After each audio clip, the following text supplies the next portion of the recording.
Tonight, we're going to ease into the land of pharaohs and pyramids with a little bedtime story called Why You Wouldn't Last a Day in Ancient Egypt. Snuggle in tight, dim the lights, pull up that warm blanket, maybe put a fan on for that soft background hum. Get comfortable. In this tale, we'll imagine you as an unwitting time traveler dropped into ancient Egypt with no warning.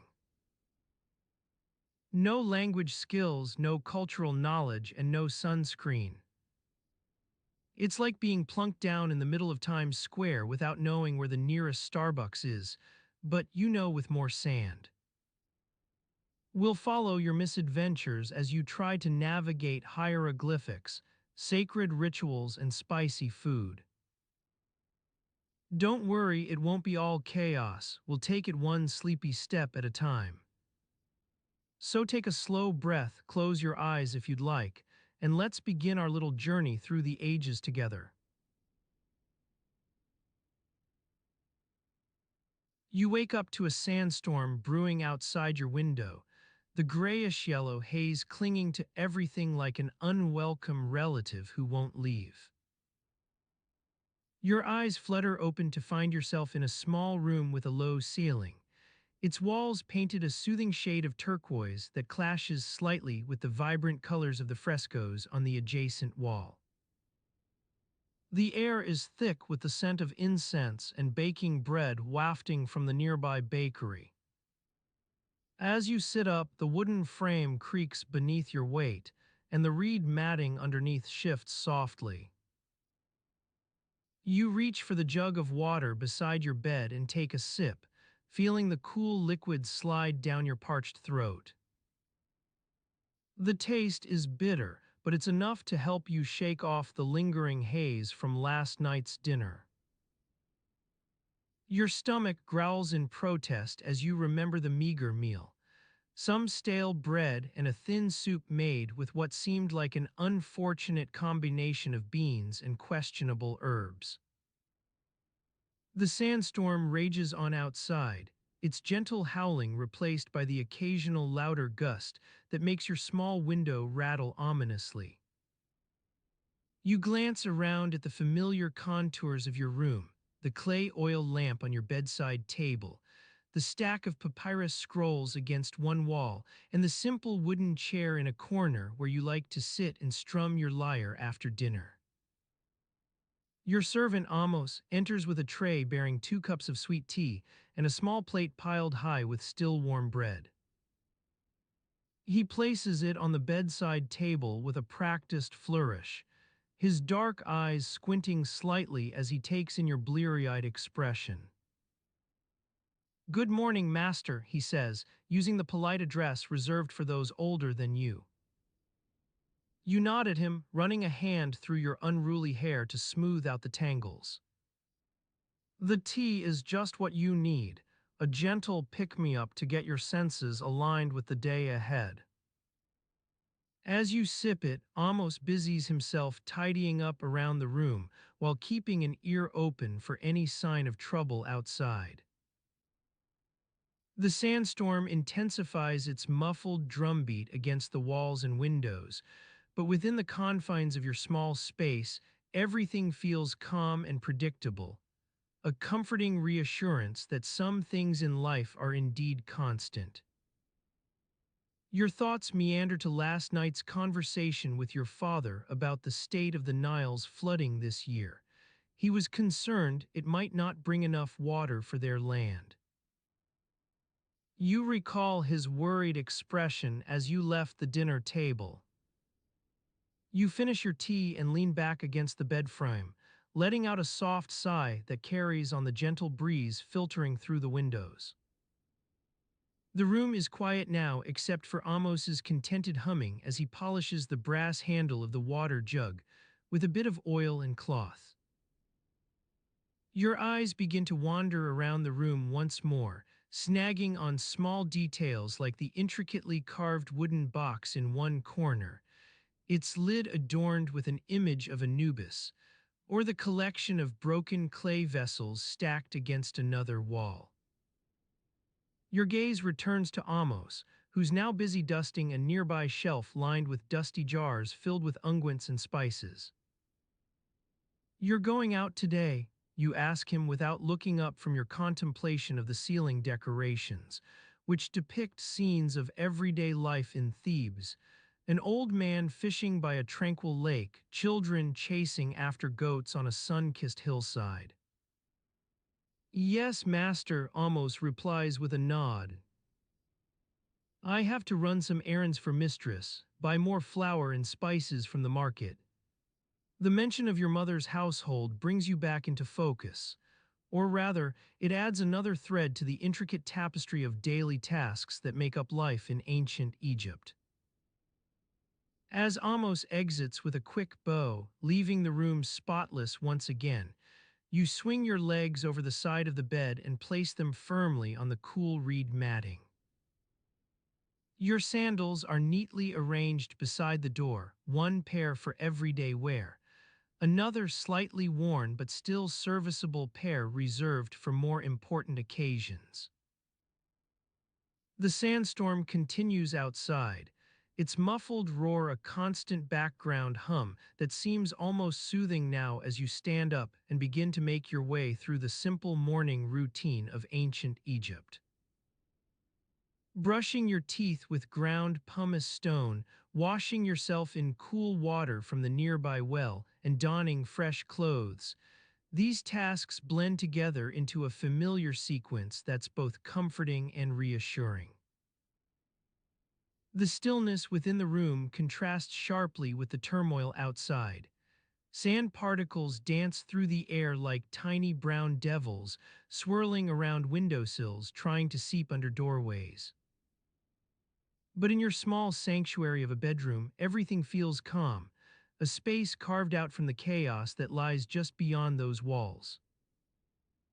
As you make your way downstairs, Amos greets you with a smile and hands over your lyre case, his eyes sparkling with an unspoken message. Today will be another ordinary day in ancient Egypt. Little do we know what wonders or tediums lie ahead.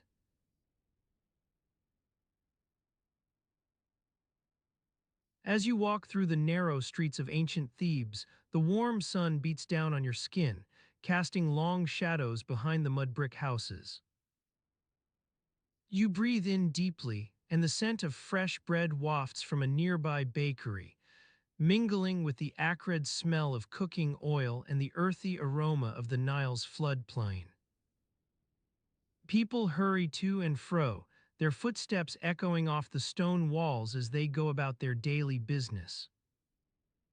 You make your way through the bustling market, weaving past vendors calling out prices in a cacophony of voices. You've come for water. Fresh, clean water is a luxury you're not sure you'll find today. The sun beats down relentlessly, making every step feel like a chore. Sweat drips from your brow as you push your way through the crowds. You stop at a stall selling jugs of murky liquid, hoping against hope that this will be the day's best offering. The vendor, an elderly woman with a kind face and a scowl to match, eyes you up and down before nodding curtly and handing over a clay jug. "2 copper pieces," she says, her voice like the rustle of dry leaves. You hand over the coins, feeling the weight of them in your palm as you take the jug from her. The vendor's gaze lingers on yours for a moment before she turns back to her wares, leaving you to examine your prize. You lift the jug to the light, studying its contents with a mixture of curiosity and trepidation. The liquid inside is far from clear. In fact, it's more like tea that's been left out too long than water at all. A faint sediment churns at the bottom, leaving behind a film on the surface that looks suspiciously like oil slicks on a stagnant pond. You sniff it gingerly, wrinkling your nose as you realize just how much of an acquired taste this will be. As you take a tentative sip, the vendor's voice calls out to you once more. You want some bread with that? She asks, her tone dripping with skepticism. You nod, feeling a pang of hunger wash over you. It's been hours since breakfast, and your stomach is growling like a hungry beast. She hands over a hunk of flatbread wrapped in a cloth, its surface pockmarked with tiny blisters from the baking process. The aroma wafts up to meet you, carrying with it memories of better times. Warm summers spent eating fresh bread straight from the oven, watching as your mother expertly kneaded dough on the kitchen table. You take a bite, feeling the rough texture give way beneath your teeth as the flavors explode on your tongue: salt, earthy undertones of barley, and a hint of something wild and free that you can't quite place. For a moment, all is right with the world. Then reality sets back in, reminding you that this bread was baked yesterday, not last night. As you make your way through Thebes, every step feels like a test of endurance: the blistering sun, the dusty air, and now, to top it off, questionable water and stale bread for lunch.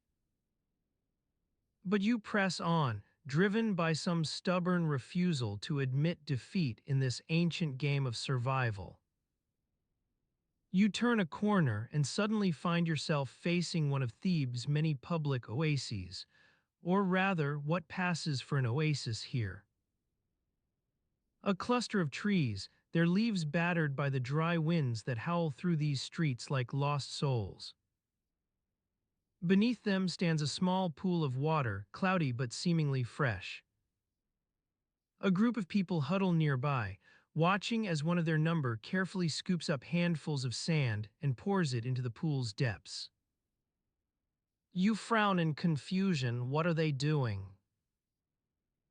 A young boy notices your gaze and grins mischievously before piping up with an explanation that makes no sense to you. They're clarifying the water, sir. You watch as another person dips a cup into the now cloudier liquid, takes a sip, and nods in approval. You shake your head in wonder. This is indeed some sort of ancient alchemy at work here, one where muddy water becomes sort of drinkable through sheer willpower. For all its flaws, Thebes' public oasis has become something more than just a place to collect dubious liquids. It's also an impromptu gathering spot for neighbors and strangers alike. As you take your turn dipping into the pool, you strike up a conversation with one of those nearby onlookers, a grizzled old man who introduces himself as K.H. Numhotep. Been living in Thebes my whole life, he says between sips from his cup. Seen it all: pharaohs rising and falling like sandcastles on the Nile's banks. And through it all, this water stays murky. He chuckles to himself, a dry sound that makes you feel more at ease. You chat with K.H. Numhotep for a while longer, learning about his favorite foods. He swears by dates, his family's struggles in these harsh times. They've lost count of how many sandstorms we can withstand, and even the intricacies of this makeshift purification ritual. For an hour or so, you forget that your water tastes vaguely of muck. All that matters is sharing stories with a kind stranger on a sweltering afternoon. Eventually, as the sun begins its slow decline towards the west, K.H. Numhotep bids you farewell and disappears into the crowd, leaving you to ponder what lies ahead. You've got no idea how much longer this clarification will last, or whether tomorrow's water will be any clearer than today's. But for now, there are more pressing concerns. Getting back home before nightfall, when Thebes' shadows grow long and its streets can feel treacherous even in the daylight. You make your way through the winding alleys once again, wondering what other trials await you as a resident of this ancient city, whether it's dodging sandstorms or drinking muddy water for breakfast. The sun dips lower still, casting the stone buildings into sharp relief and making every shadow feel longer than before. As night begins to fall over Thebes like a slow-moving veil, All your senses come alive with the sounds of a new day dawning, but also growing darker by the minute.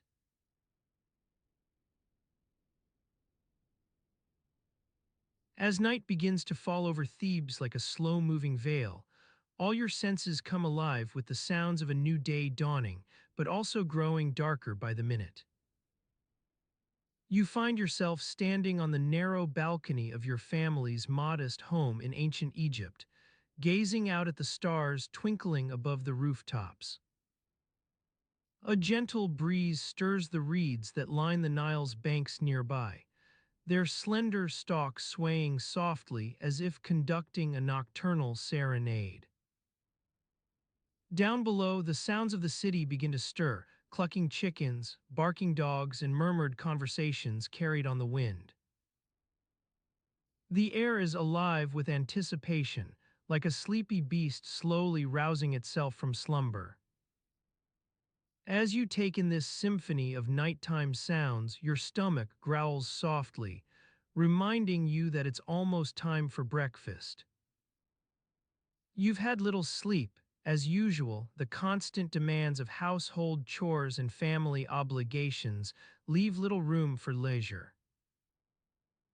Your mother stirs inside, her movements hushed but deliberate as she readies the day's first meal.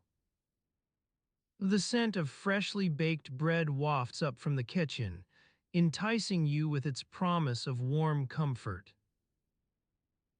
As you wait for breakfast to be served, your gaze drifts back out into the night sky. The stars above are a deep shade of indigo now, like polished lapis lazuli set against an inky blue canvas. You've always been fascinated by the constellations, Orion's belt and sword, the Great Bear's gleaming eyes, and Sirius' steady light guiding sailors across the vast expanse of the Mediterranean. Your thoughts are interrupted by a faint cry from within the house. Hakim. Rise and shine.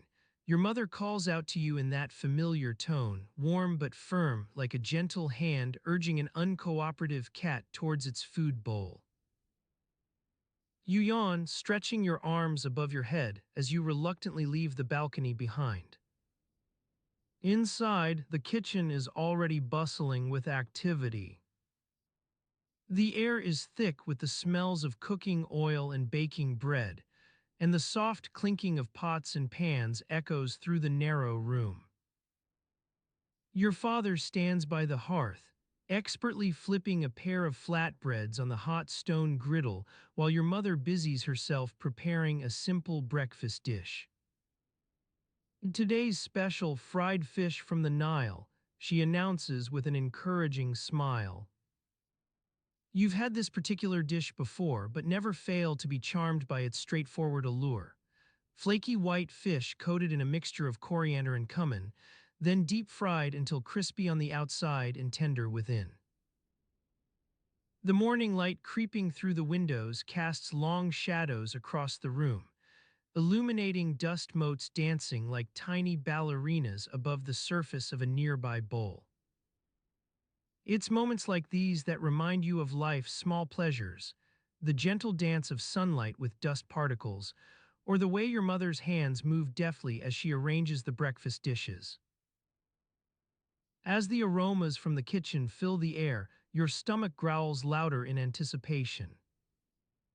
The first light of dawn is just beginning to creep over the rooftops outside, illuminating the city with a soft pink glow that gradually deepens into an even brighter hue, but you're already seated at the table, eager for this simple meal. Your mother brings out two steaming plates, one piled high with fried fish and another filled with a selection of fresh vegetables, lettuce, onions, and mint leaves arranged artfully atop a crusty loaf. The flatbreads are served on the side, hot from the hearth and still warm to the touch. You take your first bite of the bread, feeling the satisfying crunch give way to softness within. The flavors explode across your tongue. Salty fish, pungent spices, and the slightly sweet taste of fresh herbs mingling in a harmonious balance that never fails to delight you. Your mother smiles as she watches you savor each mouthful. Contented sighs punctuate the silence between bites as you relish this simple pleasure. But even with your attention focused on the meal before you, it's impossible not to be aware of the sounds and smells emanating from outside. Vendors calling out their daily wares, donkeys braying loudly as they make their way through narrow streets, and that peculiar smell wafting up from the nearby market, equal parts garbage, spices, and human sweat. These sensory distractions only serve to heighten your appreciation for this quiet moment in time. The world outside may be noisy and chaotic, but here within these walls you've found a small sanctuary where everyday life unfolds at its own gentle pace, like the steady flow of water from an ancient well, each droplet landing softly on parched earth. As breakfast nears completion, your father clears his throat to draw attention back inside. Hakeem, son, he says with a hint of exasperation, you'd best hurry up and get washed for the day's chores. We've got work to do in the fields. Your mother shoots him a warning glance before smiling warmly at you. You take one last bite of your breakfast, feeling satisfied but also aware that this peaceful interlude won't last long. With breakfast done, it's time to think about facing whatever challenges lie ahead on this particular day, whether they be tending the family fields or making the rounds in Thebes' bustling markets. As you rise from the table and head towards the nearby wash basin, your gaze drifts back out into that brightening morning light. Another day has begun its slow march across the sun-kissed sands of ancient Egypt. Your reflection stares back at you from the polished surface of a nearby bowl, an unremarkable face with tired eyes and unwashed hair. Yet in this fleeting moment, something about your appearance seems to embody all that is ordinary yet vital within this bustling civilization. Its people's quiet resilience, their capacity for hard work and simple joys. As you scrub away at the remnants of last night's dinner on a wooden scraper, water splashing against stone sends tiny droplets flying up towards your face. You tilt back your head to let them fall where they may, feeling the cool liquid wash over skin still slightly oily from this morning's meal. The sensation is fleeting but satisfying, like the gentle splash of rain after an arid spell. Your mother hands you a damp cloth, and with its assistance, you wipe away remnants of last night's grime on your face and arms. Your father stands nearby, his expression serious as he surveys the day ahead, while your mother busies herself preparing the mid-morning snacks that will sustain you for the long hours to come. In this simple act of washing up, something subtle shifts within the rhythm of daily life. A quiet anticipation settles over all three of you like an unspoken promise.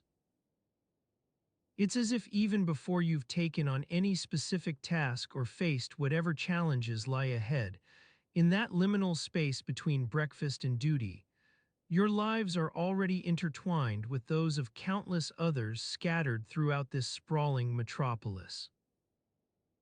With the task complete, you join your family outside once more.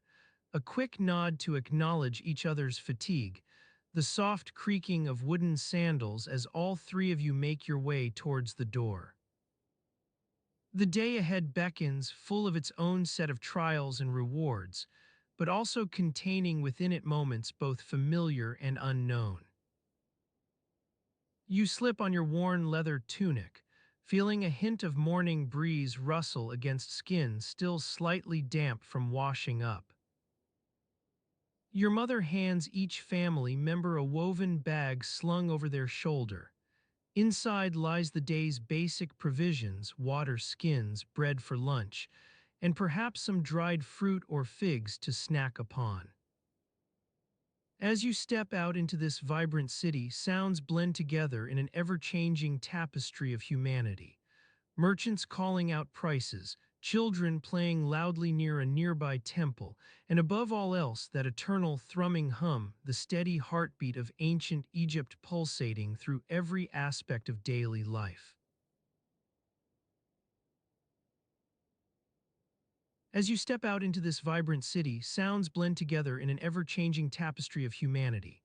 Merchants calling out prices, children playing loudly near a nearby temple, and above all else, that eternal thrumming hum, the steady heartbeat of ancient Egypt pulsating through every aspect of daily life.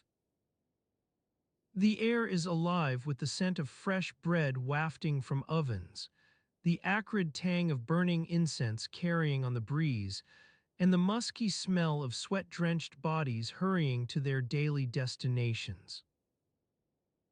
You make your way down a narrow alleyway between closely packed market stalls, weaving past baskets overflowing with pyramidal piles of dates, leathery bundles of fresh vegetables, and delicate vases filled with an assortment of colorful flowers.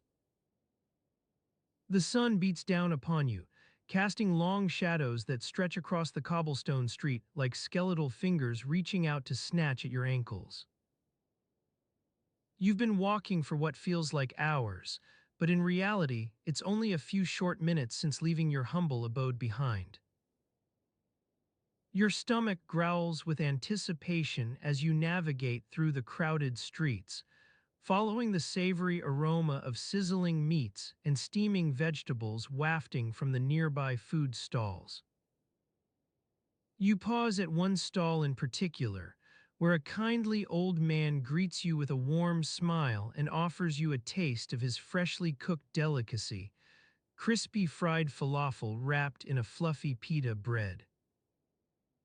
As you take your first bite, the explosion of flavors dances on your tongue, crunchy exterior giving way to soft, fluffy interior, the subtle tang of coriander complemented by the richness of olive oil and the sweetness of dates.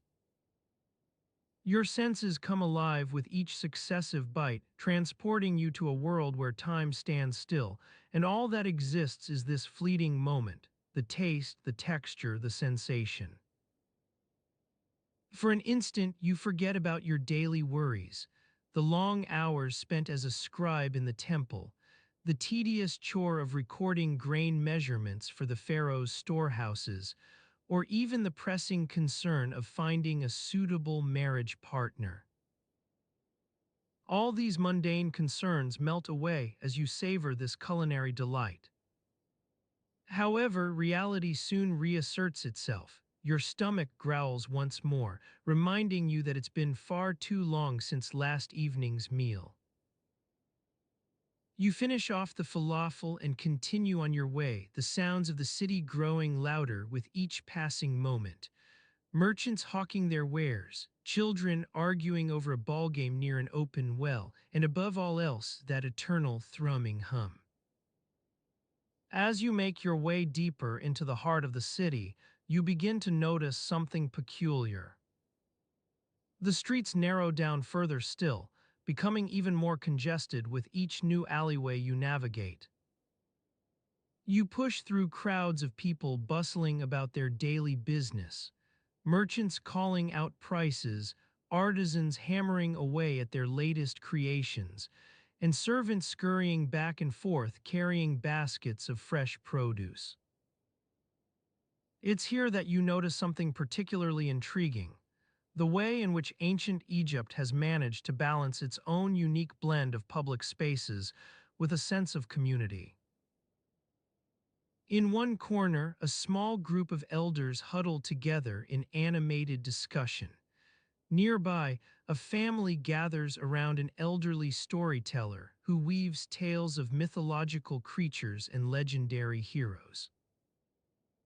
Despite the cacophony that surrounds you, or perhaps because of it, there's something strangely comforting about being surrounded by so many different stories unfolding simultaneously. Each individual seems lost in their own world, yet somehow tied to this greater tapestry that is ancient Egypt itself. You walk for what feels like an eternity through the winding streets until finally, After passing beneath a towering stone gateway adorned with intricate hieroglyphics, you come upon your destination, the public toilets. The air grows thick with a noxious odor, as if some unseen entity has chosen to unleash its full fury upon this corner of the city. Your heart sinks in dismay as you take in the sight before you. Rows and rows of ancient stone slabs arranged haphazardly against one another like oversized playing cards. Above them, an endless expanse of rusted metal pipes that seem to writhe in agony, their twisted limbs stretching out towards the heavens as if screaming for release. You pause momentarily outside the entranceway, surveying your surroundings with a mixture of trepidation and unease. As you step inside, the soundscape changes entirely. An eerie silence settles over the area like a shroud, punctuated only by the faint hum of flies orbiting around your head and the occasional splat as some hapless soul misses their mark. As you wait in line behind a young man with eyes fixed intently upon his toes, you're forced to confront something that's been lurking at the edges of your consciousness for quite some time now, namely, just how difficult it is going to be using these public toilets.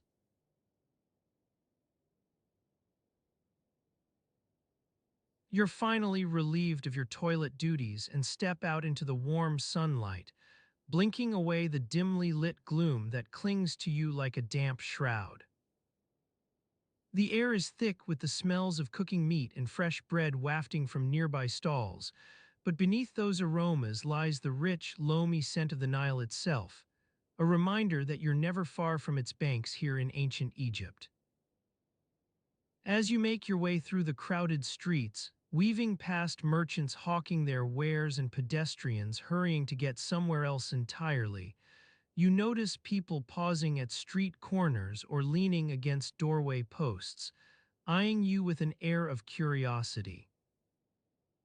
They take note of your somewhat bedraggled appearance, still damp from the public bathhouse likely, and raise an eyebrow in a silent commiseration that says, ah yes, public toilets can be a trial. You shrug off their sympathetic glances and continue on towards home, lost in thought as you ponder the logistics of doing laundry. It's not exactly a complicated process, but it does involve trekking back to the Nile River with your dirty clothes slung over your shoulder or carried in wicker baskets, an endeavor that promises to be both tiresome and potentially messy. Upon arriving at the riverbank, you're greeted by the cacophony of water lapping against stone, along with the sounds of merchants hawking their goods from nearby stalls. It's a medley of noise that's almost constant here, always shifting but never truly changing like the ebb and flow of life itself. You take in your surroundings more fully now. People wading through knee-deep water or perched on river rocks, scrubbing away at fabric with fingers stained from years of tending to crops. The air is heavy with steam as washing vats bubble over with soap made from palm oil and natron, a mineral-rich compound often used in mummification rituals for its antiseptic properties. As you watch, an elderly woman expertly works a wooden board through the water's surface, wringing out a dripping wet garment before hanging it on a nearby clothesline strung between two trees. The line is already crowded with other similarly soaked items, each one stretching and sagging under its own weight as they dry in the sun. You take a deep breath of that fresh air, feeling the water's mist rise up to meet your face like an ethereal caress. You have clothes to wash too, of course, but for now you simply stand there, observing this peculiar ritual that unfolds before you, noting how each person tackles their task with a practiced ease born from repetition. For many people here in ancient Egypt, doing laundry is a daily affair, one they've mastered through years of practice. And yet it's precisely because of its familiarity that these tasks can become tedious and monotonous, Like any habit, you perform them on autopilot without truly thinking about what you're doing or why. As the sun continues to beat down upon your back, you take a moment to survey the washing area more thoroughly, noticing how some people have constructed makeshift tubs out of woven reeds, while others prefer the sturdy wooden containers that are commonly used in these parts. The water itself is crystal clear, reflecting the dappled shadows cast by nearby trees and providing an eerie sense of calm amidst all this activity. You look down at your own dirty clothes piled beside you on a flat rock, sweat-stained tunics, undergarments stiff with dried dirt, and what's left of last night's dinner clinging to yesterday's tunic, each item telling its own story about the past 24 hours. You recall how you spent most of it in those public toilets.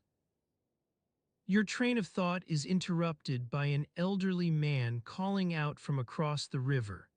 His voice carries over the water with a raspy authority that brings everyone within earshot to a halt, like a sudden stoppage in conversation at some grand dinner party. "I need help," he exclaims, and as if on cue, several people step forward to assist him.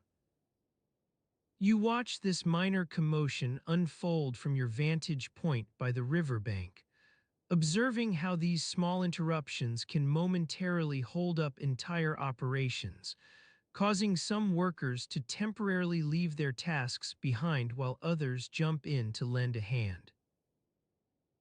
It's not unlike what you experienced at those public toilets, when someone would suddenly require attention for one reason or another. The elderly man's helper soon returns with his burden and begins scrubbing it clean with an animated intensity that sends water flying everywhere, like a miniature whirlwind in the midst of this placid scene. Others around him offer words of encouragement or simply stand by watching, both actions implying they're familiar with these little interludes. In time, order is restored. Clothes continue to be washed and hung up to dry. People tend to their tasks without too much concern for what's happening elsewhere on the riverbank. As you look around at this scene unfolding before you, a gentle breeze stirs, rustling leaves above carrying with it an aroma of damp earth that adds its own layer to the complex tapestry of smells here.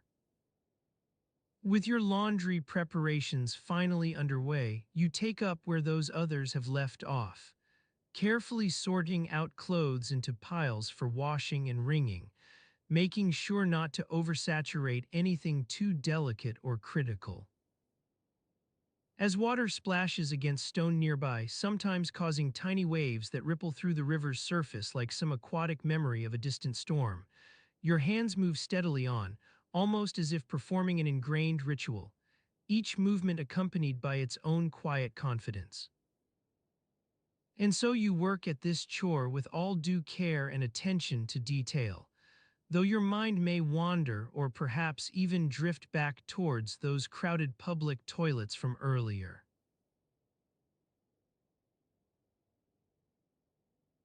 As you move on to more pressing matters, like cleaning your sandals and polishing your copper jewelry, the scent of palm fiber wafts through the air, a reminder that it's time for one of life's less glamorous tasks, mending socks made from the very same material. You are in the household courtyard now, surrounded by rows of terracotta pots filled with dates, onions, and leeks. The gentle morning sun casts long shadows across the walls as you settle into your task, carefully examining each sock for signs of wear or damage. Some have developed unsightly holes from overuse, while others sport faint stains from last night's meal. To repair these socks, you'll need a small bundle of palm fiber, its threads plucked from the pithy core of the palm tree itself, and some crude but effective needles fashioned from fish bones or antler tips. As you begin to thread your needle with a length of this prized material, its rough texture reminds you that you're not exactly working with silk here. In fact, if you were in the market for something like socks made from real silk, you'd likely be out of luck, at least until some enterprising merchant imports them from across the Mediterranean. For now, palm fiber will have to suffice, a material that's been used for everything from sandals to baskets, and which still somehow manages to retain an endearingly rustic air. You work steadily through your pile of socks, carefully mending tears with small stitches and patching up holes where necessary. The process is tedious but meditative. You find yourself lost in the rhythmic motion of thread passing between needle and fabric as morning wears on.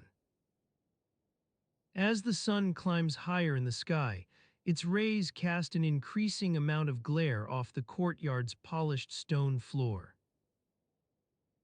You squint slightly to avoid the discomforting brightness, taking a moment to adjust your reed hat for maximum shade protection. It's going to be one of those days where even small tasks seem amplified by the heat. And yet, perhaps this is just due to your own inner rhythms.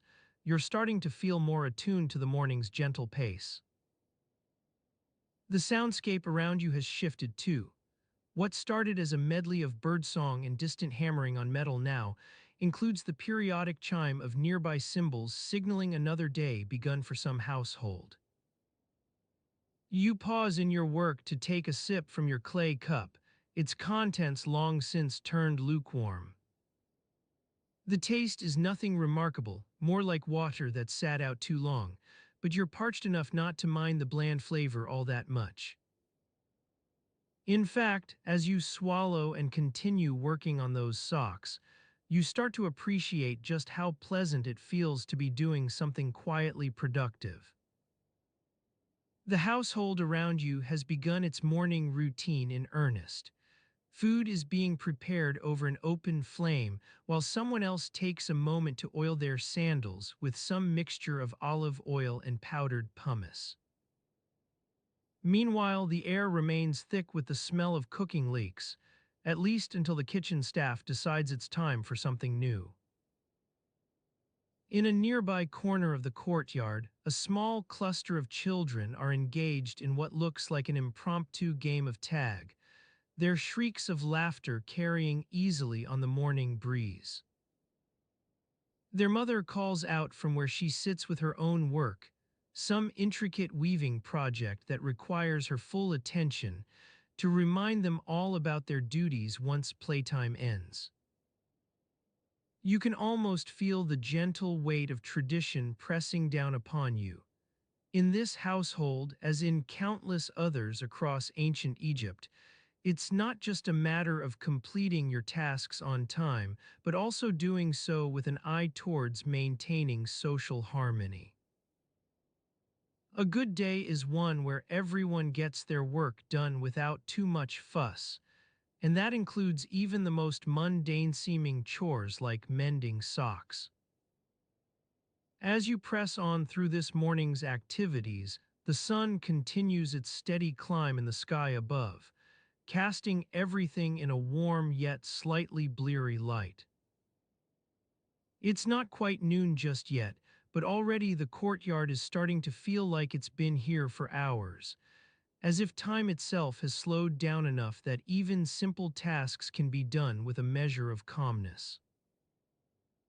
In this atmosphere where so much attention goes towards maintaining balance within the household and ensuring each day begins on an auspicious note, you almost start to forget about your own place in it all.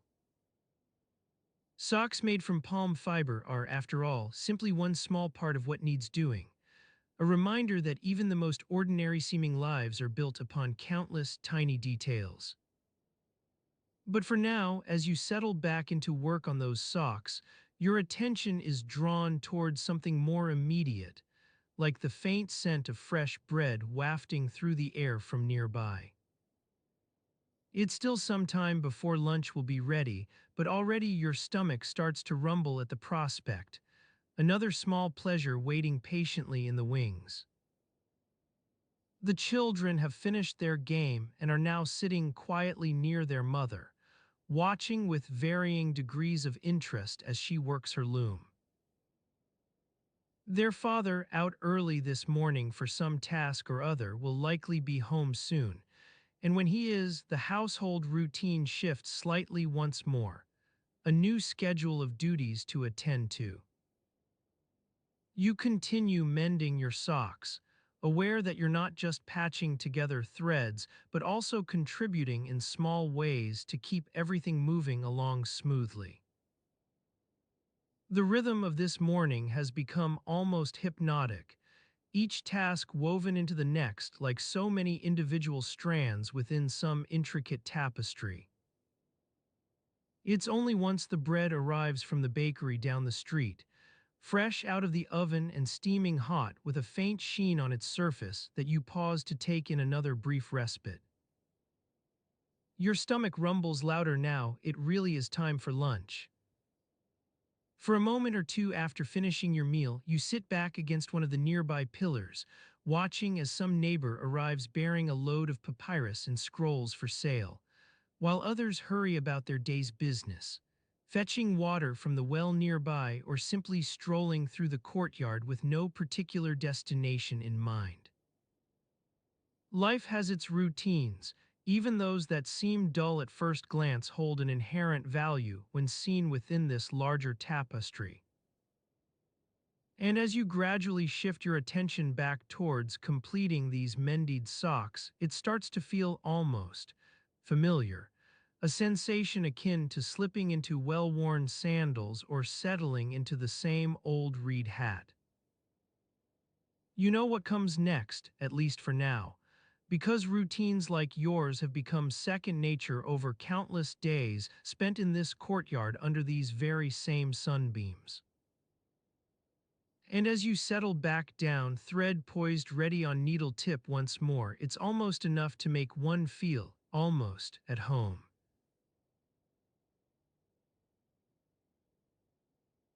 As you settle back down, thread poised ready on needle tip once more, it's almost enough to make one feel a semblance of normalcy creeping into your life in ancient Egypt.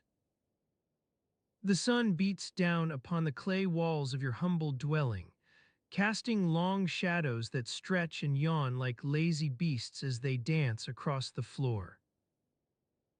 You take a deep breath, feeling the dust particles from yesterday's sandal repairs still clinging to your nose hairs, and think perhaps it won't be quite so bad today. With a quiet sigh, you set aside the needlework for now, just another unfinished task to add to the never-ending list that seems to perpetually dog you. The sounds of morning are already filtering into your home. The muffled shouts from outside, the clanging pots from next door, and the incessant chatter of the vendors making their way through the narrow streets in search of customers for the day's wares. You glance out the window, where a procession of donkeys laden with baskets, crates, and who knows what else makes its way down to the temple market. The smell of fresh bread wafts through the air, enticing you and every other person within smelling distance to join in on the fun. Your stomach growls at the prospect, perhaps today will be a better day after all. You step outside into the bright sunlight, squinting against its intensity as you take stock of your surroundings. The market is already bustling with activity. Merchants hawking their goods, pilgrims hurrying to and fro on their way to or from worship, and children chasing each other through the crowds in a madcap dance that threatens at any moment to spill into the nearby stalls. You wend your way through the throngs, dodging grasping hands and curious stares as you make for one of the many food stalls. The vendors are setting up their stands now, pyramids of fruit, baskets overflowing with fresh greens, and steaming cauldrons that promise a meal fit for kings, or at least, someone who's willing to part with a few extra debin. You pause before a stall laden with what looks like an assortment of yesterday's leftovers. The vendor, a wizened old man with eyes that seem to hold the weight of 1,000 midnights, greets you with a nod and begins rummaging through his baskets for something suitable. Ah, good morning, he says by way of greeting, almost as if it were a novelty in itself. You welcome to my humble stall. Today's specials, scraps from last night's sacrifice, expertly recooked this morning just for you. You hesitate for a moment, unsure what constitutes today's special. The vendor seems to sense your hesitation and leans in conspiratorially. Tell me, friend, he whispers over the din of the market, are you interested in something light, perhaps some roasted fowl? Or maybe you'd prefer something heartier, leftover mutton from yesterday's feast. He gestures vaguely towards a nearby stall where an assortment of questionable meat is being offered up for sale. You can almost smell the desperation emanating from it. As he speaks, the sun begins to climb higher in the sky soon. Its heat will be oppressive, and all you'll want to do is curl up beneath some shady awning and take a long nap. But that's not an option when there are goods to sell, meals to eat, and duties to attend. The vendor hands over your food with a wink. Enjoy, he says, as if you actually knew what it was or whether it would agreeably coexist in your stomach for more than 5 minutes. You take the first bite, something that's vaguely bread-like but somehow not quite, and begin chewing. The flavors are muted, to say the least. This is clearly a meal designed to fill bellies rather than please taste buds. You chew slowly, trying to coax some semblance of enjoyment from it, while simultaneously keeping an eye out for any stray cats or hungry dogs that might come sniffing by. As you eat, your gaze drifts across the market. There's the usual assortment of worshippers gathered at the temple gates, waiting for their chance to contribute a few coins or perhaps more towards the maintenance of the great structure. There are also merchants hawking their wares, everything from fine silks and intricately crafted jewelry to the inevitable scraps and tat that seem to be sold under the guise of curiosities. The atmosphere is lively if somewhat disorganized, people pushing past each other in every direction trying to get a glimpse of what's on offer. You take another bite of your meal, now with a little more understanding of its, let's say, eclectic mix of flavors. Your stomach growls again as you continue eating. This may not be the most inspired culinary creation, but it'll do for now. As you finish and prepare to discard the remains, you don't exactly relish the thought of digging into your pocket for some spare coins. A group of local musicians begins playing in the background, an assortment of lyres, flutes, and drums creating what might almost be described as music, if it didn't sound so much like someone banging on pots with a pair of wooden spoons. You step aside to let others pass while trying not to listen too closely. Music isn't exactly your thing, besides which you have other priorities. Finding something useful to do today that won't involve getting into trouble or running afoul of local authorities is right at the top of your list, and judging by the sounds emanating from nearby, it's going to be a close-run thing. After finishing up with the vendor, you wander aimlessly through the market, searching for something more interesting than scraps. You come across an old friend, actually someone whose name escapes you, but whom you've seen around town long enough that they seem vaguely familiar, selling small trinkets and trinket-related paraphernalia. She greets you warmly as if it's been years rather than mere days since last seeing each other, and begins showing off her wares. You take a moment to browse through the various offerings. Strings of beads, bits of jewelry that seem more suited for decorating sandals than actual people, and what appears to be an assortment of small rocks collected from who knows where. It's all very colorful in the most forgiving sense of the word, but you find yourself wondering how this woman manages to scrape by selling such things. Perhaps it has something to do with her charming personality, or maybe it's just that she knows exactly which buttons to press on potential customers, coaxing them into parting with their hard-earned coins for these. Well, trinkets. As the morning wears on and your stomach starts feeling a bit more at ease, or perhaps it's just the thought of something actually edible around the corner, you wander further through the market, keeping an eye out not only for interesting wares, but also for anything that might provide some genuine excitement in this otherwise dull existence. It doesn't look like today will be any different from yesterday or indeed last week. Still more same old, same old. But amidst all these familiar sights and smells, there is something about the air itself, a faint tang of anticipation perhaps, born not so much from expectation, but rather an almost desperate hope that maybe, just maybe, things might change. For now, though, it's back to the routine of buying, selling, living through another day as best one can. You pause near the edge of the market, looking out towards the Nile River and watching a small group of fishermen unloading their morning catch onto the dockside.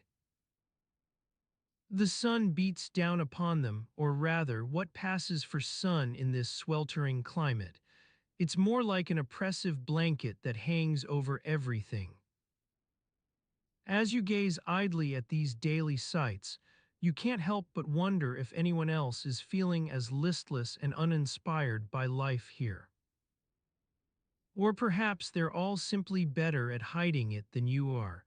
A comforting thought in itself, since it means there's always someone who feels just as lost and disconnected.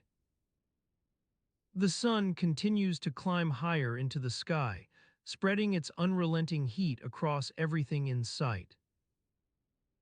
Your stomach may be somewhat more sated now, but that sense of discontent remains, gnawing at your insides like a tiny rodent eating away at some hidden corner of your mind. You take another deep breath and turn back towards the temple market, because what else is there to do when you're stuck in this endless routine? As you make your way through the crowds once more, you catch yourself thinking about just how strange it all feels. Living in a world where gods are worshipped as if they were actual beings, rather than myths created by people who understood little of the workings of their own minds. Or perhaps that's too harsh. After all, worship is simply another word for trying to understand. It doesn't necessarily make you any less lost or disconnected, but it does give you a reason to move forward day after day. The rest will come later in its time. You continue walking through the market, weaving past stalls selling everything from intricately carved furniture to baskets overflowing with fresh produce, each one shouting out for your attention as if trying to drown out all other thoughts and concerns. But amidst it all, you can't shake off that nagging feeling of disconnection, like something within is yearning for more but lacks the knowledge or courage to reach out. The heat only seems to make things worse, a relentless drumbeat pounding away at your senses until even breathing becomes an effort in itself. Eventually, after what feels like hours spent simply wandering aimlessly through the crowds, you've almost forgotten about that unfinished needlework waiting back home. You stumble upon a small group gathered around one of the market's many food stalls. They're watching as someone not unlike yourself, but perhaps with more patience or interest in this whole business of living day to day, is attempting to cook something on an open flame. It looks like it might actually be edible, which already sets it apart from most other meals you've managed so far in ancient Egypt. The vendor notices your presence and comes over, eager as always for another customer.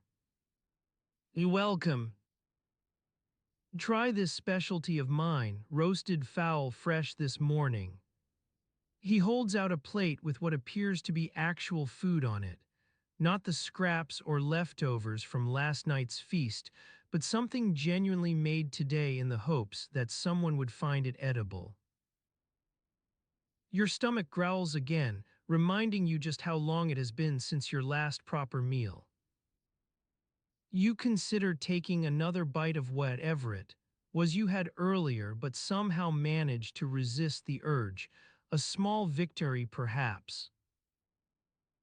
You take a deep breath and look at the food on offer. Roasted fowl indeed looks more appetizing than anything else so far today. The vendor leans in as if sharing some secret knowledge. It's not bad, I promise, he says softly, almost apologetically for offering such subpar cuisine. You nod your head in acceptance and take a tentative bite of the roasted fowl. Oh, it's something new at least, perhaps even vaguely enjoyable under certain circumstances. The flavors aren't exactly complex, but there is an undeniable satisfaction to be found in eating something other than yesterday's leftovers. The taste lingers on your tongue for what feels like seconds longer than it should, a fleeting moment of pleasure that somehow makes the drudgery and monotony all around you feel slightly more bearable. Or maybe that's just wishful thinking. Either way, it doesn't change anything in this seemingly endless cycle. You glance up to see if anyone else is enjoying their meal as much, but no one seems particularly pleased by what they're eating today. It might be the food itself, or perhaps simply a reflection of how listless everyone has become living in ancient Egypt, where nothing ever changes, and every day blends into the next without so much as a whisper. The sun continues its relentless climb upwards, beating down upon everything with all the subtlety of an Egyptian hammer, relentless, unrelenting heat that seems determined to turn even thinking about anything else into pure torture. Your meal is just about over now. You take another deep breath and finish it off while trying not to think too much. In the background, life goes on. People hawking their goods, children playing tag through the crowds, nowhere near as energetic or carefree looking as they were an hour ago. Vendors calling out for customers, all a blur of sound that somehow manages to be both overwhelming and completely inconsequential at the same time. After finishing your meal, which was marginally better than what you'd hoped but still leaves much to be desired, you pause for a moment, considering whether it's worth attempting something more meaningful with this day. The temptation to simply give up is there. Why bother when everything will turn out just as dull and uneventful in the end? But then again, perhaps not bothering isn't an option either. After all, where would that leave you but stuck here forever? And who knows what might happen if you were actually brave enough or foolish to take a chance on this seemingly endless cycle. As you ponder these weighty questions and look around at the sea of faces, each one lost in their own thoughts or trying to escape them altogether, it occurs to you that maybe better isn't even relevant. You wander through the crowded streets of ancient Thebes, trying to make sense of it all. It's a peculiar sensation, as if you're trapped in a dream from which you can't wake up. Everyone around you seems equally perplexed, each face a mask that conceals their own private struggles and doubts. Your stomach growls with hunger, reminding you that breakfast is long overdue. You've heard of this broad bean fritter dish the locals rave about. It's supposed to be quite tasty. But as you scan your surroundings for a vendor or a stall serving such delicacies, you're met with an array of unfamiliar smells and sights. The air is thick with the scent of baking bread wafting from nearby ovens. The enticing aroma of fresh nash fills your nostrils. You spot a group of women huddled around one such oven, their hands deftly shaping dough into perfectly round loaves. The warm glow emanating from within casts an inviting light on the surrounding faces. As you watch them work, you can't help but wonder about the intricacies involved in baking bread here. It's not as simple as just following a recipe, is it? The women seem to be exchanging gentle banter and advice with one another, their hands moving in tandem as they carefully shape each loaf. They glance up occasionally, flashing smiles at customers who come by to purchase their wares. A nearby food vendor catches your eye. He's arranging an assortment of what looks like fried broad beans on a wooden tray, garnished with sprigs of fresh parsley and mint leaves. The smell is tantalizing. You make a mental note to try one when the opportunity arises. But for now, you're stuck pondering the mysteries of this ancient civilization, trying to wrap your head around customs that feel both fascinating and baffling. Every step you take seems to reveal yet another peculiarity, like the fact that people here use papyrus strips dipped in ink as their primary writing material. You've seen some vendors selling these writing tools on street corners. They come wrapped in bundles of 10 or 20, each strip carefully folded into a neat little square. You wonder how many hours it must take to craft such an item, and what kind of person would dedicate themselves to creating something so mundane yet essential to the functioning of society. As you continue your stroll through Thebes, you're struck by the vast array of scents that waft through the air. Incense sticks burning at a nearby temple, the sweet fragrance of dates ripening on stalls, and every now and then the unmistakable stench of human waste. It's not an unpleasant smell per se, more like an acquired taste. The streets are crowded with people from all walks of life, each contributing their unique aroma to the collective bouquet that hangs over Thebes like a shroud. There's the pungent tang of camel hide drying on some vendor's rack, mingling with the heady scent of cedar oil being sold in small vials. Every now and then, you catch glimpses of people using the latrines, which seem to be little more than holes dug into the ground behind a nearby building. It's an unsettling sight, but at least it's somewhat sanitary given the limited options available here. Your stomach growls louder still, reminding you that your hunger pangs are starting to get the better of you. You continue on, looking for something, anything, to quell the rumbling within. You wander past stalls selling everything from intricate golden trinkets to baskets woven from coarse palm fronds.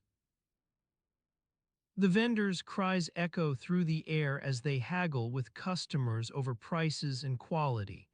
This one's made of fine Egyptian linen, good sir. Worth every single copper obol, or in some cases an outright fabrication, genuine turquoise, I assure you, imported from Nubia itself. It all sounds so convincing, but as a layperson, it's impossible to tell fact from fiction here. What does one know about the provenance of fine textiles and precious stones? You're starting to feel like a novice in this bewildering world. You push aside your doubts for now. After all, you've got more pressing concerns. Finding something to eat before the day gets any hotter, navigating the complexities of ancient Egyptian etiquette, don't even get started on table manners, or simply coping with the relentless pace of life here. Every step feels like a journey into uncharted territory. You glance down at your hands and notice they're dusty from walking through the streets, an inevitable consequence given the state of Thebes' roads. As you wipe them clean against your tunic's hem, it occurs to you that maybe better isn't even relevant, not when faced with such a sea of unfamiliar customs, where every aspect seems equal parts fascinating and baffling. Perhaps this is how people lived day to day in ancient civilizations, by accepting the status quo without questioning its underlying logic. Oh, and yet, as you continue on your way through Thebes' winding streets, it's hard not to feel like there must be more to life than just going through the motions. That somewhere beneath all these layers of dust and sweat lies a glimmer of something deeper. As for now, well, at least you've got this delightful aroma wafting from that nearby stall. You recognize the scent as one of those fried broad beans, and your stomach growls louder still in anticipation. You push open the wooden flap covering the vendor's tray, revealing an enticing assortment of golden brown fritters piled high on top of each other. The vendor greets you warmly, "Ah, welcome, good sir. Freshly made this morning, guaranteed to satisfy even your most discerning palate." He holds up one of these delicate morsels for closer inspection. It looks remarkably similar to the ones back home. There's a momentary hesitation as you consider whether to take his word at face value. But something about the vendor's demeanor puts you at ease. Perhaps it's just his genuine enthusiasm, or maybe it's simply that he seems so confident in his product. Whatever the reason, your hunger gets the better of you, and before long you've purchased a few fritters from him. The crunch of biting into one is almost immediate. It shatters beneath your teeth with an agreeable snap, releasing a burst of flavors, sweet and savory at once, that dance across your tongue. It's not unlike anything back home, yet there's something uniquely Egyptian to the taste as well. Perhaps it's the subtle hint of coriander or cumin in the seasoning. You savor each bite slowly, feeling an unusual sense of satisfaction wash over you. For a moment at least, Thebes' chaotic streets recede from your consciousness, and all that remains is this simple pleasure, sitting on a street corner munching away on fried broad beans. The vendor beams with pride as he watches you eat. It's clear his wares have won another customer over. His smile says more than words ever could about the human need for connection in even the smallest of moments, like sharing food. As your meal comes to an end and the last crumbs disappear into a satisfied sigh, something catches your eye. One of those nearby latrines has become occupied by a young woman who's looking around nervously.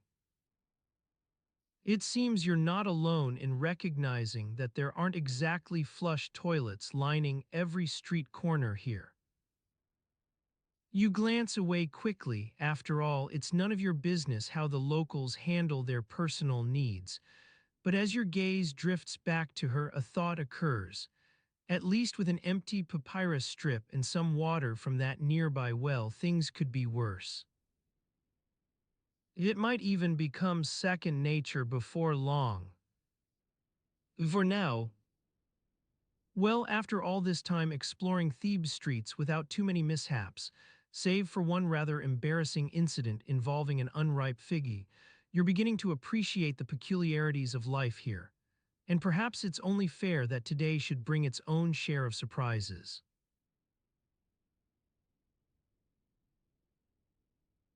As you wander through Thebes' bustling streets, the scent of freshly baked bread wafts from a nearby stall, enticing your senses and drawing you in like a magnet. You follow the aroma to a small bakery where the baker expertly shapes dough into various forms. Round loaves for daily consumption, flatbreads for wraps, and sweet pastries filled with dates or honey. The air is thick with the smell of yeast and flour, making your stomach growl in anticipation. You join the queue behind other customers, each one selecting their preferred baked goods based on need rather than desire. A young mother picks up a few flatbreads for her children's lunch, while an elderly man purchases a small round loaf to accompany his morning tea. The baker packs each item with care, handing them over in exchange for copper coins that clink against the counter. As you wait your turn, you notice the strange arrangement of items on display. Baskets filled with dried fish and fowl, bunches of fresh herbs tied together like tiny bouquets, and an assortment of oils: sesame seed oil for cooking, olive oil for cosmetics, and linseed oil as a sealant. You wonder what each is used for beyond its intended purpose. Your turn arrives, and you order a few flatbreads to go with the vegetable stew your host has prepared for lunch. The baker hands them over in exchange for 2 copper coins, which you place on his scale made from polished limestone. As he weighs them carefully, a young apprentice nearby, likely no more than 10 years old, begins to sweep the floor, using a bundle of coarse reeds to gather crumbs and dust. The bakery's interior is dimly lit by narrow windows high above the counter, which casts an oblique beam across the room. The light struggles to reach the walls, where baskets filled with loaves or dried goods cast long shadows in the crevices between them. Dust motes dance around these pools of shadow, as if trapped within the stillness. Leaving the bakery behind, you continue on your way through Thebes' streets, guided by the sounds of merchants calling out their wares and haggling over prices with customers. You overhear a nearby merchant extolling the virtues of fresh fish from Lake Moeris, while another offers what appears to be, based on his description alone, inferior produce at an inflated price. As you navigate through this vibrant tapestry of sights and sounds, your stomach growls louder in anticipation of that promised vegetable stew. You quicken your pace, passing by potters working at their wheels outside a nearby kiln, creating vessels from the dark clay harvested from Egypt's many oases. Your host greets you warmly upon entering his courtyard home, an arrangement of stone blocks around which various family members live and work in close proximity.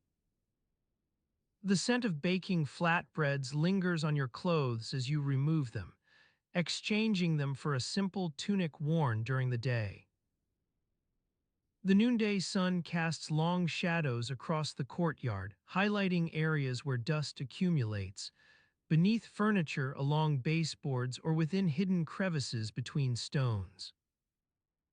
You notice these details while following your host to an adjacent room filled with people, likely some family members and perhaps servants.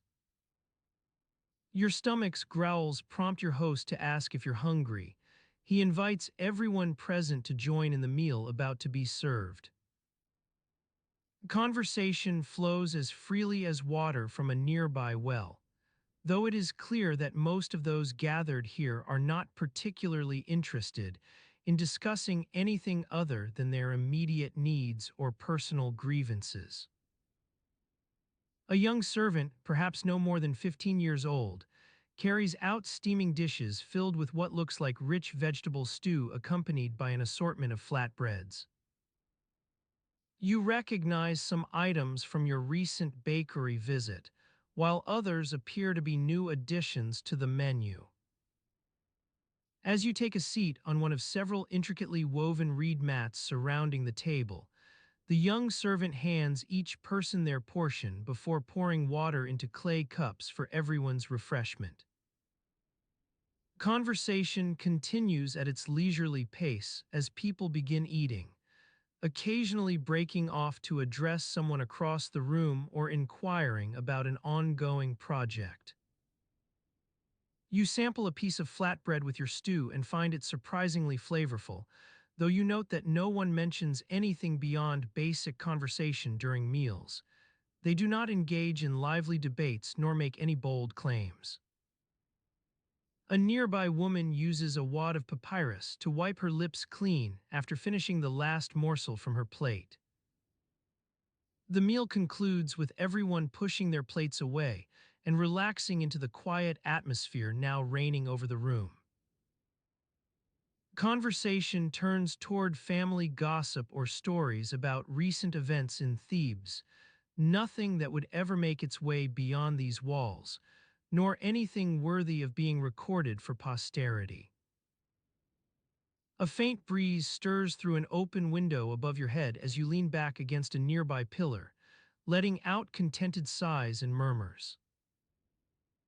Shadows creep across the room's interior once more, from papyrus reeds swaying outside in the wind to dust motes settling on empty air within. Both are absorbed into the stillness. People here move at their own pace, seemingly unbothered by any sense of urgency beyond immediate needs. They find solace in quiet pursuits and gentle interaction. A young girl sits nearby with a small wooden flute resting between her hands, occasionally producing low notes that seem almost melancholic amidst this otherwise peaceful scene. With plates cleaned and conversation stilled for now, perhaps to make way for some form of entertainment, or simply because people have become accustomed to the quiet atmosphere after meals, you find yourself surrendering to relaxation as well. In Thebes' midst, there's no need for dramatic flair. Life unfolds at a leisurely pace. You continue your exploration of this city within its own time and rhythm, guided by sights, smells, tastes, even silence itself. Your footsteps become lighter with each passing moment, until you're merely drifting along like leaves carried on the wind that stirs Thebes' dusty air from time to time. As you drift along with the gentle breeze, your sandals slapping softly against the dusty ground, the sounds of Thebes begin to take on a familiar cadence. You've grown accustomed to the cacophony, merchants hawking their wares, donkeys braying in the distance, and priests chanting prayers from the temple steps, but today you're drawn into its rhythm like a feather caught in an eddy. Your route takes you through narrow alleys lined with vendors selling everything from fresh vegetables to handmade pottery. The scent of baking bread wafts out from a nearby stall, enticing your stomach to growl in anticipation. You follow the aroma and find yourself at the door of a small bakery nestled between a butcher's shop and a perfumer's. A sign above the entrance reads K.H. Numhotep's Fresh Loaves, and you can almost hear the satisfied sighs of patrons as they sample his offerings. As you push open the door, a bell above it rings out in a pleasant chime, announcing your arrival to the baker within. You step into the bakery, immediately enveloped by the warm scent of dough rising from the ovens. The air is thick with the smell of flour dusting everything, faces, clothes, even the dogs that wander in off the street looking for scraps. K.H. Numhotep himself greets you from behind a counter lined with baskets of freshly baked loaves, his face creased by years of kneading dough into submission. He's a stout man with arms as thick as tree trunks and hands perpetually stained yellow from handling turmeric. His eyes twinkle with warmth as he inquires about your business, but you notice the faint lines etched between his eyebrows, a testament to the long hours spent perfecting each loaf. "What brings you here today?" K.H. Numhotep asks, wiping his flour-dusted hands on a tunic before offering one for a handshake. His palm feels like worn leather, and you can practically smell the history in it. You order a fresh loaf of bread, not too crusty, not too soft, And as he wraps your purchase in a linen cloth, the baker launches into an anecdote about his apprentice's latest mishap, accidentally adding twice the amount of salt intended for yesterday's batch. The story meanders through a series of gaffes that left K.H. Numhodop chuckling good-naturedly.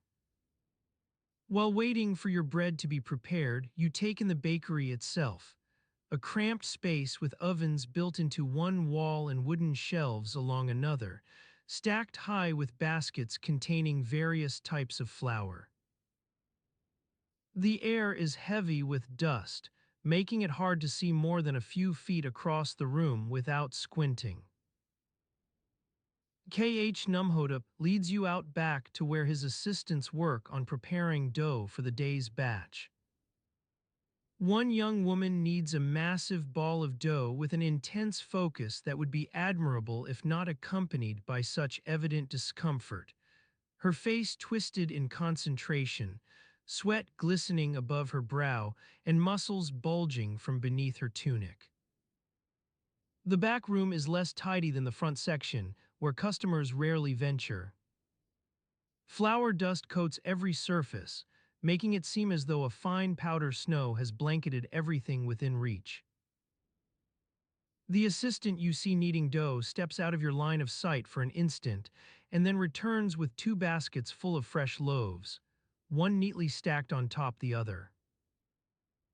Ah, K.H. Numhodop says as he takes his turn at handling the new batches, there's nothing quite like a fresh loaf straight from my oven.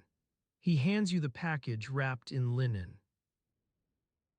You can feel its warmth emanating through the fabric, and imagine the satisfying crunch of biting into such bread. As you leave with your purchase, K.H. Numhodop calls out to follow him outside. You sense he wants to show off his workshop's latest addition, a clay water wheel that's meant to revolutionize their baking process. You step back into the blinding sunlight after being in the dimly lit bakery for so long and blink twice before adjusting your eyes. The sun bears down on Thebes like an unyielding weight, making every surface feel almost molten beneath your feet. A low-hanging cloud casts a faint shadow over the rooftops nearby, one of those whimsical clouds that seems to have wandered from the Nile itself into this parched landscape. You make your way through the narrow alleys once more, carrying the fresh loaf in its linen wrapping and feeling grateful for such small pleasures on another sweltering day. The scent clings close as you breathe in, earthy bread with hints of sweet spices like cardamom or anise. Your thoughts turn to K.H. Numhodop's bakery, a tiny haven amidst the bustling streets, and its baker whose warmth has left you feeling almost at home within this ancient city. A child runs past, laughing loudly. She skips over your feet without breaking stride as her companion rushes after her, calling out something incoherent that dissolves into giggles. Their footsteps create an impromptu melody amidst the day's more persistent sounds, a reminder of how life itself often flows like this carefree dance through Thebes' narrow streets. You continue walking with no particular destination in mind until your stomach growls loudly, reminding you it has been hours since breakfast. As such hunger pangs seem to dictate your path forward now, the winding alleys take on new purpose. You know that at some point along this route lies a food stall or small eatery where one might obtain something anything to satiate an empty stomach.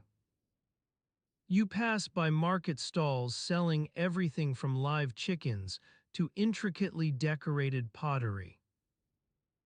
People haggle over prices, offer you samples of their goods, and occasionally call out in friendly banter that echoes off nearby buildings.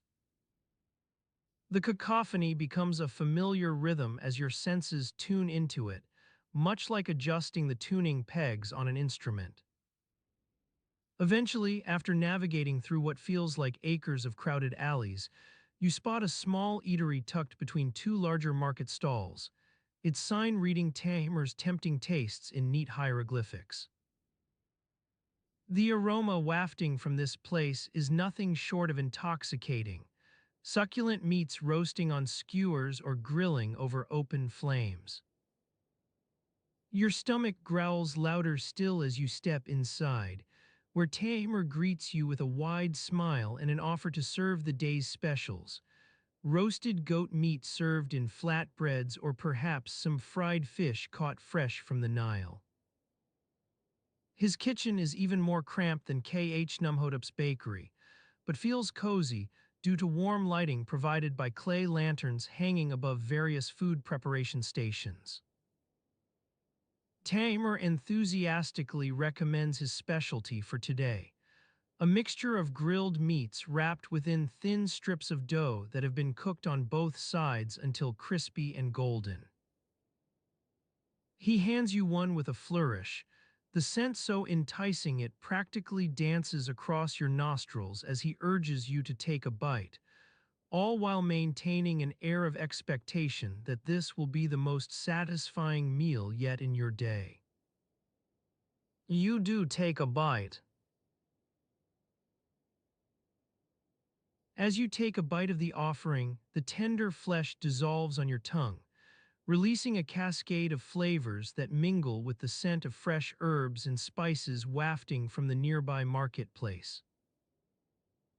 The sun beats down upon your head, its rays dancing across the dusty streets as vendors call out their wares to passers-by, creating a soothing melody of commerce that is both familiar and comforting. The linen cloth wrapped around your waist, a symbol of your station in life, clings damply to your skin as you breathe in the warm air. You are aware of its weight, a subtle reminder of the discomforts that come with wearing clothing made from natural fibers, which can be prone to clinging when sweat-drenched. As you continue on your way, the gentle breeze carries the sweet scent of date palms and the earthy aroma of papyrus reeds growing along the canal banks. You notice how the light catches the fine linen threads in your garment, causing them to shimmer like tiny silver strands as you move through the streets. Your thoughts turn to the task ahead: attending a ceremony at the temple dedicated to Amun-Ra, where offerings will be made and prayers recited for the pharaoh's continued prosperity. You've heard that the high priestess will perform an elaborate ritual involving sacred oils and spices, which should prove most interesting. As you approach the temple complex, the sounds of chanting and the soft clinking of cymbals mingle with the scent of incense carried on the breeze. The air grows thick with anticipation as people begin to gather in the central courtyard, their conversations hushed and respectful as they await the start of the ceremony. You take a moment to adjust your linen headdress, smoothing out any wrinkles that may have developed during the day's activities. You're mindful not only of how you present yourself, but also of the delicate balance between comfort and dignity.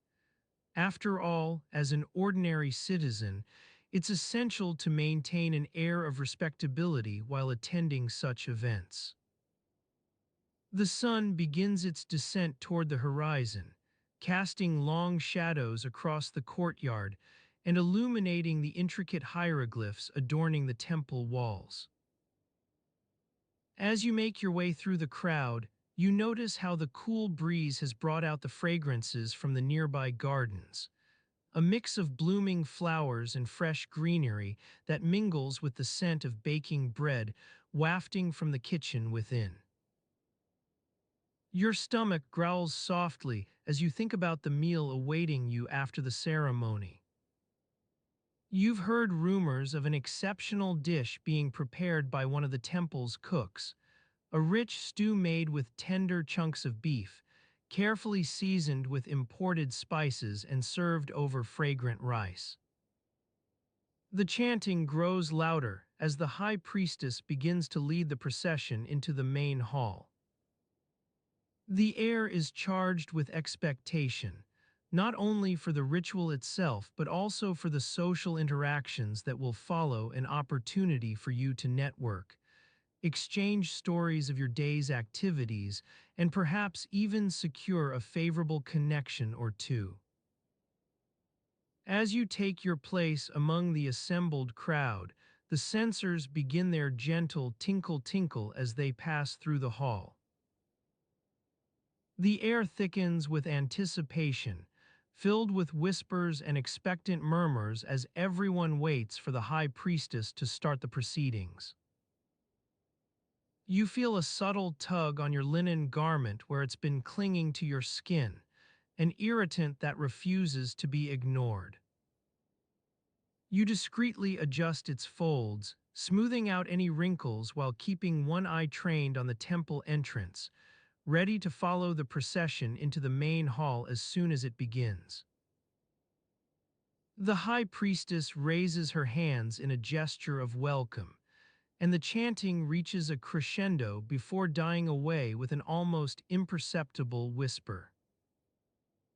As she steps forward, her words are met by an expectant hush that holds everyone entranced, their faces bathed in the soft glow emanating from hundreds of candles lit throughout the hall.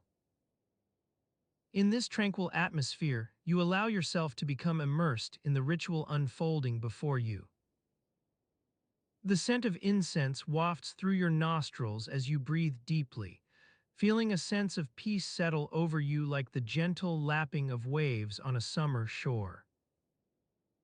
As the ceremony reaches its climax and the prayers are recited, you begin to feel the first stirrings of drowsiness, no doubt brought on by the heat, combined with the soothing effects of the incense and the hypnotic chanting. The flickering candles cast eerie shadows across the walls as the air grows heavy with anticipation for what comes next. In this peaceful reverie, you find yourself standing there for an indeterminate period, lost in a world that seems both familiar and foreign, where customs blend with ancient traditions to create a rich tapestry of everyday life.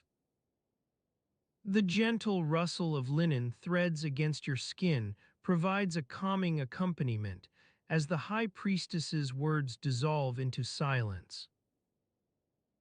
The air remains charged with expectation for a moment longer, before slowly giving way to murmurs of satisfaction and contentment that spread like ripples through the assembled crowd. People begin to nod their heads in appreciation, whispering quiet prayers or making small gestures toward the temple entrance, as if acknowledging some unseen presence has been acknowledged. As you find yourself swept up in this sea of emotions, a subtle realization creeps into your awareness. Despite its idiosyncrasies and quirks, life here remains stubbornly familiar. You've grown accustomed to these sounds, smells, and sensations. It's almost as if they're woven into the very fabric of who you are, an intricate patchwork quilt that binds together all aspects of daily existence. As you continue on your way through the temple complex, you can't help but feel a sense of connection with those around you. These people may seem foreign in some ways, yet their experiences and concerns resonate deeply within you, creating a shared understanding born from countless days spent navigating everyday routines under this vast desert sky. Your thoughts begin to wander toward the night ahead, perhaps an evening stroll along the canal banks or another quiet dinner at home with family. Whatever your plans may be, one thing remains certain: life in ancient Egypt is as unfailingly unpredictable and uniquely human as anywhere else on Earth. As you continue through the temple complex, now emptying slowly of its earlier crowds, a gentle breeze carries the scent of night-blooming flowers across the courtyard. The stars begin to twinkle above like diamonds scattered across an endless canvas, their soft glow illuminating the intricate hieroglyphs etched into stone walls. As you make your way through the quietening streets toward home, the world around you becomes bathed in a serene tranquility. Time itself seems to slow its pace as evening descends upon this ancient land, and for an instant everything feels at peace. The dusty air is heavy with scent and sound, the very fabric of daily life hanging suspended between past and present. You walk on through the fading light, your footsteps carrying you toward a place where night's soft shadows will soon envelop all.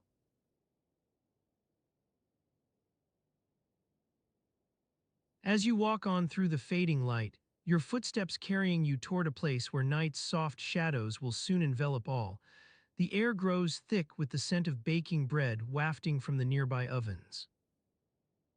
The aroma stirs something deep within you, and your stomach growls softly in response, as if to remind itself that it has been some time since last evening's meal.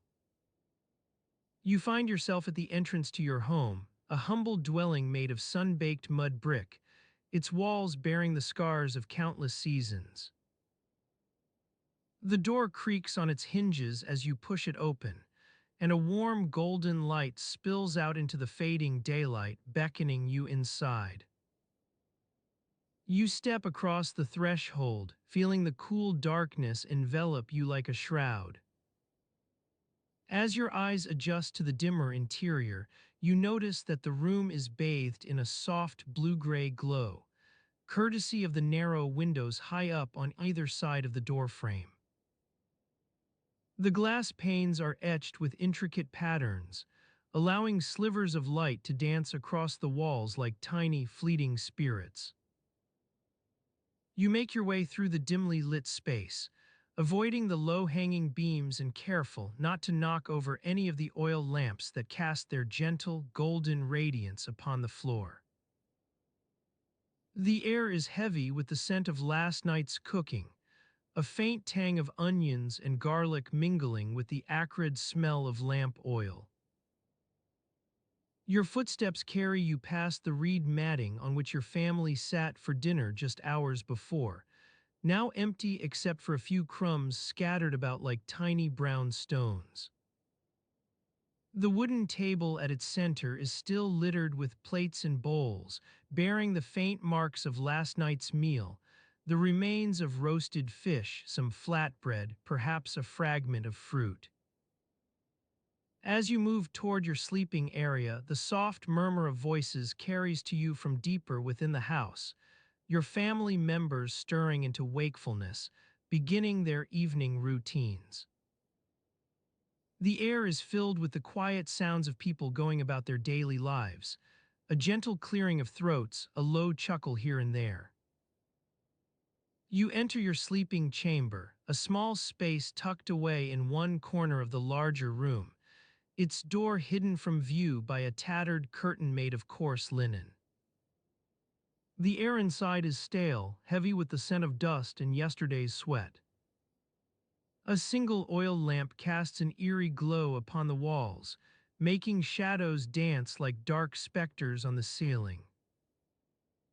You approach your bed, a simple pallet of reed matting laid atop a wooden frame, covered by a thin blanket woven from linen thread. Your stomach growls again as you recall that it has been some time since last evening's meal. You try to push aside thoughts of hunger, focusing instead on the tasks at hand. Your chamber pot stands in one corner of the room, its ceramic bowl bearing the faint stains of previous night's use. The lid is ajar, allowing a faint whiff of stale air and something else, perhaps last night's dinner reappearing as gas. You make no comment to yourself about this. Such things are simply part of life. You take up your chamber pot, feeling its familiar weight in your hand. It is an unassuming vessel, one that serves you faithfully without drawing attention to itself, much like the people around you who go about their daily lives with equal modesty and humility. As you carry the chamber pot toward the door, a faint breeze stirs outside, rustling the reeds on the roof above. The sound carries through the room like a whispered secret, making your footsteps seem all the more hushed in comparison. You pause for a moment at the threshold, feeling the cool night air caress your skin, a gentle reminder of the world beyond these walls.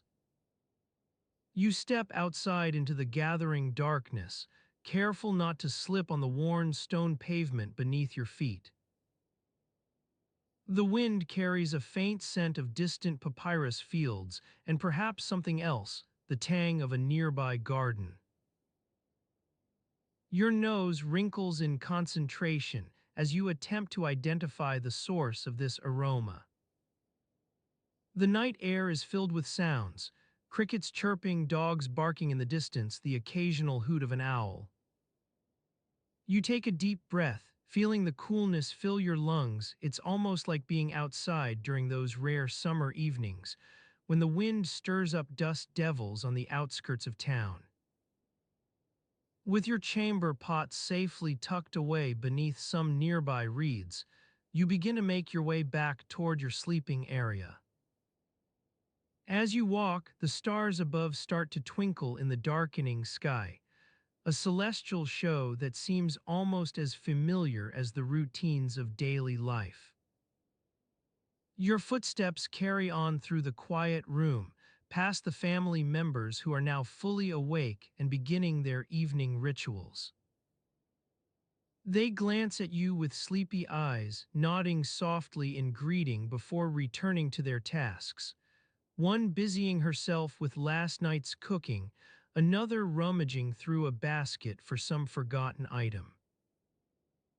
You climb onto your pallet bed, feeling the cool linen blanket settle about your shoulders like a shroud of protection. The chamber pot is safely tucked away once more, its presence a constant reminder that even in the midst of such quiet routines, where time seems to slow and life's great rhythms unfold with measured ease, there remains always something waiting just beyond the edge of awareness. As you settle into your bed, the soft sounds of evening carry on outside, crickets chirping, dogs barking, the wind rustling through reeds. Your eyelids grow heavy, weighted by the gentle pace of life in this ancient land where time itself seems to unfold with unhurried patience.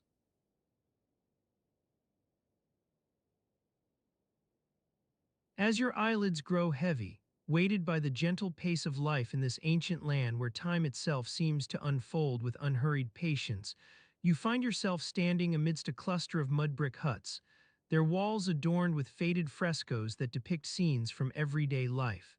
Fishermen hauling nets full of silvery fish, farmers tilling the fertile soil, and artisans crafting beautiful pottery. The air is alive with the soft chatter of neighbors exchanging news and gossip as they work on various tasks. To your left, an elderly woman kneads a batch of dough on a wooden board, her hands moving deftly to shape loaves from emmer wheat flour that's been milled in-house by the village miller. The aroma of freshly baked bread wafts through the air, mingling with the scent of roasting fish and simmering stews cooking over low flames within the nearby huts. As you watch the woman work her dough, a young apprentice arrives at your side, carrying a large clay jug filled to the brim with clear water from the Nile. "Master," he says with a nod, before carefully pouring some of the liquid into a smaller vessel beside the kneading board. The sound of trickling water fills the air as the woman's hands move in rhythmic strokes, shaping and folding the dough until it becomes smooth and pliable. The apprentice sets down his jug and takes up a nearby paddle-like tool, using it to gently lift a portion of the dough into a waiting basket lined with reeds. "Ah," he says softly, as if sharing some private knowledge, "today's batch will make fine beer for the Pharaohs' festival." The woman gives him a knowing glance before returning her attention to the remaining dough. You notice that the villagers are gathered around you now, intrigued by your presence among them. One of them, an elderly man with a wispy beard and spectacles perched on the end of his nose, ambles over, wiping his hands on his tunic as he speaks in hushed tones to the apprentice about matters concerning the next day's market deliveries. The sound of gentle laughter carries through the air, punctuated by soft chattering that ebbs and flows like the Nile itself. You catch snippets of conversation. Someone shares news from a nearby village. Another person talks about an impending drought affecting their crops, and yet another mentions rumors circulating around some dispute between local officials over land ownership. Your gaze wanders to a group gathered near the farthest hut, watching as one of them attempts to fashion a wooden tool for harvesting grains. The whine of sandpaper fills the air as they work at coaxing straight lines from rough-hewn wood, their fingers moving with practiced ease amidst an array of worn tools. As your attention drifts between these scenes, you feel yourself becoming more and more detached from the world beyond this small cluster of huts, lost in a reverie that's both soothing and calming. Your breath begins to slow as you watch, mesmerized by the gentle rhythm of village life where time is told not in hours or minutes, but in cycles of work, rest, and social gatherings. Your thoughts turn inward now, carried away on currents of contemplation that mirror the quiet flow of water within the nearby canal. You're no longer part of this gathering. Instead, you find yourself suspended in a state between observer and participant, neither fully engaged nor entirely detached from these simple daily routines played out before your eyes. In this state, you notice details about the surroundings, how dust motes dance on sunlight that filters through cracks in the hut's walls, the faint scent of lotus flowers carried by a breeze from across the river, and the soft lapping sound made by water as it flows into an irrigation channel nearby. These small sounds weave together with whispers, murmurs, and laughter to create a tapestry of everyday life that wraps around you like a warm blanket. Time seems to expand now, stretching each moment further than any measured unit could ever capture its essence. Hours dissolve away as the air thickens with warmth generated by the baking bread, making even your skin feel heavy-lidded from this stillness. The villagers begin to disperse for their midday meal, moving toward huts filled with the savory aromas of stews and roasted meats that sizzle over open fires. The sound of clinking pottery carries through the air as people make their way back into their homes to eat beneath shaded awnings or by candles lit on flat stones. Your own stomach growls softly in response, echoing the sounds emanating from within those huts, but you don't move towards them just yet. Instead, your attention becomes fixated once more upon an elderly man who's been watching the bread-making process. His hands now hold a wooden ladle filled with frothy liquid that glows like honey-colored sunlight under the fading light filtering through cracks in his hut. He nods to himself as he pours the mixture into a nearby clay vessel where fermentation will begin soon, releasing carbonation and making it perfect for brewing beer from emmer wheat. His eyes crinkle at the corners when speaking with an apprentice who passes by. Their hushed conversation revolves around measurements of yeast additions and specific temperatures for optimal brewing conditions.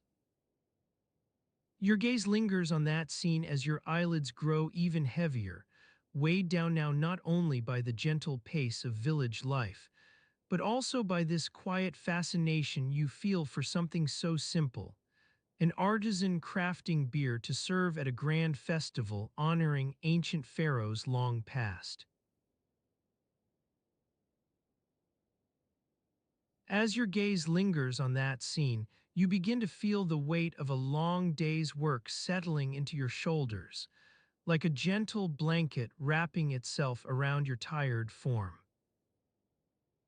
The artisan's hands move with deliberate slowness, carefully measuring out ingredients for the grand festival's beer, and the soft clinking of pots and pans against each other creates a soothing melody that seems to harmonize with the quiet hum of the village at dusk.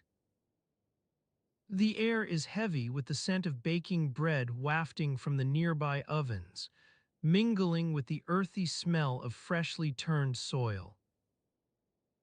The sky above has transformed into a kaleidoscope of warm hues, oranges and pinks bleeding into soft purples and blues as the sun sets beyond the horizon. You can feel the gentle breeze rustling the leaves on the palm trees, creating an almost imperceptible whispering in your ear.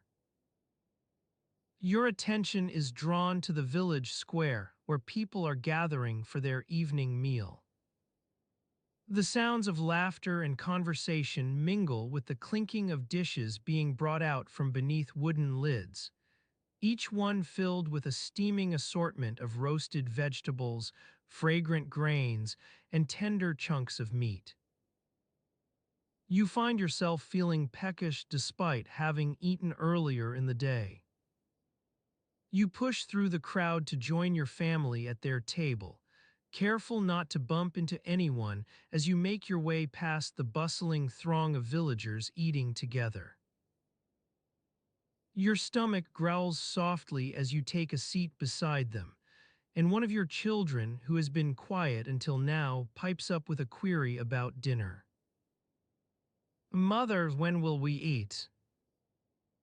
I'm hungry. Their voice breaks into the gentle din of conversation. Your mother smiles warmly and begins to portion out individual servings on two wooden plates made from palm fronds. The sound of spoons scraping against the bowls as they fill them creates an almost meditative rhythm, each stroke echoing through your mind like a metronome marking time with the passing minutes. You watch, entranced by this repetitive motion, feeling your hunger stir within you. The smell of cooking oil wafts up from the dishes and entices you to take that first bite, but before doing so, someone nearby lets out a faint cough, interrupting the peaceful atmosphere. It's one of the elderly women who sit at the far end of the square. They've been talking about their grandson who is preparing for his priestly examinations in a few days' time. You catch snippets of conversation as people discuss the intricacies of temple rituals and sacred texts, their words weaving together like threads on a tapestry to create an intricate pattern. Your attention starts to wander, however, when you realize that amidst all this talk about grand festivals honoring long-dead pharaohs and priestly examinations, no one seems to be paying much mind to the most pressing issue of the day: flies. You find yourself thinking back on your previous forays into ancient Egyptian society, particularly during a visit to a family friend's house in a nearby village. Their dinner table had been plagued by swarms of tiny insects hovering above every dish, each one vying for dominance as they danced and dived with reckless abandon around the food.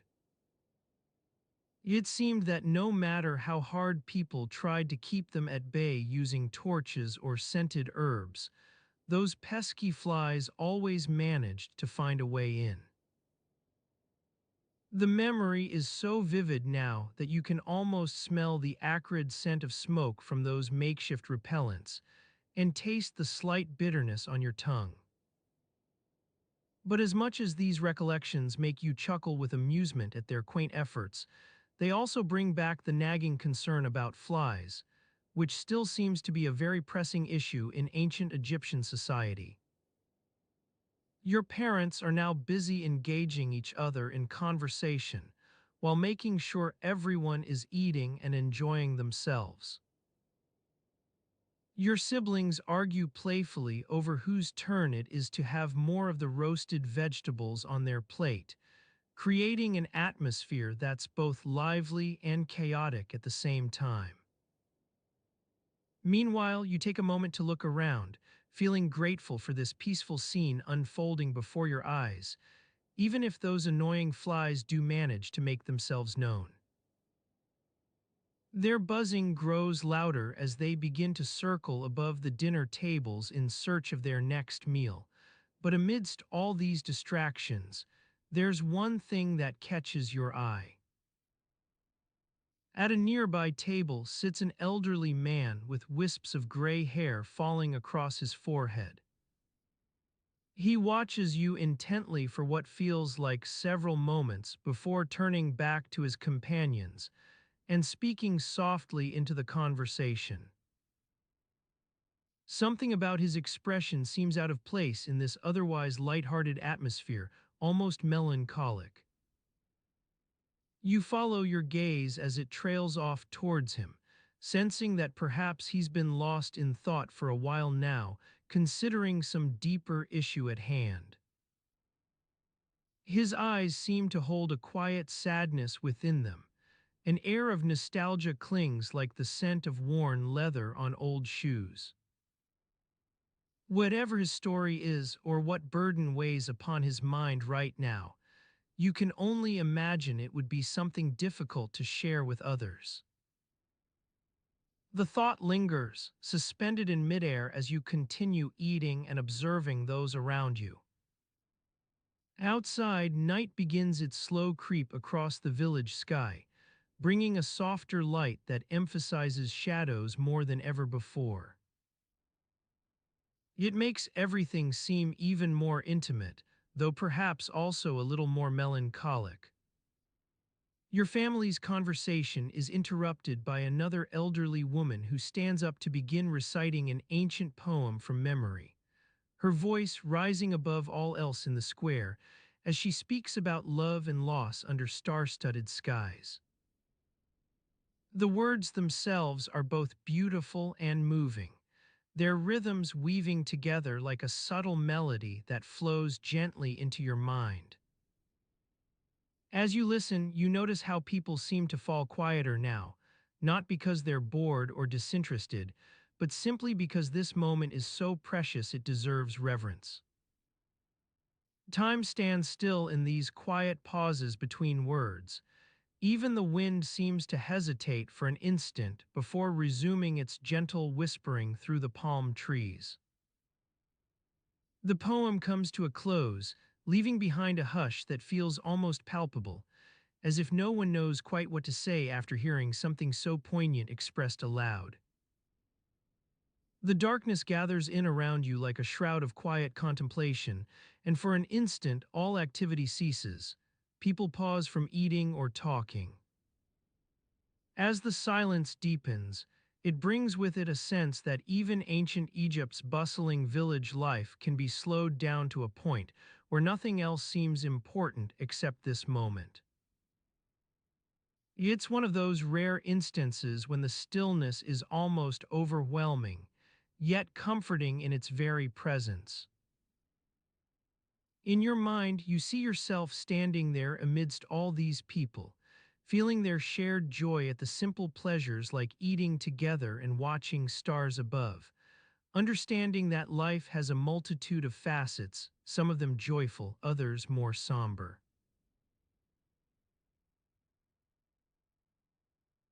As you stand amidst these people, feeling their collective joy and understanding that life has a multitude of facets, some of them joyful, others more somber, you begin to notice the subtle sounds that fill this marketplace. The soft creaking of wooden stalls as they shift in the gentle breeze, the murmur of haggling merchants trying to outdo one another with their prices and wares, the occasional clang of pots being rearranged on a vendor's stand, sending up tiny sparks from the rusty metal. The air is thick with the smells of baking bread, fresh fish, and spices.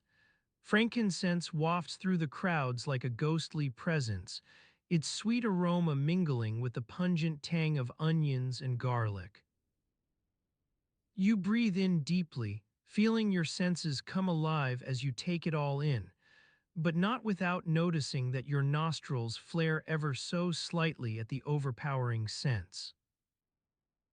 Your nose wrinkles just for an instant.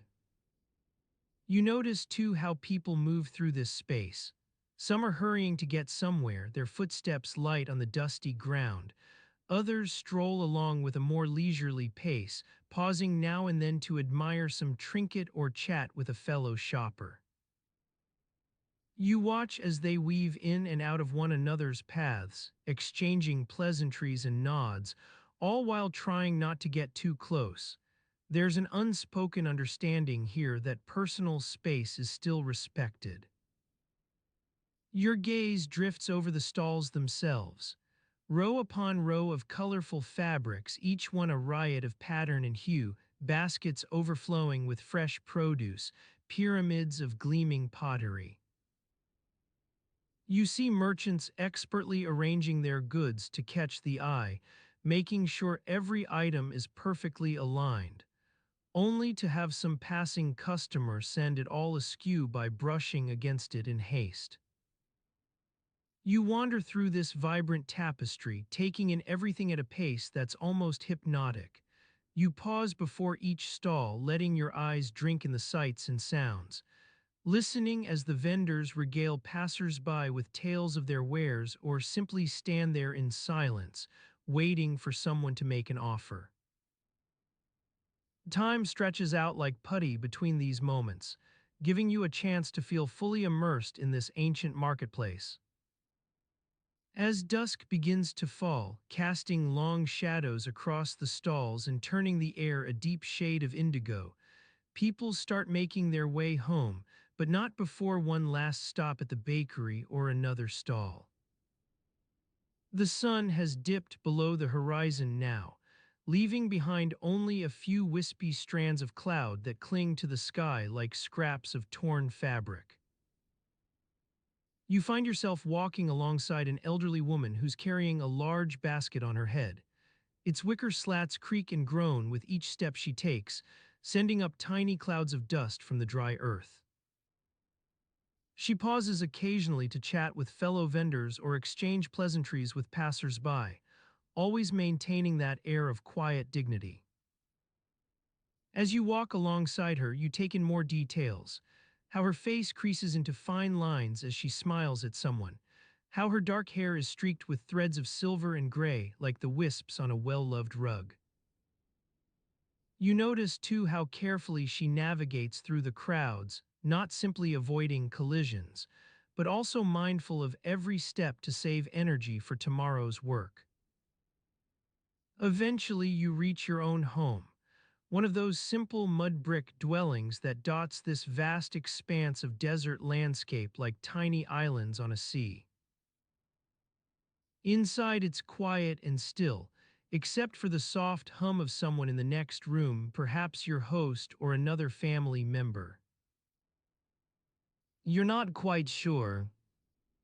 The air inside is thick with the scent of stale bread and something else. Maybe it's the faint tang of sandalwood incense that lingers from last night's dinner prayers. The dim light casts long shadows across the walls, making everything seem a little more mysterious than you expected.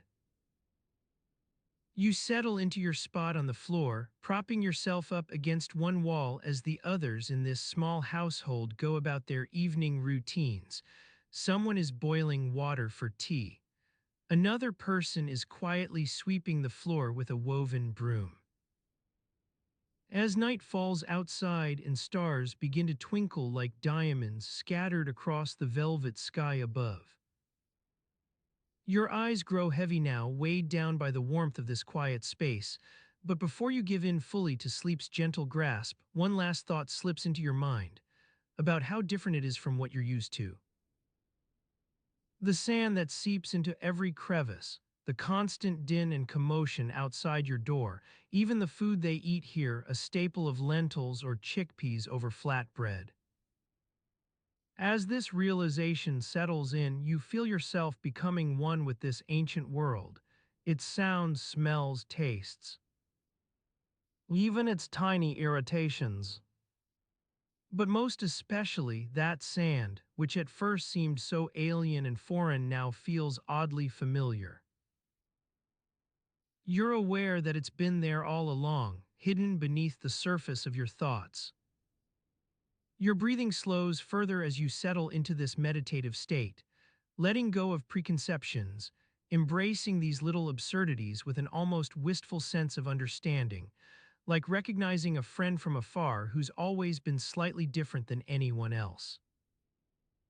As night deepens and stars continue to shine their gentle light down upon this desert landscape, your eyelids grow heavy, weighed down by the slow pace of life here. The world outside recedes into a muffled hum as you begin your descent into sleep, but not before one last glimpse.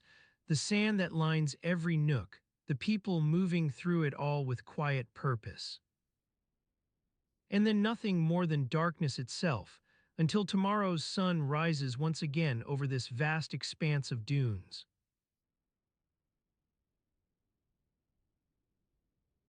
As the last wisps of daylight surrendered to the endless desert night, a gentle lapping of wind against the stone walls of your humble abode began to stir the stillness. The air was heavy with the scent of frankincense and myrrh, carried on the breeze from some distant temple or market stall, mingling with the acrid tang of cooking fires wafting from neighboring homes.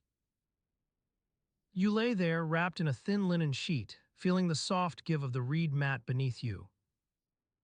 Your eyelids began to droop, weighed down by the languid heat of the day's sun beating against your skin like a persistent lover's caress. The sounds of evening life, children's laughter echoing through the narrow streets, vendors calling out their daily wares in hushed tones, receded into the background as you let yourself slide deeper into relaxation. In this world without showers, where water was precious and bathing a rare luxury, you wouldn't know what to do with all that cool, clear liquid. No, your ablutions would be limited to quick spongings of the face and hands with a damp cloth, perhaps an occasional splash for the feet on hot summer days like this one. You remembered the day's exertions, carrying baskets of fresh vegetables from the market, dodging donkeys in the crowded streets as you made your way back home. The sweat that had dripped into your eyes, stinging them with its saltiness, the scratchy feeling of the linen tunic clinging to your damp skin. Your fingers would have been stained red from handling beets and radishes all morning. As night deepened, the shadows cast by the reed mats on the walls began to stretch and twist, like dark tentacles reaching out into the room. The soft glow of a clay oil lamp in the corner, its wick dipped in tallow to conserve precious olive oil, illuminated the space with an eerie softness, casting long stripes across the floor. You felt your breathing slow as you listened to the quiet sounds outside, a distant dog barking, the creaking of wooden doors on hinges worn smooth by generations of use. A gentle breeze rustled through the palm fronds overhead, causing the wooden shutters to sway softly against their frames. In this sleepy state, the world's troubles seemed far away, or at least, not pressing upon your shoulders quite so relentlessly as they did during the day. Your worries about meeting tomorrow's quota of bread for the household, your concerns over who would take you in if you fell ill with a fever that wouldn't break. All these receded into the shadows, waiting patiently to reassert themselves at dawn. As sleep beckoned, you became aware of your body, how it had grown accustomed to the softness of the mat beneath you. Your fingers curled and uncurled, releasing their hold on the linen sheet as you let go, surrendering to the inevitable pull of exhaustion. It was a strange thing, this not showering life, but one that you'd grown accustomed to over time. Water for washing came from a nearby well or fountain. Its coolness was both refreshing and fleeting. You learned to appreciate those rare moments when it rained, and the water flowed freely into the streets like liquid silver. But even on dry days like this one, there were ways to stay cleanish, if not exactly sparkling bright as an Egyptian lily in full bloom.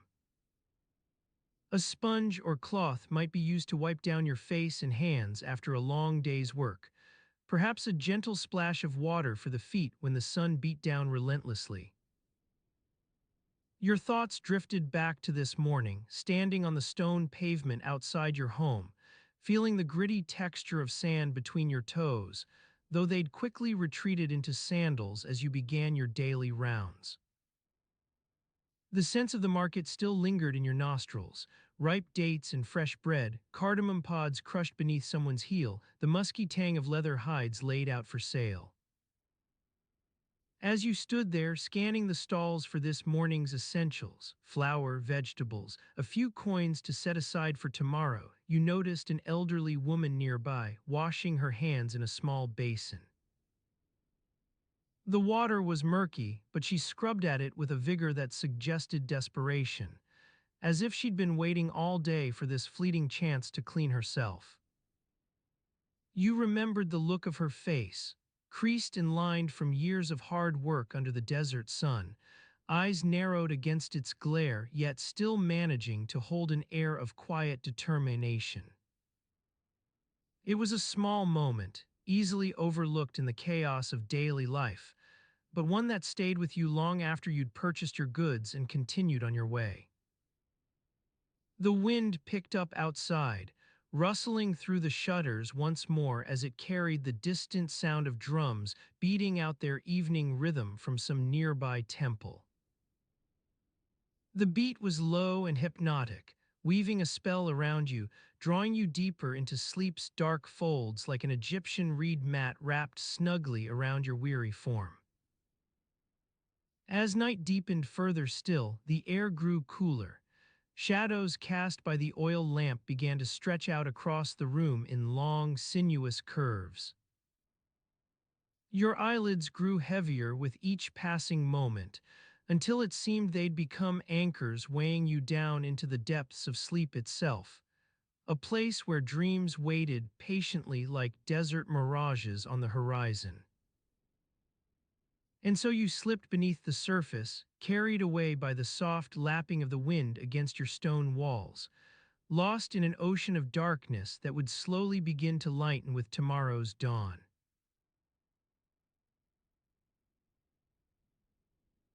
As you slipped beneath the surface of sleep, carried away by the soft lapping of the wind against your stone walls, the darkness began to seep into every corner of your mind like a slow-moving tide. You felt yourself floating on its gentle currents, suspended in an ocean of nothingness where time itself seemed to lose all meaning. The wind outside continued to whisper secrets in your ear, its soft sighs and murmurs weaving together into a soothing melody that accompanied you down into the depths of slumber. The moon had long since dipped below the horizon, leaving behind only a faint glow on the eastern horizon like the dying ember of a forgotten fire. But even without its silvery light to guide it, your spirit seemed to know exactly where it was going. As you drifted deeper into the realm of dreams, the sounds around you began to change. The distant laughter and chatter of your fellow villagers faded away, replaced by the soft crunching of gravel beneath the feet of a lone traveler who walked through the deserted streets under the cover of darkness. You heard the creaking of wooden shutters as they were pushed open with a rusty hinge, letting in a sliver of cool night air that carried on its scent the faint tang of fresh mint. Your mind wandered to your own home, where you knew your servants would be busy preparing for the next day's chores. They moved about with practiced ease, their footsteps quiet on the stone floors as they went about their tasks by the flickering light of oil lamps. The air was thick with the smell of cooking fat and fresh bread rising in the ovens, transporting you to a place where hunger seemed more distant than it actually was. But even Sleep's siren song couldn't fully banish thoughts of ancient Egypt's peculiarities from your mind. You recalled how people used twigs and rough stones to scrape away at their teeth instead of toothbrushes or dental floss. It's astonishing, really, the idea that something so basic as oral hygiene would be considered a luxury beyond reach. As you lay there in darkness, surrounded by nothing but shadows and the soft creaking of wooden beams above your head, it occurred to you that ancient Egyptians had no concept of what we take for granted today. Their tooth-cleaning tools were anything but sophisticated, coarse cloth or pieces of string wrapped around a finger to guide twigs with abrasive tips against their gums. You imagined yourself as an Egyptian child, standing before the mirror-smooth surface of polished bronze held up by a servant in one hand and a twig in the other. Only this time it's not for play, but for an honest attempt at cleaning your teeth. The feeling would be unpleasant to say the least, scraping away at your enamel with coarse twigs that left behind tiny splinters or fibers. As you settled deeper into sleep, the image faded from view like a dream dissolving in the morning light. You slipped back into the world of ancient Egypt once more, this time finding yourself standing before a humble home where a family prepared for dinner. Women and children alike moved about with practiced ease, their movements fluid as they worked together to create an evening meal. In one corner, a young girl sat on her haunches beside a small clay dish filled with fresh vegetables, carrots peeled and sliced into neat sticks, beans plucked from the pods, leaves torn free from stalks. Her eyes were fixed intently upon this task, as if she knew that tonight's dinner would be no different than every other night of her life, simple but satisfying. Nearby, an elderly man sat cross-legged on a mat in front of the family shrine, muttering softly to himself as he poured oil from a bronze vessel into a shallow dish. His hands moved with deliberate slowness, each gesture a ritualistic accompaniment to his murmured prayers for safe passage and a successful hunt tomorrow. In this quiet home filled with the scent of cooking bread rising in the ovens, that comforting smell of freshly baked loaves wafting like incense through every crevice, you were struck by how much time passed here, how ordinary life unfolded within these walls. People lived day to day without grand ambitions or great aspirations. There was simply a need to survive from one meal to the next. And yet even this simple existence wasn't free of difficulties and discomforts. A young mother walked in through the door now, her face set with determination as she laid out flatbreads for that night's dinner on a wooden table outside the main room. Each bread had been carefully placed upon its own reed mat to keep them separate from one another, so they wouldn't stick together.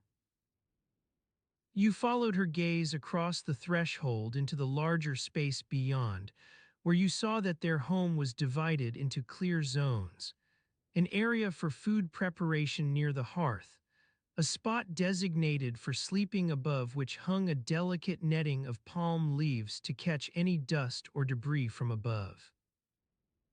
Your eyes roamed over every aspect, not only noting how much like your own life it all seemed, but also feeling a pang at seeing how much more straightforward their days were compared with yours.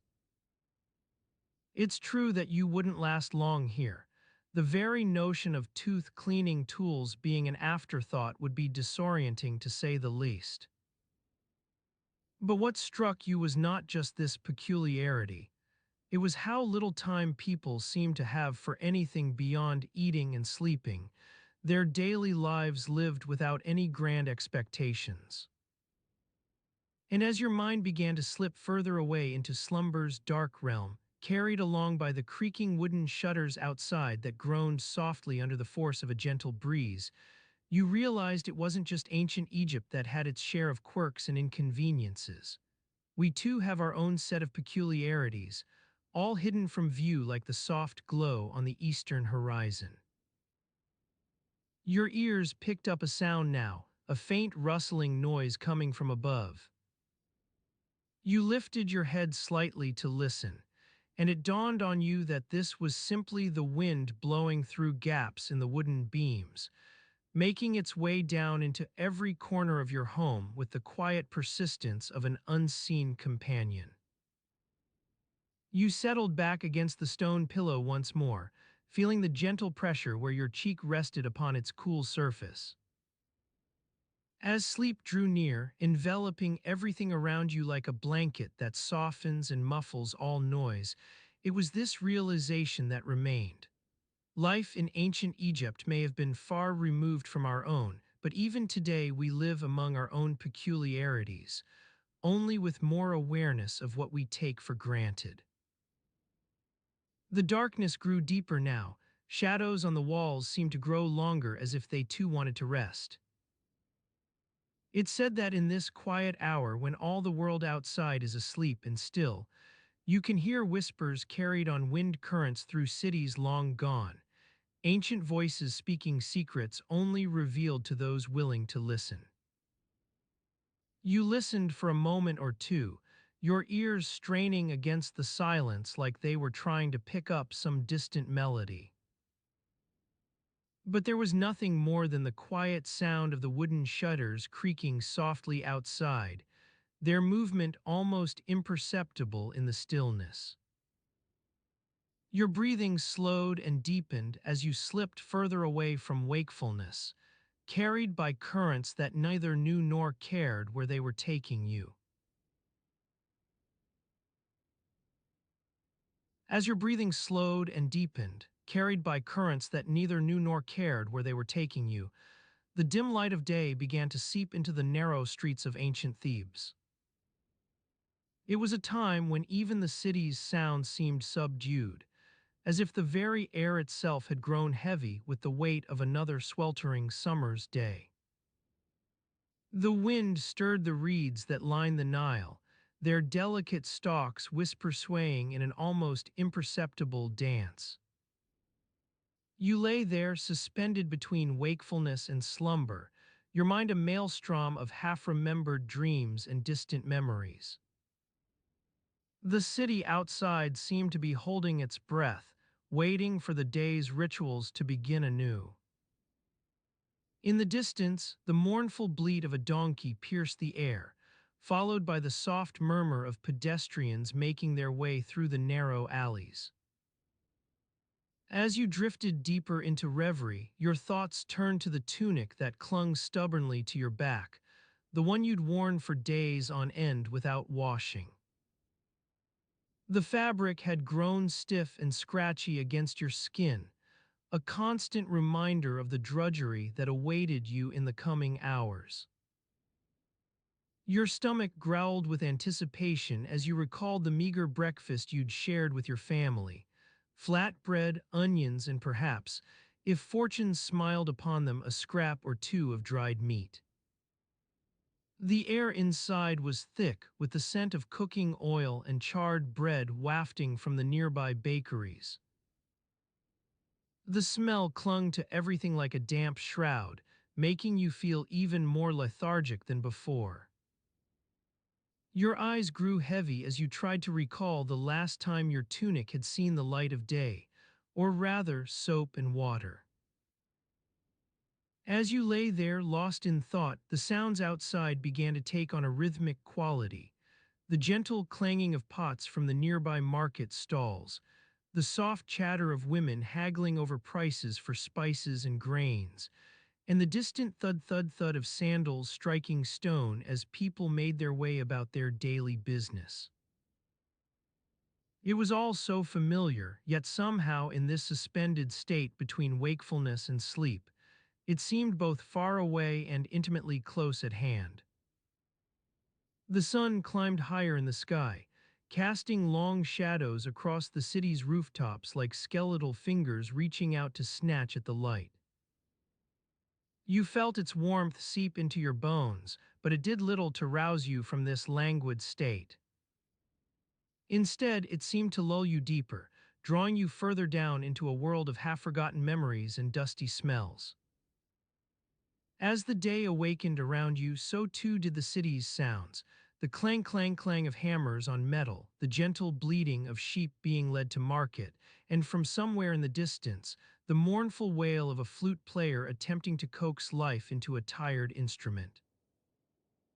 It was all part of the symphony that filled the air, a cacophony of sound that both soothed and irritated you in equal measure. Your thoughts turned once more to your tunic, or rather its absence from any semblance of cleanliness. You remembered the countless times you'd worn it for days on end without washing, the way the fabric would cling to your skin like a second layer, the constant stench that seemed to emanate from every thread and fiber, and the faint tang of sweat that clung to you like a shadow. It was all so familiar, yet somehow in this suspended state between wakefulness and sleep, it felt both utterly mundane and deeply alien.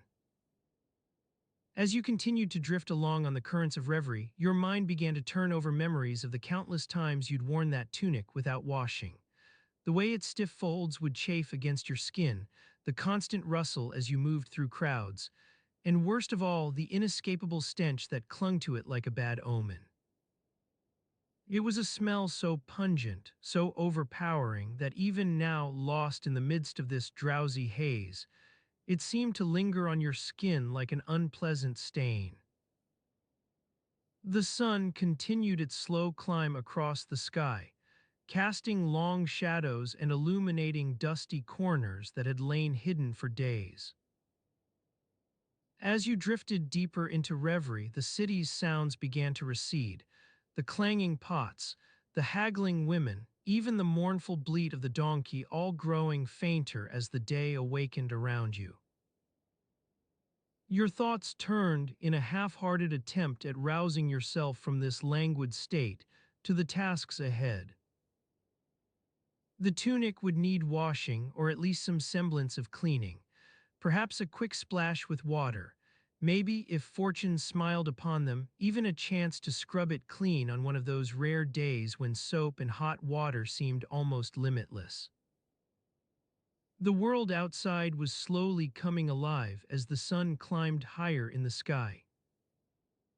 People stirred, stretched, and made their way about their daily business, some hurrying to market, others trudging through dusty alleys with baskets slung over their arms. The air grew thick with the smells of cooking food, bread wafting from nearby ovens, onions sizzling on makeshift grills, and if you were lucky, perhaps even a fragment or two of meat drifting up from some distant stall. As your mind continued to meander through these half-forgotten memories, it began to turn over the countless small details that made life in ancient Egypt so peculiar. The way people would pause mid-step to adjust their headscarves, the constant rustle of linen as they moved about their daily business, and above all else, the stench of sweat and dust that clung to every person, no matter how clean or well-dressed. The sun continued its slow climb across the sky, casting long shadows and illuminating dusty corners. As you drifted deeper into reverie, your thoughts began to turn over memories of life in ancient Egypt's sprawling cities, the way people would haggle over prices for spices and grains, the constant clanging of pots from nearby market stalls, and above all else, the small details that made every day so uniquely peculiar.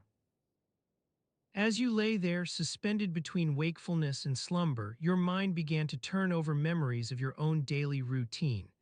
The way you'd trudge through dusty alleys with baskets slung over your arms, the constant rustle of linen as you moved about your business, and worst of all, the inescapable stench that clung to every person like a bad omen.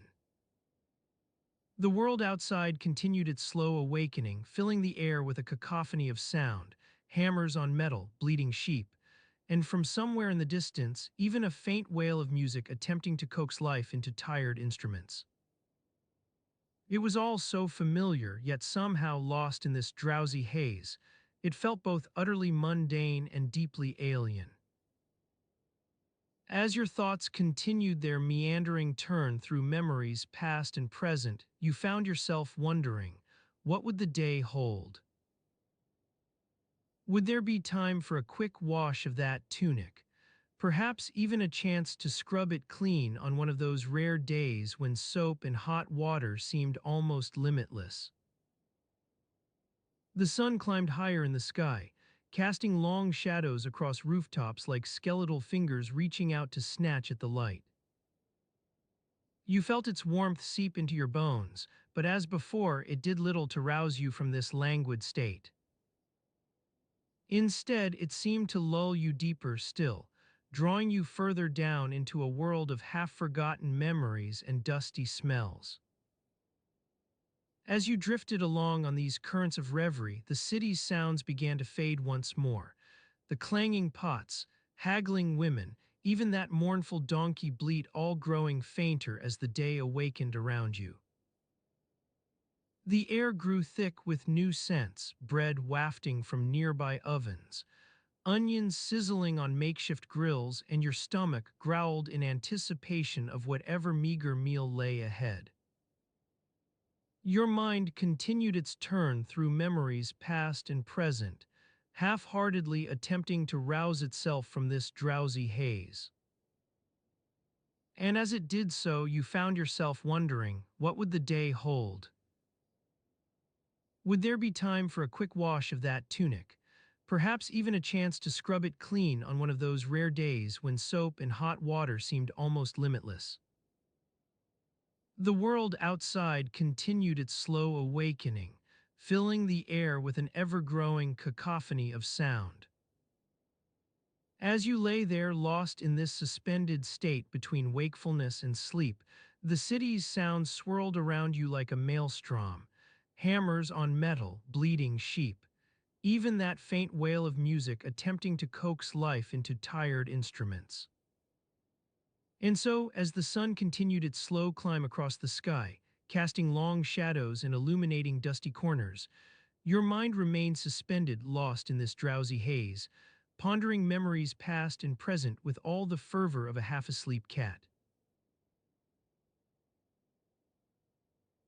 As you stood still for a moment longer, your thoughts drifted to the mundane concerns of daily life, like how to keep your hair clean without resorting to harsh perfumes or abrasive powders that left your scalp feeling parched and itchy.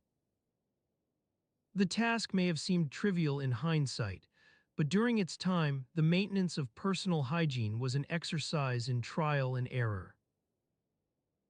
You wandered through a narrow alleyway, dodging market stalls as you made your way to the nearby riverbank where women gathered to wash their hair. The air was alive with the sweet scent of date palm trees swaying gently above, their leaves rustling softly against each other like the soft whispering of friends sharing secrets. As you approached the water's edge, a woman dipped her hands into the cool waters and began to rinse her tresses, sending droplets flying in every direction. You watched with a mixture of fascination and trepidation as she worked on washing away the dirt and grime that accumulated daily, the remnants of cooking oils, perfumes, and dust carried by the wind. To tackle this task, you had turned to an old favorite, soapwort root, known for its gentle lathering properties. The pungent aroma wafting from your hair left a trail as you walked through the narrow alleys, causing passers-by to wrinkle their noses in distaste, though they knew better than to comment on the smell of someone else's personal hygiene products. You worked slowly and deliberately, rubbing the soapwort into your scalp with circular motions before rinsing it out under the cool waters. The sensation was almost soothing, a temporary reprieve from the sweltering heat that clung to you like a damp shroud. As you continued to wash and rinse, the sounds of the river, lapping water, chirping birds, and murmuring women in the background blended into an undulating melody. As the sun climbed higher still, its rays dancing across your skin with increasing ferocity, you couldn't help but feel a twinge of discomfort.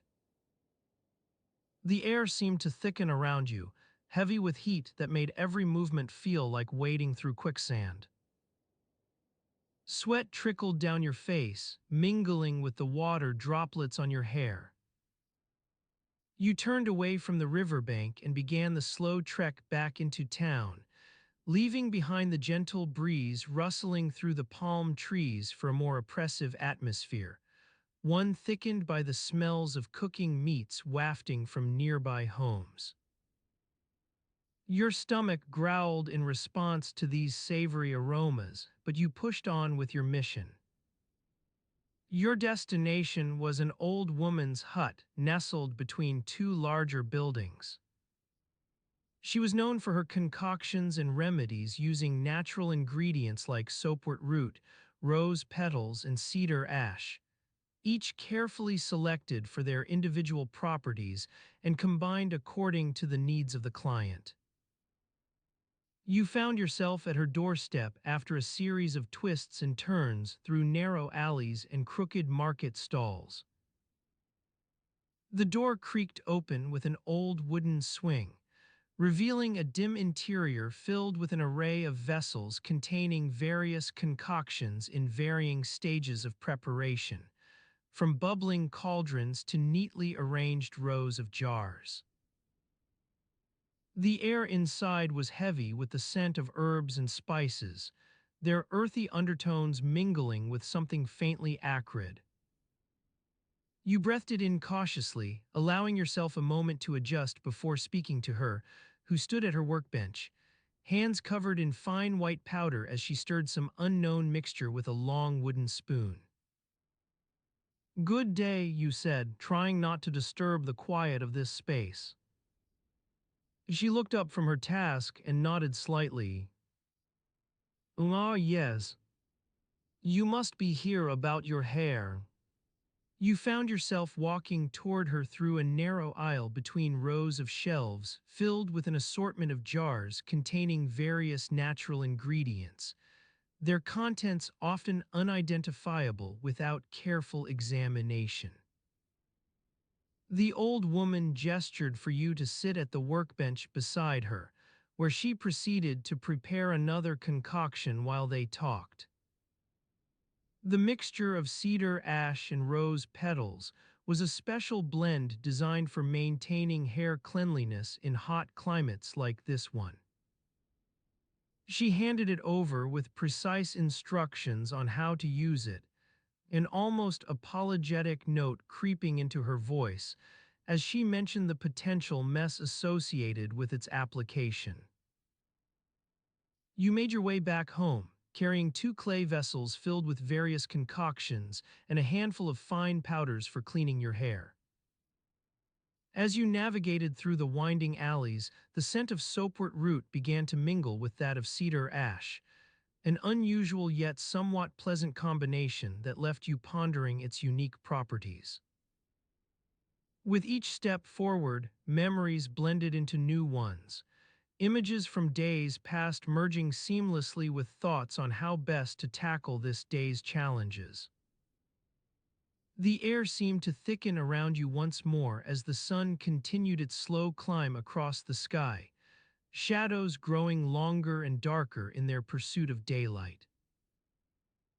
And so, as your mind wove an intricate tapestry from threads of yesterday and today, a quiet stillness descended over the town like a soft blanket. The sounds of everyday life blended into one great hum, a muted symphony that gradually faded to silence, leaving you standing there for what felt like hours but might only have been minutes. The wind picked up ever so slightly as the sun reached its zenith, rustling leaves on nearby date palms and sending their gentle whispers through the alleys once more.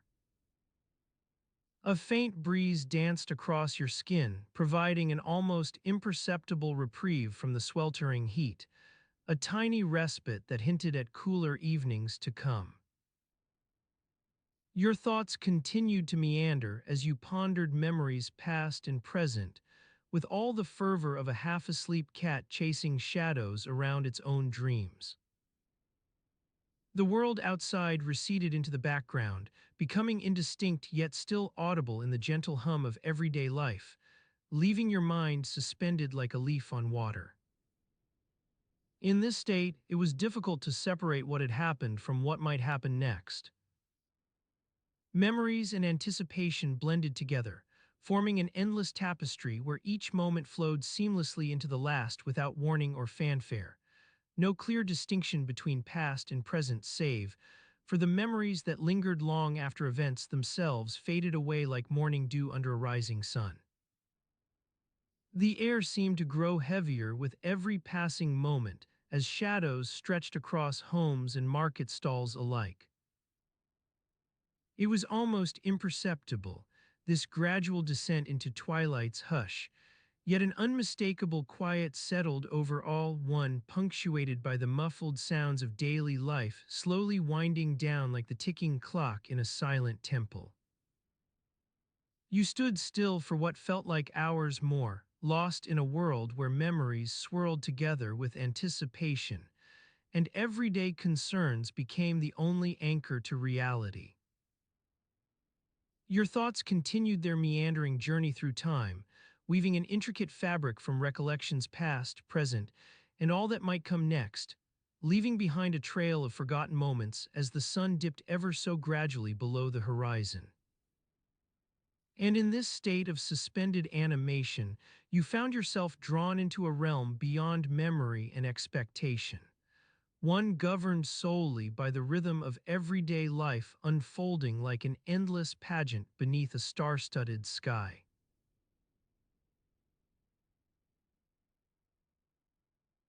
As you stood on the worn stone steps of your family's modest dwelling, the star-studded sky above seemed to yawn open like an endless canvas of twinkling brushstrokes. The night air was alive with the soft hooting of owls and the distant thrumming of a flute player in some neighboring courtyard, his mournful melody carried away by the gentle breeze that rustled through the papyrus reeds lining the Nile's banks. Your eyes grew heavy as you watched a young servant girl make her way towards the river, her long hair tied back in a neat knot and a clay jug slung over one shoulder. She was on errand to fetch water for your family's evening meal, a task that would normally fall to one of the elder servants, but with the household's elderly retainer indisposed due to a bout of indigestion brought on by too many servings of fermented beer. As you stood there lost in thought, the distant sound of lapping water and creaking wooden dippers carried on the air seemed to grow louder, punctuated occasionally by the soft clinking of pottery or the occasional shout from some unseen vendor hawking his wares along the riverbank. The smell of baking bread wafted through the night, mingling with the acrid tang of burning torches and the faintly sweet scent of dates ripening in their baskets. Your thoughts turned to the task at hand, fetching water from the Nile using a dipper made of worn leather and wood. You recalled the words of your father on such matters, how one must be mindful not only of the river's moods, but also of the weight of responsibility entrusted to you by your family. A careless mistake could lead to wasted time, spoiled food, or worse, an affront to the household gods.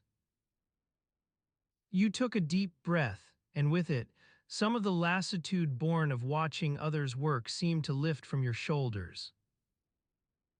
You set off towards the river, joining the throngs of people making their way along the crowded banks, fishermen unloading their nets, vendors hawking fresh produce, and other servants like yourself bound for similar errands. The air grew thick with the smell of fish drying on racks slung over market stalls or hanging from wooden frames overhead. Some of these smells were overpowering. The pungency of rotting onions left out too long in the sun, the sweetness of ripening melons, their tender flesh bursting forth through gashes torn open by eager hands. You navigated your way past a young couple deep in conversation. She with her hair covered in intricate braids adorned with tiny shells and beads, he sporting a well-oiled beard streaked with silver threads. Their words were hushed but animated, the occasional snatched phrase or laugh drifting into the night air, punctuated by the steady thud of papyrus reeds swaying gently above. The river itself was alive, its surface smooth as silk in places, broken up by short-lived eddies and whirlpools that danced like miniature water demons whenever a boatload of passengers crossed paths with some errant fish or stray weed. Your dipper clutched tightly within your grasp. You waded into the cool, dark waters at an angle, careful not to slip on slick stones hidden beneath the surface. With each stroke of your arm as you plunged the dipper's worn leather head into the water, it seemed to grow heavier in your hands, heavy with anticipation and the weight of responsibility entrusted by your family. The sounds around you grew more vivid, a chorus of frogs croaking from some distant reed bed, children laughing as they chased after fish near the river bank, the mournful wail of that flute player carried away on the night wind. You were acutely aware, too, of every small discomfort, the slight chafing at your ankle where the worn leather strap dug in just so, the faint grittiness between your toes from walking barefoot along the stony riverbank. But such irritations only served to heighten your senses, like a finely tuned instrument attuned to the subtle vibrations of everyday life. As you drew near to your destination, that cluster of stone steps worn smooth by countless generations' footsteps, something caught your eye on the opposite bank. A lone falcon perched atop a weathered wooden pylon, watching with piercing gaze as if aware of every single thought and action playing out below. Its feathers seemed woven from threads of moonlight itself, its eyes glinting like stars shining bright in an otherwise dark canvas. With that fleeting glimpse still embedded within your mind's eye, the falcon poised against a backdrop of city lights, each one softly glowing behind windows and doorways as if reflecting off pools of water scattered across the stone floors inside. You reached out with a practiced hand to seize the clay jug suspended at shoulder height by its looped handle.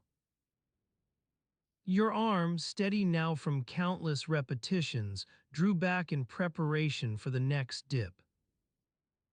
In that same moment, something like a fleeting shiver ran through your body, an echo of awareness born not just from years spent watching others, but also from having briefly taken on their roles within this great tapestry of daily life, all its threads worn smooth by time and repetition. And with each slow stroke as the dipper descended once more into the river's depths, it seemed you were slowly merging with that same rhythm, blending your actions into a seamless whole where every gesture counted towards some greater purpose not always visible to the naked eye. As you stood by the river's edge, your fingers trailing along the worn stone of the dock, it was almost as if time itself had slowed to a gentle crawl, allowing each moment to unfold with deliberate slowness. The dipper continued its steady descent into the water, sending ripples through the calm surface like whispers carried on the breeze that rustled the reeds growing along the riverbank. You breathed in deeply, feeling the cool mist of the morning air fill your lungs, and as you exhaled slowly, the sounds around you seemed to grow louder. The distant bleating of goats from the nearby village, the soft lapping of the water against the dock's wooden pilings, and the steady creaking of the papyrus boats tied up along the shore.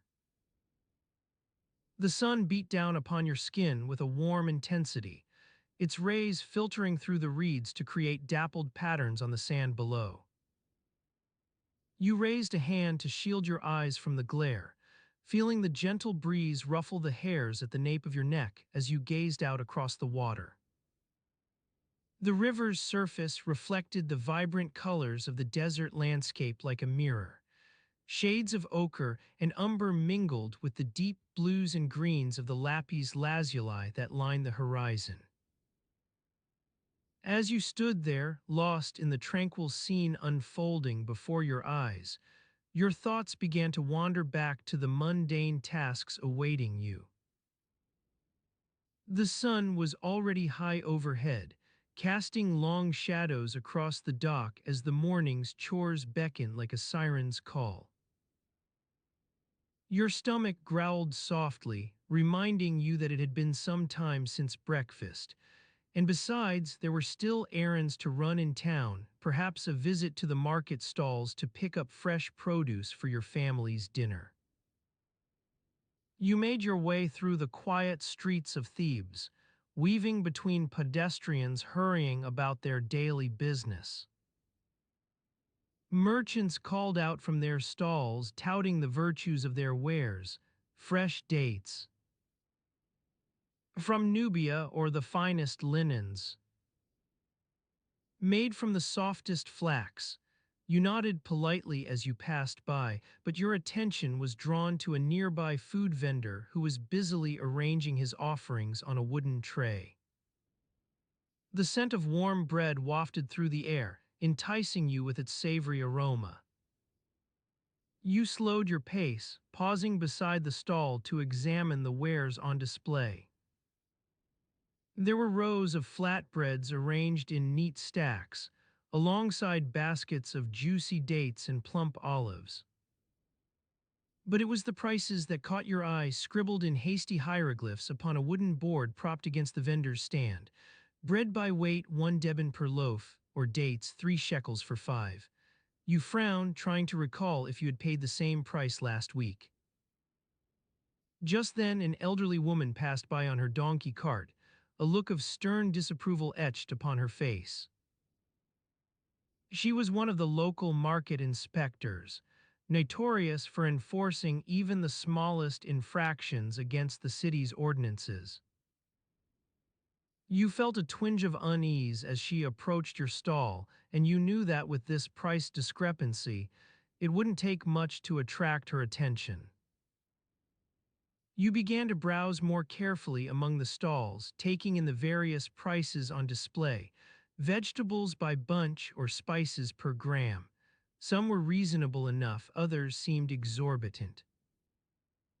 You wondered what standards govern these rates. Did they change from season to season? Were there local regulations that dictated how much a particular item should cost? Your wandering gaze eventually came to rest upon an old man sitting cross-legged on the ground, his eyes closed as if lost in thought. He was one of the city's resident wise men, or at least he claimed such credentials. People said he possessed knowledge from ancient times, gathered over years of studying dusty scrolls and consulting with mystics. You leaned against a nearby pillar, watching him for some time without disturbing his reverie. The sun continued its relentless march across the sky, casting long shadows that stretched like outstretched arms across the pavement. As you stood there, listening to the sounds of the market, children laughing, merchants calling out prices, and the distant rumble of drums from a nearby temple procession, your thoughts turned once more to the tasks ahead. Eventually, it was time for lunch, but instead of visiting one of the public food stalls, you made your way back home. The streets seemed busier now than before, people hurrying about their daily business with an air of quiet urgency that spoke of deadlines and responsibilities left unfulfilled. You entered through the doorway of your family's humble abode, a simple but sturdy stone building surrounded by high walls to protect against stray animals or thieves. The interior was dimly lit. Only a small window above the door allowed sunlight in during the day, but you knew every nook and cranny by heart. The rough-hewn furniture polished from years of use, the earthenware jar filled with fresh water, and most comforting of all, the scent of bread still warm from this morning's baking. Your stomach growled softly as you approached the kitchen area. Your mother stood over a low-burning fire, her hands moving deftly to adjust the cooking vessel on its hook above the flames. She looked up at your approach and smiled, a tired but loving expression that spoke volumes about the countless tasks she had undertaken this morning. You sat down beside her on the low stool by the fireplace, watching as she carefully adjusted the pot's lid to ensure an even heat distribution for the stew cooking within. The aroma wafting from the vessel was tantalizing. Onions and garlic mingled with spices, while a hint of fresh coriander added depth to the overall flavor. As you sat there in comfortable silence, listening to the quiet sizzle of meat on the fire or the occasional hoot of an owl outside, a reminder that even during the day, creatures like these were already starting their nocturnal rounds, your thoughts drifted back once more to those bread prices. Why did they seem so inconsistent? Was it really fair for vendors to charge what they wanted? You couldn't help but wonder about other aspects of life in ancient Egypt, how people managed to keep track of multiple transactions, whether anyone ever kept records or accounts, given the primitive state of writing and record keeping at this time. And yet, as you pondered these questions, a quiet sense of contentment settled over you. It was simply enough to be here, amidst the dusty streets and sun-baked pavements of Thebes, surrounded by people going about their daily lives with similar concerns, hopes, and frustrations as your own. In this moment, at least, everything seemed more manageable. Prices and taxes might fluctuate, but life itself continued on its gentle course. The low fire crackled softly, casting a warm glow across the kitchen area, illuminating every detail of that ordinary yet uniquely beautiful scene unfolding before you.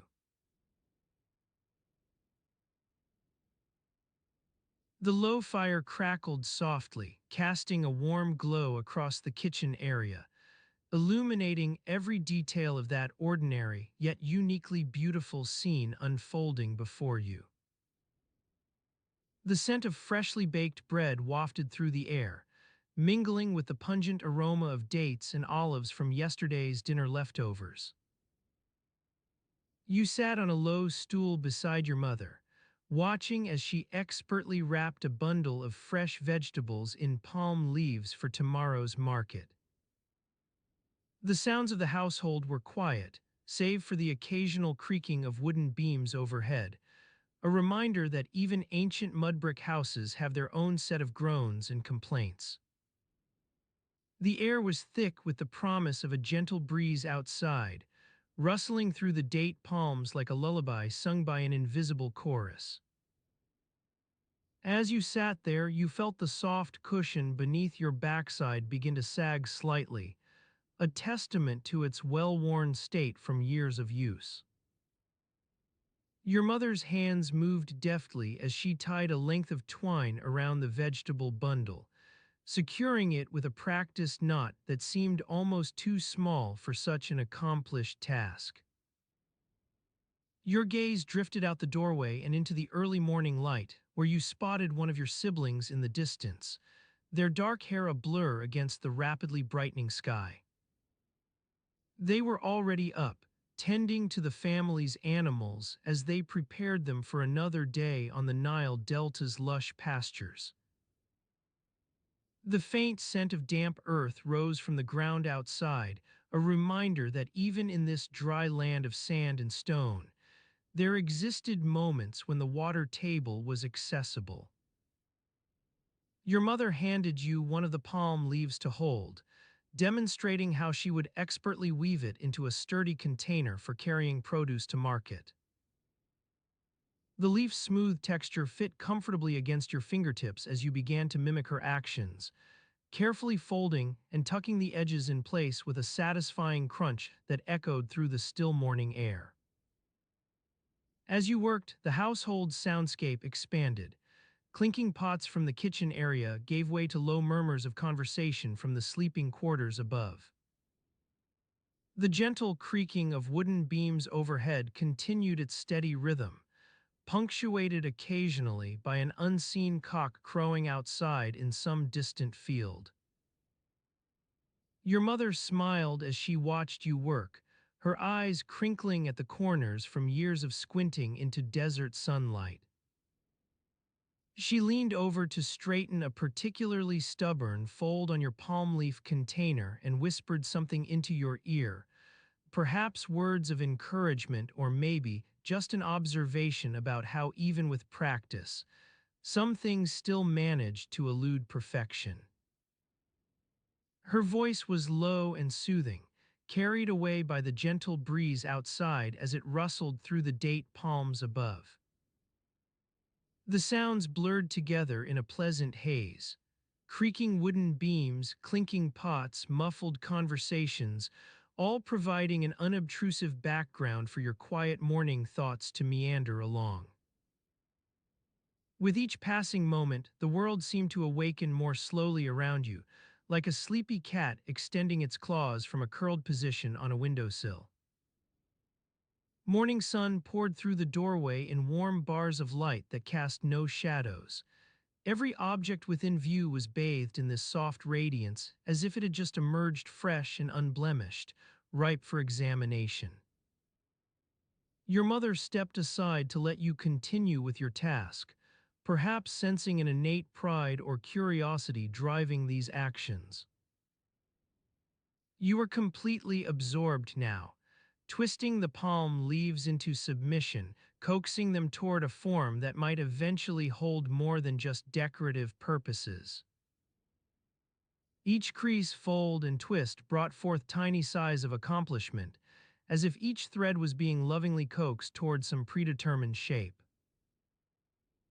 Time itself seemed to unfold at an unhurried pace, allowing you ample room for observation. Studying the way morning light picked out individual strands in your mother's hair, watching how dust motes danced above the palm leaves, their trajectories interrupted occasionally by a stray sunbeam angling across them. Even with so much to see and explore, something within you remained steady, as if anchored to this scene unfolding around you like an unshakable root. Your mother nodded toward the kitchen area where your father stood at his post beside the low fire, his presence almost imperceptible except for a subtle movement of his head. He handed over two small clay vessels filled with dates and water, offering them as sustenance for the long day ahead. As you accepted these offerings, the dry air caught the faint scent of baking bread once more. The village beyond your dwelling was stirring now. Muffled voices from neighboring homes mingled with clucking chickens, all blending into a rich tapestry that seemed almost audible even without words. The air itself vibrated like a harp string plucked gently by an invisible hand, carrying every sound forward on the morning breeze. Your task continued uninterrupted as you carefully carried your completed palm leaf container over to where it would eventually be displayed among other colorful produce at market, each step taking you closer to some unseen horizon. As you continued on your way, the warm sun beat down upon your shoulders, its rays dancing across the dusty street like a troupe of jesters performing for a discerning audience. The air was alive with the hum of insects and the soft murmur of vendors calling out their wares to potential customers, a gentle serenade that accompanied you as you walked. The scent of fresh produce wafted through the air, enticing your senses with its sweet aroma and drawing you deeper into the market's labyrinthine paths. You navigated the crowded stalls with ease, deftly avoiding collisions with other shoppers and vendors alike, their faces a blur as they went about their daily routines. As you wove past the fruit stands, the sounds of merchants hawking their goods began to fade into the background, replaced by the soft crunch of gravel beneath your feet. You walked along the edge of the market, the stalls dwindling in number until only a few remained, those specializing in grains and other dry goods. You stopped before one such stall, its owner a wizened old man with skin as weathered as the stone walls that surrounded you. He looked up from his work, eyeing you with a mixture of curiosity and suspicion, as if sizing you up for some unknown purpose. You smiled weakly in response, feeling the weight of your palm leaf container still clutched tightly in one hand. Barley, he muttered by way of greeting, not much good this season drought has seen to that. You nodded sympathetically, having heard similar complaints from other vendors earlier that day. The old man's eyes narrowed as he studied you more intently, his gaze lingering on the container still clutched in your hand. "Made any purchases?" he asked gruffly, his voice like a rusty gate creaking open after months of disuse. You hesitated for a moment before responding, "Just finished this, thought I'd bring it by to show you."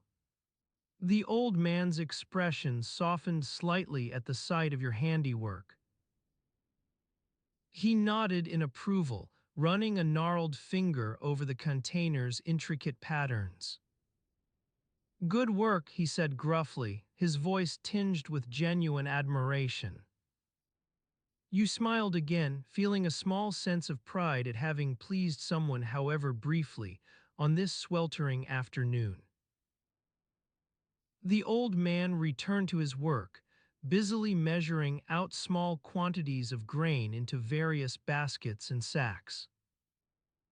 You watched him for a moment before turning your attention back to the market's dwindling crowd.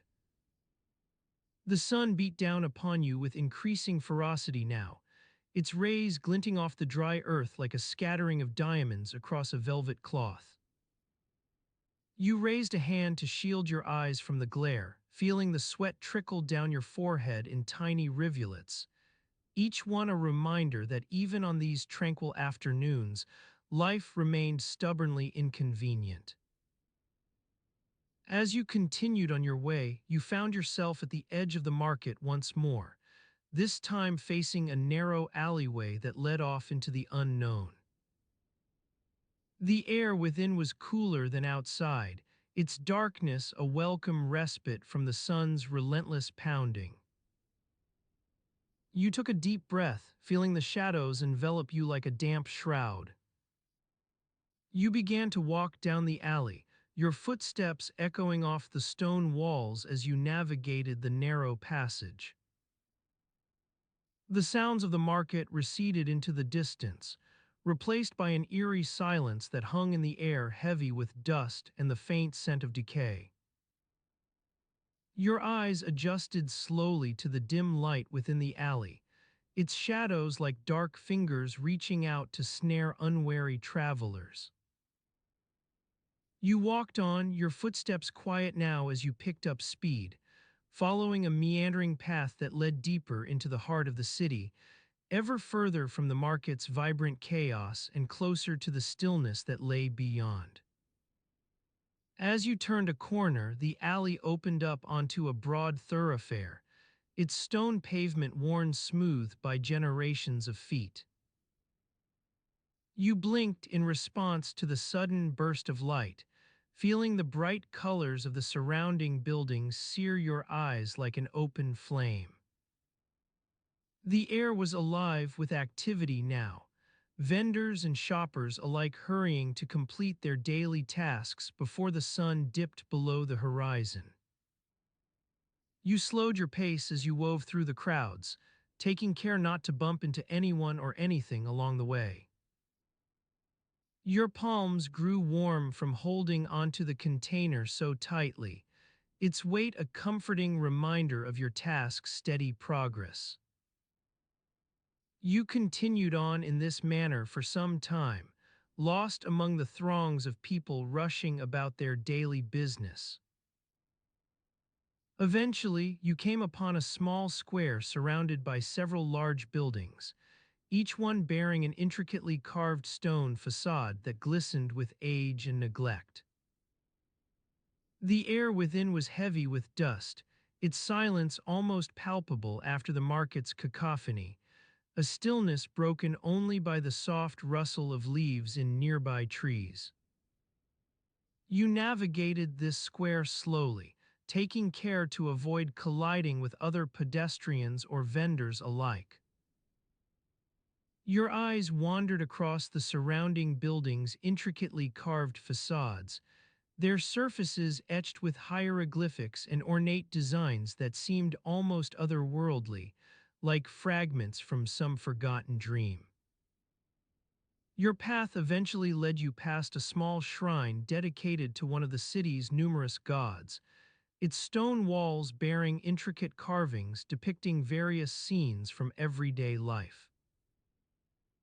You felt an odd sense of familiarity wash over you as you walked by this shrine, its stillness and quiet contemplation an almost surreal respite after the market's frenetic energy.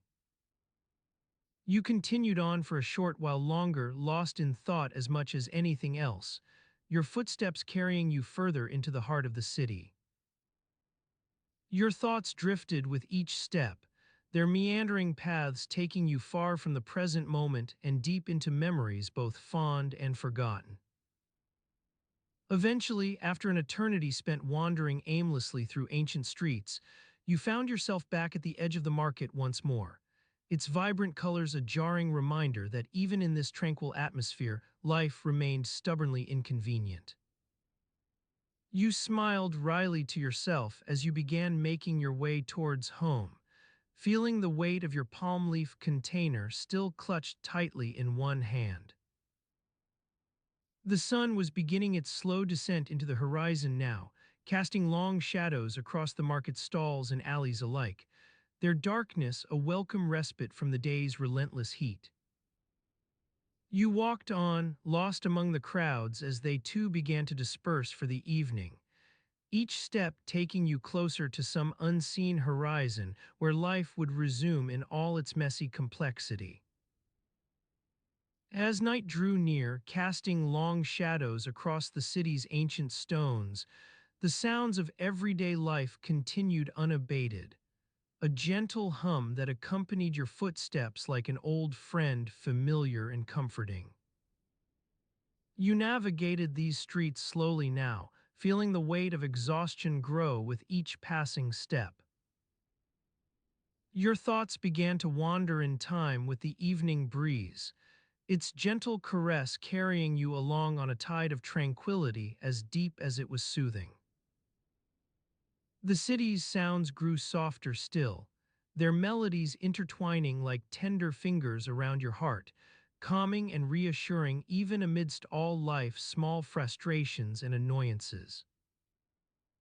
You walked for what felt an eternity in this state, the world slowing its pace to match your own, each step taking you closer to some unseen shore where worries would fade away with the night. As night claimed the city at last, casting a deep darkness across ancient stones, the sounds of everyday life grew softer still, their fading hum like a lullaby carried on the evening breeze. Your footsteps slowed and eventually came to rest, each step leading you further into the calm that lay beyond the day's turmoil. The world around you grew quiet now, its colors muted by the descending night, as if nature itself were exhaling a deep sigh in response to life's endless complexity. You breathe deeply, feeling your thoughts grow slower and more tranquil with each passing moment. And so it was that you stood there for what felt like an eternity, suspended between day and night, caught in some timeless limbo where worries lost all meaning amidst the stillness of the evening air.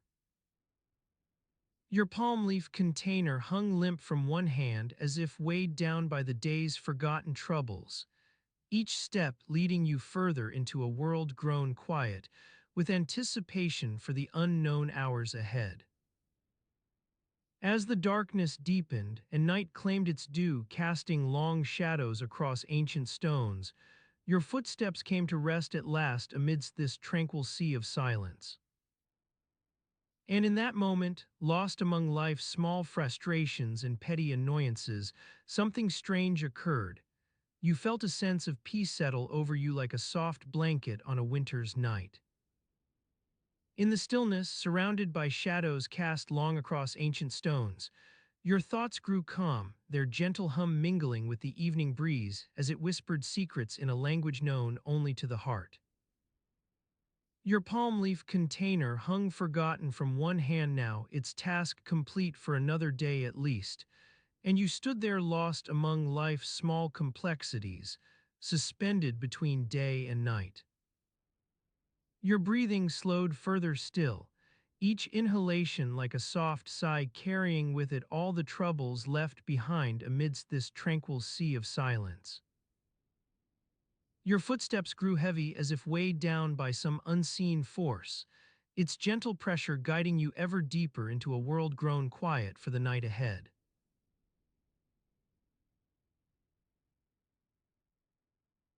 As your footsteps grew heavy as if weighed down by some unseen force, its gentle pressure guiding you ever deeper into a world grown quiet for the night ahead, the sounds of ancient Thebes began to shift and settle around you like sand dunes in a desert breeze.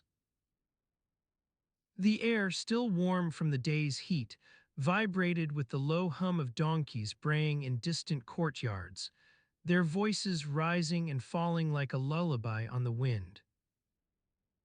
You felt the weight of your own weariness begin to settle into your shoulders, as if the very presence of these creatures, so ubiquitous, yet so often overlooked, was somehow draining the vitality from you.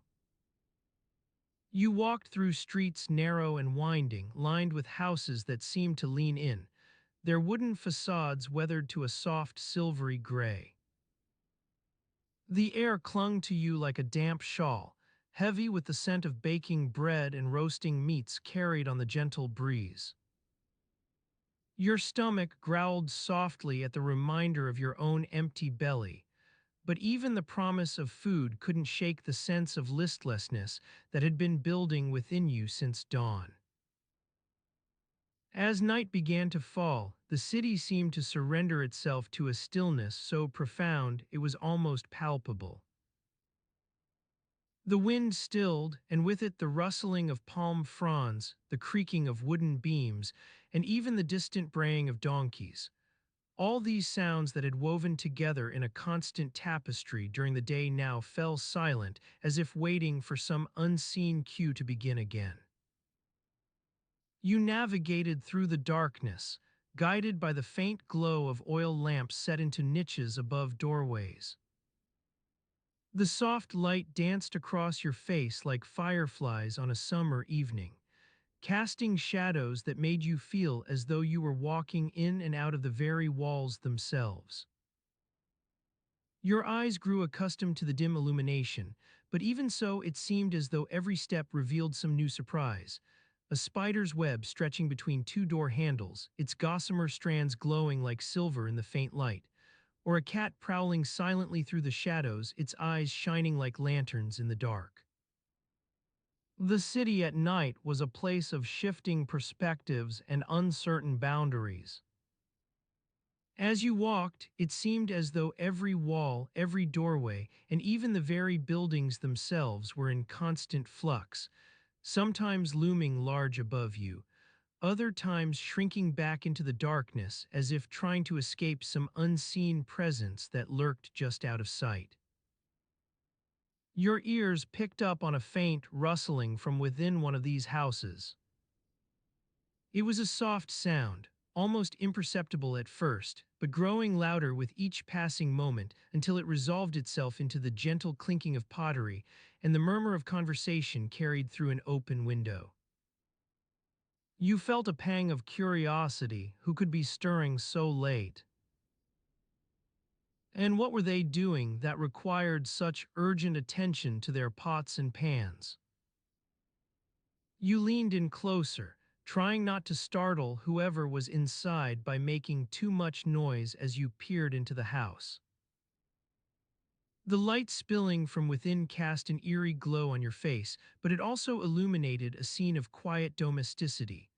A woman sitting cross-legged on a low bench, her eyes intent on some task that involved careful stirring and sampling. Another, older figure watching over her with a benevolent gaze. The old woman's eyes flicked up as you leaned in too close. For an instant, your faces were mere inches apart, the only sound between them the soft clinking of pottery.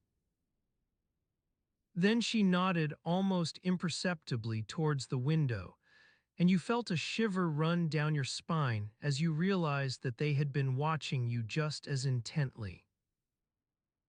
The conversation within seemed to grow more animated. Voices rose in response to some new development or perhaps simply because someone had mentioned something interesting, but you were no longer curious. Instead, you found yourself drawn into the quiet of the night once again, your ears straining for any sound that might break the spell.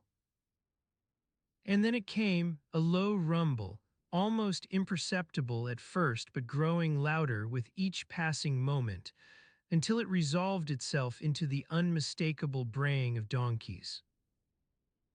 You felt a pang of dismay. It seemed as though even in this stillness there was no escape from the constant presence that had grown so familiar during your time here. As you stood there, frozen and listening, the sounds began to coalesce into something more than just background noise. The wind picked up once again, carrying with it the scent of damp earth and decaying vegetation, a smell both acrid and oddly sweet at the same time. Your nose wrinkled in distaste as your brain struggled to place this particular combination of scents. Donkeys brayed on, their cries growing louder until they seemed almost human in quality. You felt a creeping sense of unease that had nothing to do with fear. Rather, it was an understanding that dawn would soon break over the city once again, bringing its own peculiar rhythms and routines.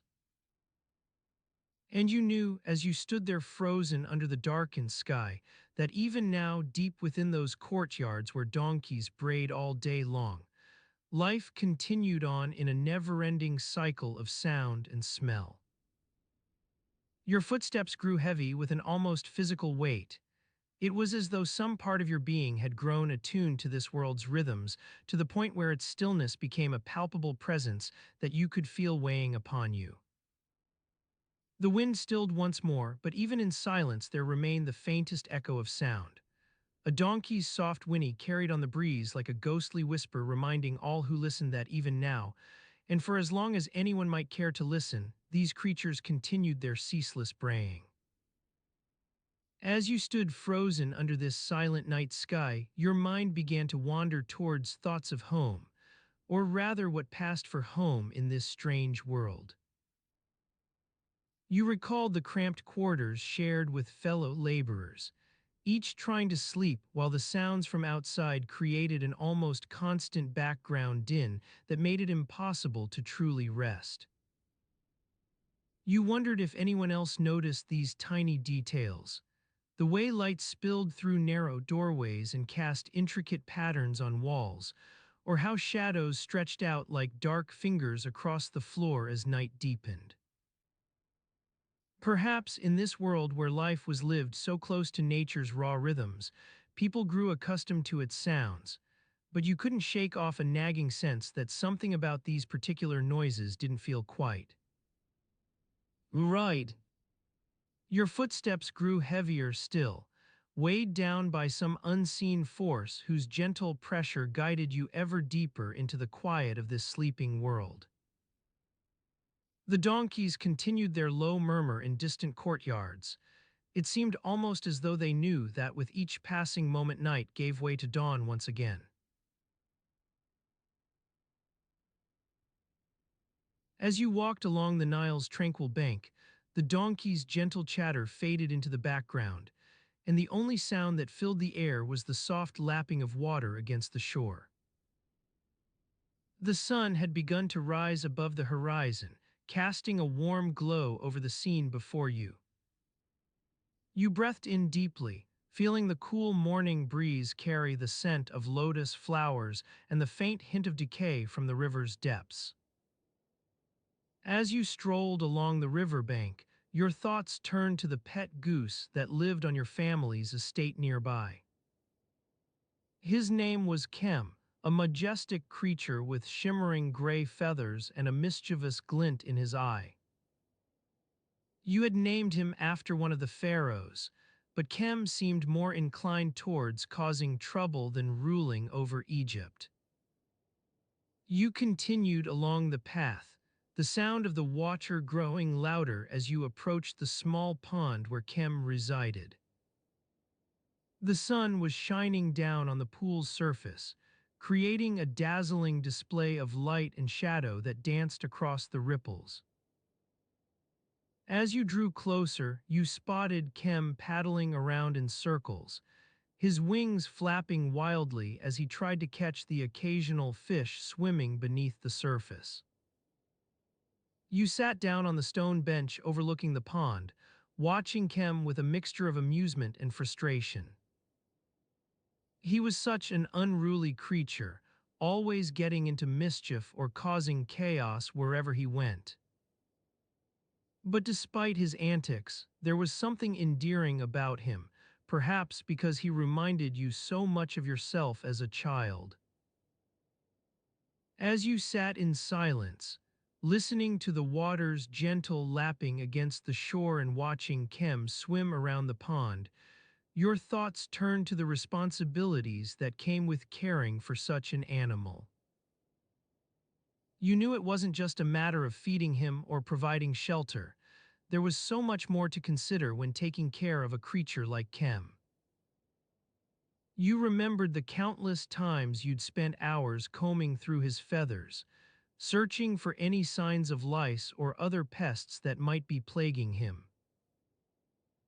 The smell of goose grease and sandalwood still lingered in your mind, as you recalled the way he would squirm and flap about whenever you tried to inspect his plumage too closely. After a while, Kem waddled out of the pond, shaking himself off with a mighty spray of water that sent droplets flying everywhere. You laughed softly at the sight, feeling a sense of comfort in the familiarity of this routine. It was moments like these, when you were sitting by the Nile, surrounded by the peaceful sounds and sights of nature, that you felt most connected to your life here. As the sun continued its slow ascent into the sky, casting long shadows across the landscape, you knew it was time to get started on Kem's daily care. You stood up from the bench, stretching your arms above your head as you yawned softly. The air seemed cooler now that the morning light had fully broken over the horizon. Kem waddled over towards you, his feathers ruffled and bedraggled from his swim in the pond. He honked loudly as he approached, demanding attention in a way only Kem could manage to convey. You laughed again, feeling your weariness begin to dissipate with each passing moment. There was something about caring for this unruly goose that put things into perspective, reminding you of the simple joys and necessities of life. You reached down to pet Kem's feathers, marveling at their softness as he leaned against your leg. His wings flapped gently as he nuzzled your hand, searching for food or perhaps a bit more attention from his devoted owner. You chuckled softly, remembering all the times you'd caught yourself getting lost in conversation with one of the other household staff, while Kem wandered off on some misadventure. As you stood there by the pond's edge, surrounded by the gentle sounds and peaceful atmosphere, it was almost as though time itself had slowed down to match your own pace. The world seemed less hurried now, a place where moments could unfold without urgency or expectation. It wasn't until Kem suddenly let out a loud squawk that you were jolted back into awareness of your surroundings. You looked up at the sky, watching as a flock of birds flew overhead in formation, their cries carrying across the water on the morning breeze.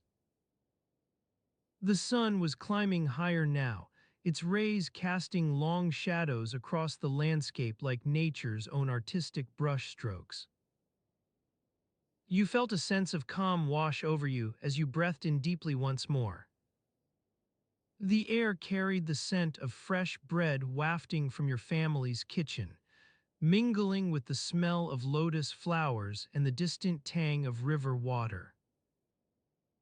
As you continued to stand by the pond, Kem squawking softly at your feet, you realized that it was moments like these, simple, mundane moments of connection with nature and with those around you, that made life in ancient Egypt truly worthwhile.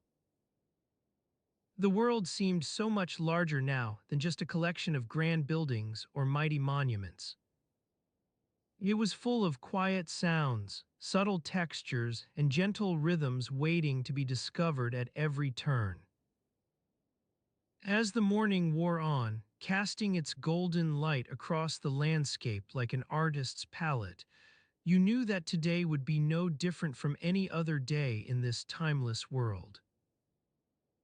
The sun climbed higher still, illuminating the intricate patterns etched into the stone walls of nearby temples and bathing the Nile itself in a soft, ethereal glow. Shadows danced across the shore as Kem waddled off towards his food trough, leaving you to ponder your own place within this tranquil scene. You stood there for what felt like an eternity, lost in thought amidst the soothing sounds of nature's orchestra. Time seemed to lose all meaning when surrounded by such beauty and serenity, a gentle reminder that sometimes it was not about grand achievements or monumental tasks, but simply being present in each fleeting moment. As you stood there, Kem munching contentedly on his breakfast at your feet, the world itself began to whisper its secrets into your ear. The wind rustled through the reeds, creating an almost imperceptible hum that seemed to vibrate deep within your chest, a symphony of tiny sounds woven together by nature's own subtle magic.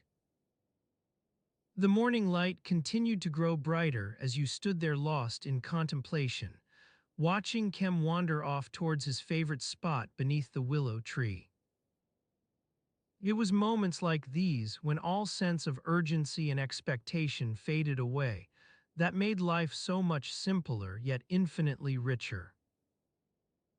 And it is here, amidst this peaceful scene by the Nile's tranquil shore, that we find ourselves standing, surrounded by ancient stones, lush vegetation, and an endless expanse of blue sky above.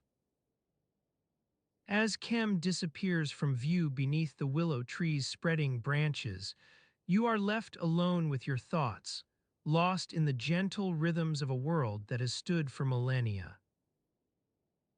As you breathe in once more, feeling the soft breeze carry scents of sandalwood and lotus flowers into your nostrils, it becomes clear that sometimes life's greatest joys lie not in monumental achievements or grand deeds, but simply in being present, amidst these quiet moments by the Nile where time itself stands still. As you settle deeper into your reed bed, feeling the gentle give of its woven fibers beneath you, the sounds of the village begin to recede, replaced by an almost imperceptible quietude. The stars above twinkle like diamonds scattered across the velvet expanse, their soft light casting a mystical glow over the sleeping city. Your eyelids grow heavy, your breathing slowing as the warmth of the day seeps from your skin. In this stillness, you become aware of the sounds that accompany even the most mundane activities, the faint creaking of wooden spoons against ceramic bowls in some distant kitchen, the soft clinking of metal pots being washed and put away for the night. Your thoughts begin to wander back to your own day's labors, as they often do when the light fades. You remember helping Aminette mix a batch of soap from olive oil and fat, a task that always seemed endless but somehow never got done in time.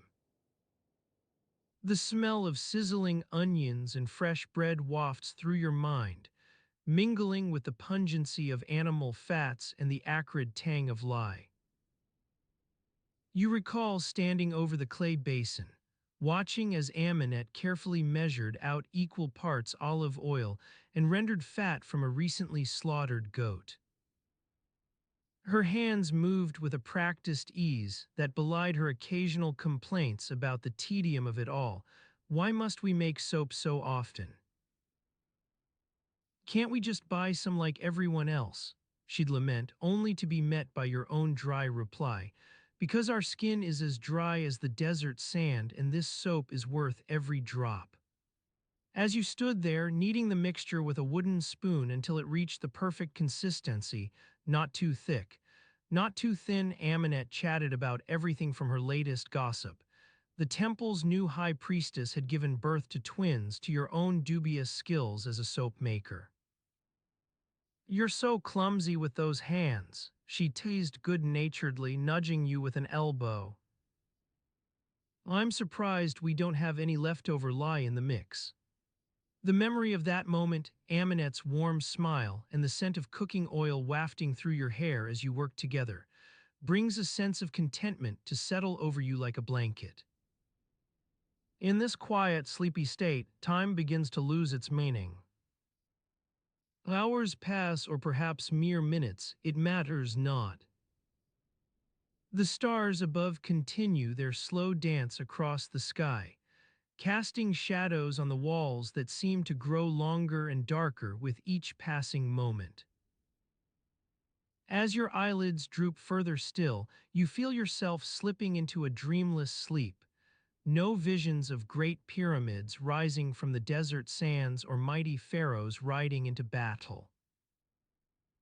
Just the gentle lapping of water against reeds, the creaking of wooden spoons, and Aminette's soft voice in your ear. "You'll make fine soap one day." Well, maybe. The air grows cooler now, carrying a hint of autumnal crispness on its breeze, though it's still midsummer by any reckoning. You feel this shift even as you lose awareness, like the subtle difference between night and morning. Eventually, your breathing slows to match that of Aminette sleeping beside you, her gentle snores weaving in and out with the lapping water, creating a soothing tapestry of sounds that cradle you into deeper sleep.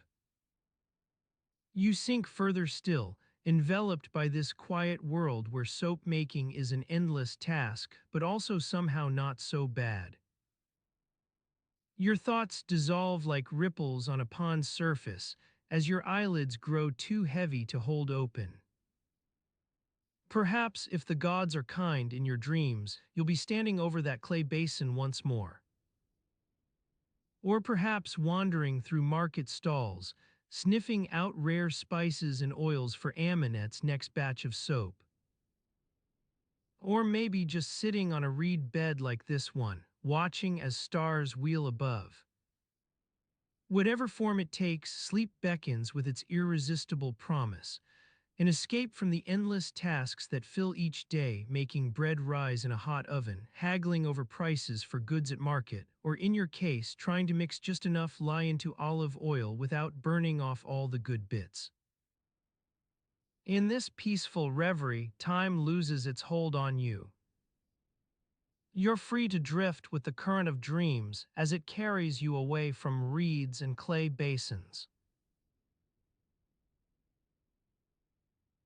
As you drift with the current of dreams, the gentle lapping of water against the banks becomes a soothing melody that weaves itself into your slumber. The reeds and clay basins fade from view as the darkness closes in around you, but not so quickly that you don't catch a glimpse of the stars beginning to twinkle above. You're floating on a sea of calm with no particular destination in mind, just letting the current carry you along.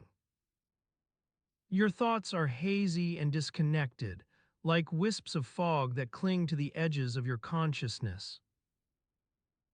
You wonder what it would be like to sleep under the open sky, surrounded by nothing but stars and darkness. But even as you drift through this tranquil state, a faint echo of discomfort lingers in the back of your mind. It's a memory from another time when the chill of night began to seep into your bones, and you knew it was only going to get colder before dawn. You shiver slightly at the recollection, but it doesn't rouse you fully. Instead, it's like a whispered secret that slips back into the darkness. Your body relaxes further, letting go of any lingering tension as the weightlessness of sleep envelops you once more. In ancient Egypt, nighttime could be a particularly miserable experience for those who didn't have access to adequate shelter or warm bedding. The desert climate was notorious for its temperature fluctuations. Scorching hot days gave way to freezing cold nights, and it wasn't uncommon for people to wrap themselves in animal hides or furs just to stay warm. You imagine yourself huddled beneath a thin blanket of papyrus mats, the only insulation between you and the night air. The chill seeps into your bones, making your teeth chatter involuntarily as you try to find some semblance of comfort. Your breath misting in front of you, you realize that even the simplest task, like getting out of bed or finding a place to sit, becomes an ordeal when you're half frozen. The houses in ancient Egypt were often built with mud brick walls and flat roofs, providing little protection from the elements. The wind howled through narrow alleys and streets, carrying with it the scent of damp earth and decay. You'd shiver at every creaking beam or groaning door, wondering if your shelter would hold up to the night's chill.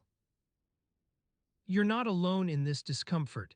Countless others around you are similarly bedraggled and shivering. The women huddle together under their thin blankets, sharing what little warmth they have as they try to get some rest. Children cry softly, their tiny bodies trembling with cold as they snuggle up against their mother's sides. As the night wears on, the sounds of the household shift from murmurs and coughs to soft snores and gentle stirring. The air thickens with sleep's heavy scent, a mix of stale breath, damp skin, and the faint tang of olives or fish from last night's dinner. The darkness presses in around you, but it's not oppressive. Instead, it feels almost comforting, like being enveloped in a dark, soothing blanket. You let your eyelids grow heavy, letting sleep creep back up on you as you drift further into the night. You're no longer aware of the world outside, the wind dying down, stars twinkling above, or even the distant barking of dogs, but instead you're lost in a sea of dreams that's both familiar and unknown. Your body relaxes completely now, letting go of any residual tension as your mind wanders into the twilight realm between wakefulness and slumber. In this liminal state, memories from another time begin to surface. The feel of rough stone beneath bare feet, the taste of fermented beer on dry lips, or the sound of sandaled footsteps echoing through deserted streets. These fragments don't jolt you awake. Instead, they blend seamlessly into your reverie like wisps of cloud merging with a sunset.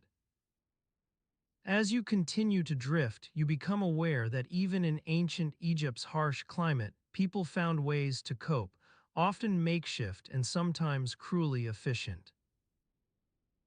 They made do with what little they had, huddling together for warmth, sharing meager rations, or relying on the kindness of strangers to get through the night.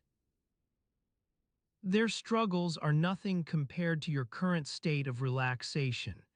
Yet in a strange way, their stories and experiences seem woven into the fabric of your own slumber. You're not just dreaming about them, you're becoming one with them, connected by threads of shared humanity that transcend time and place. You begin to feel a sense of understanding for those who lived through such hardships.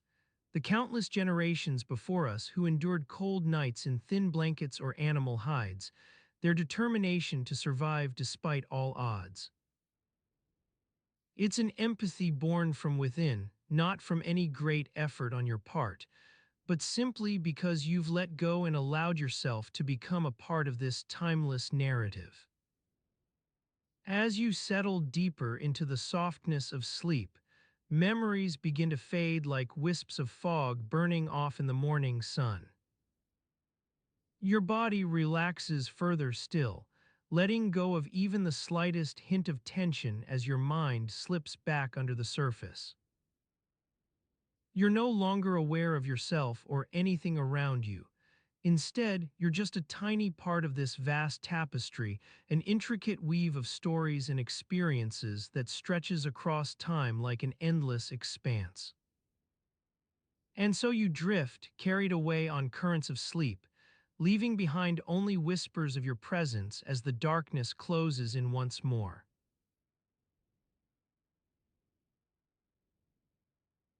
As you drift, carried away on currents of sleep, leaving behind only whispers of your presence as the darkness closes in once more, the gentle lapping of the Nile's waters against the shore grows softer still, a soothing white noise that blends with the quiet hum of crickets and the distant hooting of owls. The air cools slightly, carrying the scent of damp earth and decay from the abandoned gardens on the outskirts of Thebes. You are in winter now, when the skies are at their grayest, and the people of ancient Egypt wrap themselves in layers to ward off the chill that seeps into every corner of their lives. As you begin to settle deeper into your slumber, images start to emerge from the fog, public baths, where you scrubbed away at dirt and grime with rough stones and cold water, the taste of beer on your lips as you shared a jug with friends in a crowded tavern, the familiar ache of carrying heavy baskets through narrow streets. The memory of those public baths is particularly vivid today. The sun beat down relentlessly upon the stone floor, radiating heat that seemed to sear into every pore of your skin. You walked among rows and rows of people, young priests with shaved heads and eyes cast downward, elderly women with faces creased by time and weathered skin, merchants with their fingers stained purple from indigo dye. You remember standing in line for what felt like an eternity, waiting to be attended to by a bath attendant who moved with the slowness of a tortoise. The air was thick with sweat and oil from the people around you, mixed with the acrid smell of natron, that sharp, alkaline powder used to purify the skin. As your turn finally arrived, you stepped into the warm waters, feeling them envelop your feet like a gentle hug. But it wasn't long before reality reasserted itself. The water was icy cold at first, shocking your senses and making your teeth chatter uncontrollably as you tried to acclimate yourself. And yet, despite this initial shock, there was something almost pleasant about the experience. Maybe it was the way the warmth seeped into your bones after a few moments of exposure, or perhaps it was simply the sense of community that permeated every aspect of Egyptian life. People from all walks of life gathered together in one place, united by their shared need for cleanliness. You recall how you felt as you scrubbed away at your skin with rough stones and coarse cloths, a mild sense of discomfort mixed with an undercurrent of guilt. You didn't use soap, not yet. That innovation was still centuries off. Instead, you relied on natron to rid yourself of dirt and sweat.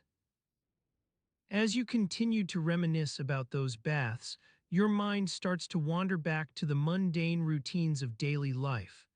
Walking through crowded marketplaces with baskets on your head, haggling over prices for vegetables and grains, listening as vendors called out their wares in a cacophony of sounds that echoed off stone walls.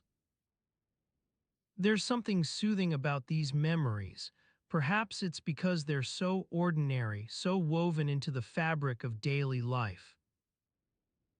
They remind you of how closely intertwined your existence was with the lives around you, neighbors who became friends, strangers who turned out to be acquaintances, merchants who offered advice on everything from cooking recipes to the best routes for traveling. The more you think about it, the more apparent it becomes that ancient Egyptian society wasn't just a collection of separate individuals living their own distinct lives. It was an intricate web of interconnected threads, relationships built upon shared struggles and everyday experiences. As your thoughts begin to drift apart like wisps of cloud on a winter breeze, something else catches your attention. Sounds from the nearby temple start to bleed into your reverie, chanting priests in hushed tones, soft clinking of offerings placed at altars. These distant murmurs blend with the crickets outside and create an ethereal background hum that lulls you deeper still.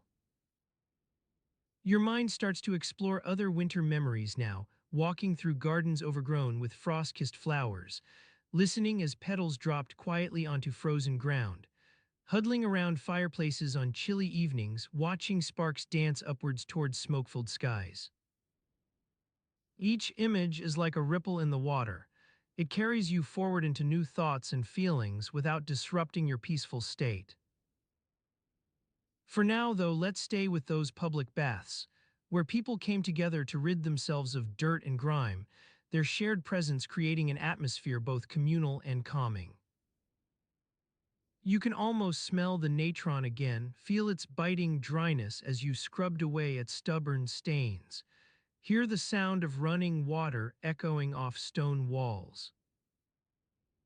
As your thoughts settle deeper into this tranquil state, allow yourself to become one with the quiet surroundings, a peaceful onlooker watching scenes from ancient Egyptian life unfold. Observe people gathered in temples and public spaces. They seem lost in their own thoughts as much as you are now, each individual absorbed within the intricate web of relationships that bound them together. It's almost time for sleep, but let these winter memories linger, a gentle reminder of how closely intertwined lives were back then, and how even in ancient times there was beauty to be found in shared struggles.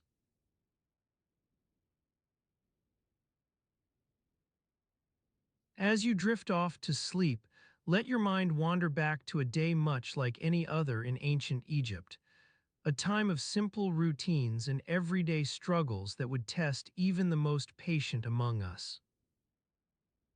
You're up early as one usually is and find yourself standing at the edge of the Nile, watching the sun rise over the river.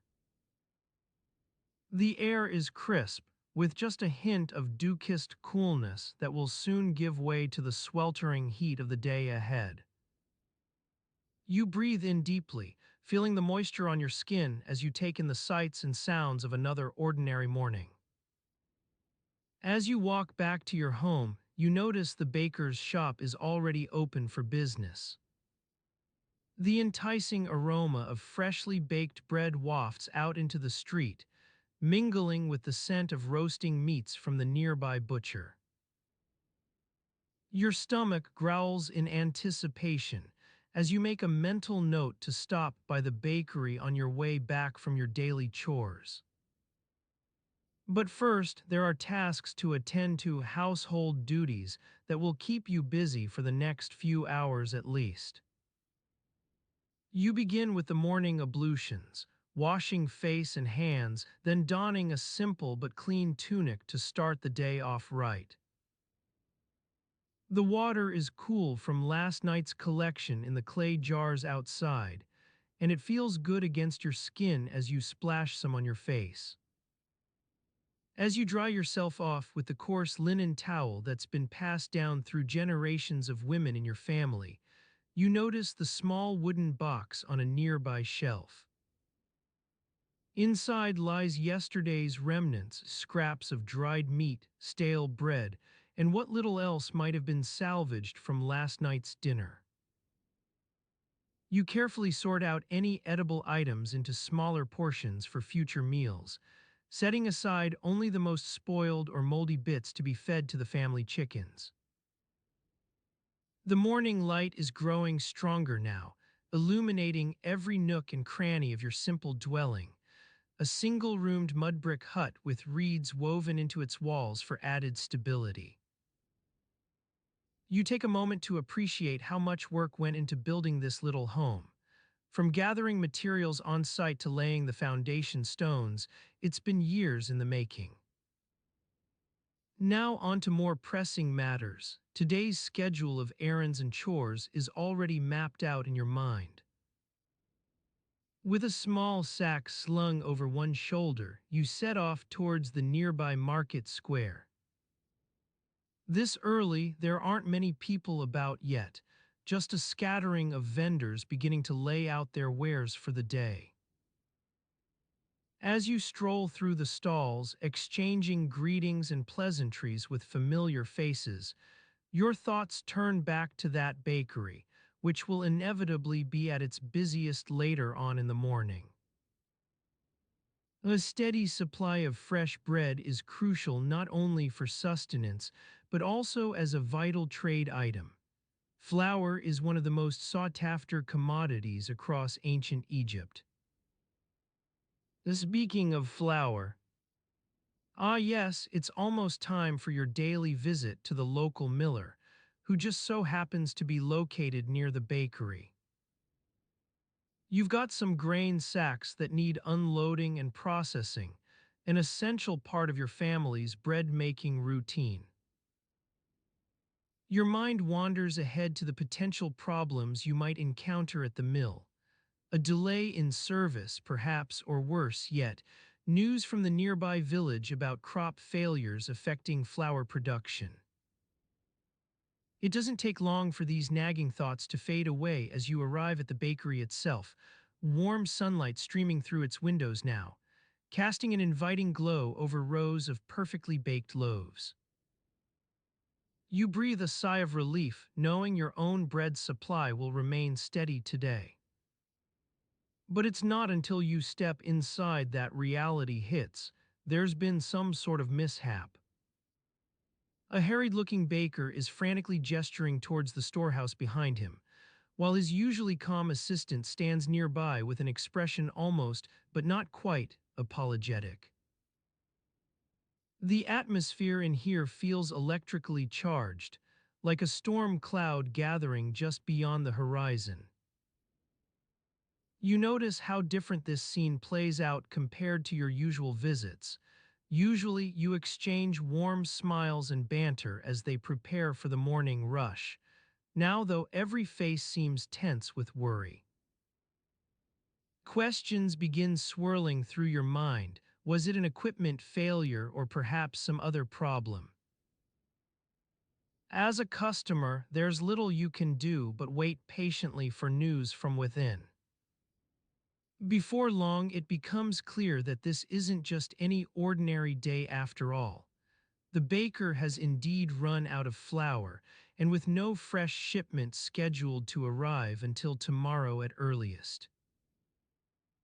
The atmosphere in the bakery is heavy, not quite a crisis, perhaps, yet certainly an inconvenience felt deeply by those who rely on their bread for sustenance. You find yourself drawn into this impromptu gathering as more customers begin trickling in, all of them bearing similar news or requests. "Where can I get flour?" someone asks. Another complains about their own baker running low. In the midst of it all, a small but significant detail catches your attention: how these individuals are not merely annoyed at this temporary setback, but genuinely concerned for one another's well-being. The world may have its grand crises and catastrophes elsewhere in ancient Egypt, but here, amidst everyday routines and simple lives like yours, there exists an interconnectedness that transcends even time itself. As you continue listening to the conversations around you about flour shortages, crop failures, and what might be done tomorrow or next week, it becomes clear how interdependent every single aspect of daily life truly is. With this realization comes a gentle acceptance. Yes, today's bread will have to wait, but even in uncertainty lies an odd sort of peace. It seeps into your bones as you stand there amidst the hubbub and commotion, feeling the morning light grow stronger outside, slowly illuminating every nook and cranny within this small bakery, too. As conversations ebb and flow around you like a soothing lullaby, it's almost time to take one last look at these familiar surroundings before leaving for home. With each step back into the bright sunlight beyond the shop door, remember that even in times of uncertainty or shortages, when life might seem as unpredictable as the Nile itself, there remains an unshakable sense of community and connection among us all. As you walk on towards your own home, now bathed in warm golden light that seems to seep into every crevice, it's not hard to let go of worries about flour supplies or bread shortages. It becomes clear how intertwined lives are, one person's struggle directly influencing another's, forming an intricate tapestry woven over generations. With this gentle realization still lingering within you like a soothing melody, allow your thoughts to drift further away from the world outside and back into the peaceful sanctuary of sleep itself. As you surrender to the gentle tides of slumber, your thoughts begin to unravel like threads from a tapestry, leaving only whispers of memories and half-remembered sensations. The soft glow of candlelight in ancient Egypt's dwellings still lingers within you, accompanied by the quiet murmur of conversation and the occasional clanging of tools on stone. You find yourself standing amidst the dusty bustle of a carpenter's workshop, the scent of freshly cut wood and linseed oil enveloping your senses like a warm blanket. Your hands are calloused from years of handling chisels and adzes, but for now they're free to wander, unencumbered by the weight of responsibility. You walk among the rows of workbenches, feeling the cool stone beneath your feet as you make your way towards a young apprentice named Kem. He's hunched over his latest project, carefully shaping a wooden beam with precision and patience. The air is thick with the smell of freshly baked bread wafting from the nearby bakery, making your stomach growl softly. Kem glances up, noticing your approach, and offers a brief nod before returning to his work. You take this as an invitation to sit beside him, settling onto a worn wooden stool that creaks beneath your weight. The sound is like a gentle sigh from the earth itself, a reminder of the countless generations who have sat in this very spot. As you watch Kem work, the rhythmic thud of hammers echoes through the workshop, punctuated by the occasional shout or laugh from one of the other apprentices. You notice the intricate patterns on the wooden beams they're shaping, symbols and hieroglyphs etched into the wood with a level of precision that would put even the most skilled scribes to shame. The workshop is warm despite the early morning hour, thanks in part to the large clay ovens used for baking bread. These behemoths radiate heat like miniature suns, casting a golden glow over everything within their reach. You feel your skin grow warmer as you sit there, and the gentle sweat that breaks out across your forehead is a welcome sign of the day's impending labor. Kem hands you one of his chisels, its wooden handle worn smooth by years of use. You take it hesitantly, feeling the balance and weight of the tool in your hand. It's a far cry from the finely crafted instruments used for more refined tasks. These were meant for everyday work, with their rougher textures and heavier feel. As you hold the chisel, you notice the tiny scratches on its surface, evidence of countless hours spent shaping stone and wood. These marks tell stories of their own, tales of tired hands, weary eyes, and the quiet satisfaction that comes from creating something with your own two hands. The air is heavy with the scent of freshly cut cedar and acacia, the fragrance carried by the gentle breeze that stirs through the workshop. You breathe deeply, feeling the coolness spread throughout your lungs as you sit there amidst this symphony of scents and sounds. Kem begins to shape a new piece of wood, his movements practiced and deliberate as he works towards creating something beautiful from raw material. The rhythmic thud of hammers grows more insistent now, as if urging him forward with every tap on the anvil. You watch in rapt attention, mesmerized by the intricate dance between Kem's hands and the chisel. Sweat drips down his face, mingling with the dust that rises from the wood shavings beneath them. His brow furrows in concentration, yet there's a hint of a smile playing on his lips, a sign that he knows exactly what he's doing. As you sit alongside Kim, time itself seems to slow, allowing you to savor every detail. The faint scratches on the chisel handle, the rhythmic pounding of hammers, and the way Kim's eyes light up with pride when he discovers an unexpected groove in the wood. These moments are fleeting, like sand slipping through your fingers on a windy day, but for now, they're yours to hold on to. In this serene world within the workshop, nothing seems quite so pressing or overwhelming. Your thoughts wander as freely as the dust motes dancing around you, back and forth between memories of past triumphs and present struggles. From the joy found in shaping something new to the quiet satisfaction that comes with creating something beautiful from raw material. Your mind drifts further still, carried on a tide of nostalgia for days long past. You recall your own early years as an apprentice carpenter, when every task seemed daunting, yet each small victory felt like climbing Mount Torrid itself.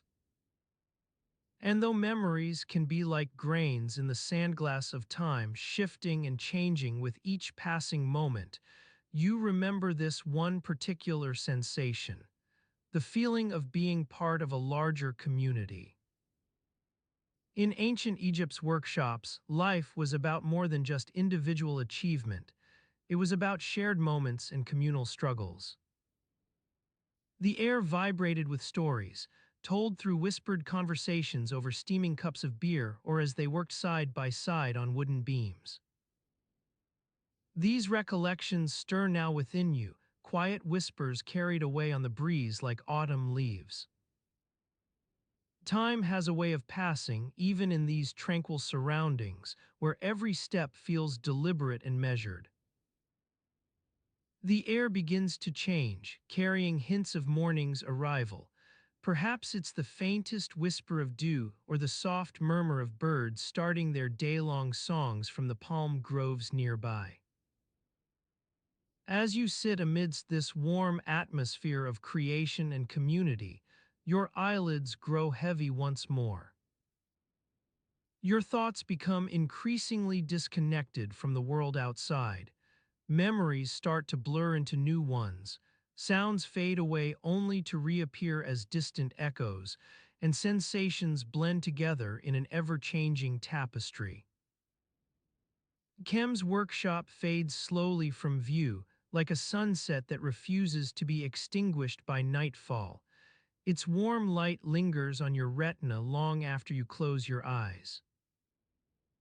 As the last threads of awareness are pulled taut within you, it becomes almost impossible to recall where one moment ends and another begins, just as memories lose their contours in sand beneath shifting sands.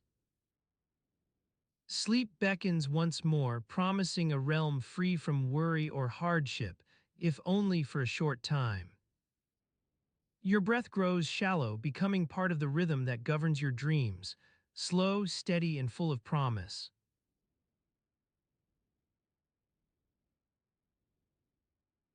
As you drift deeper into slumber, your dreams unfold like a canvas of gentle whispers and soothing shadows. Your breath grows shallow, becoming part of the rhythm that governs your dreams, slow, steady, and full of promise. You are in ancient Egypt now, surrounded by the quiet bustle of everyday life. The sun beats down upon the city's dusty streets, casting long shadows across the temples and market stalls.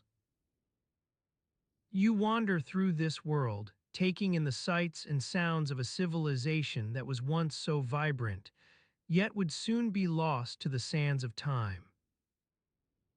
As you walk, the scent of fresh bread wafts from a nearby bakery, enticing your senses with its warm aroma.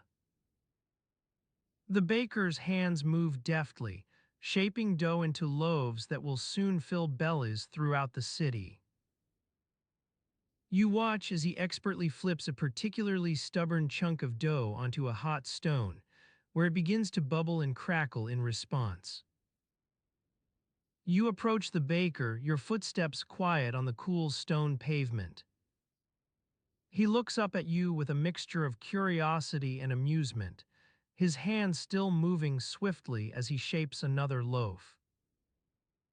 You ask him about this ancient custom of eating bread before washing one's hands, an odd practice indeed when compared to our modern habits.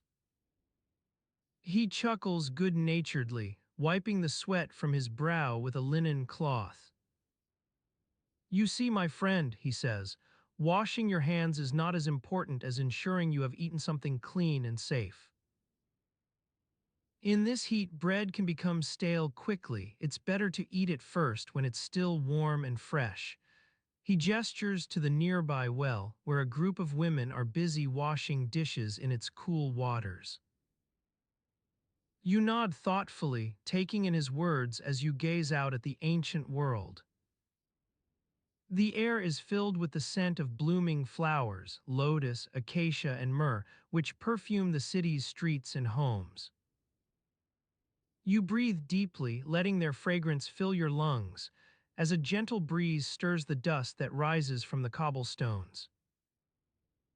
As you continue on your way, you come across a small group of children playing in an alleyway between two great stone buildings. They are laughing and chasing each other, their bare feet pounding out a lively rhythm on the cool pavement.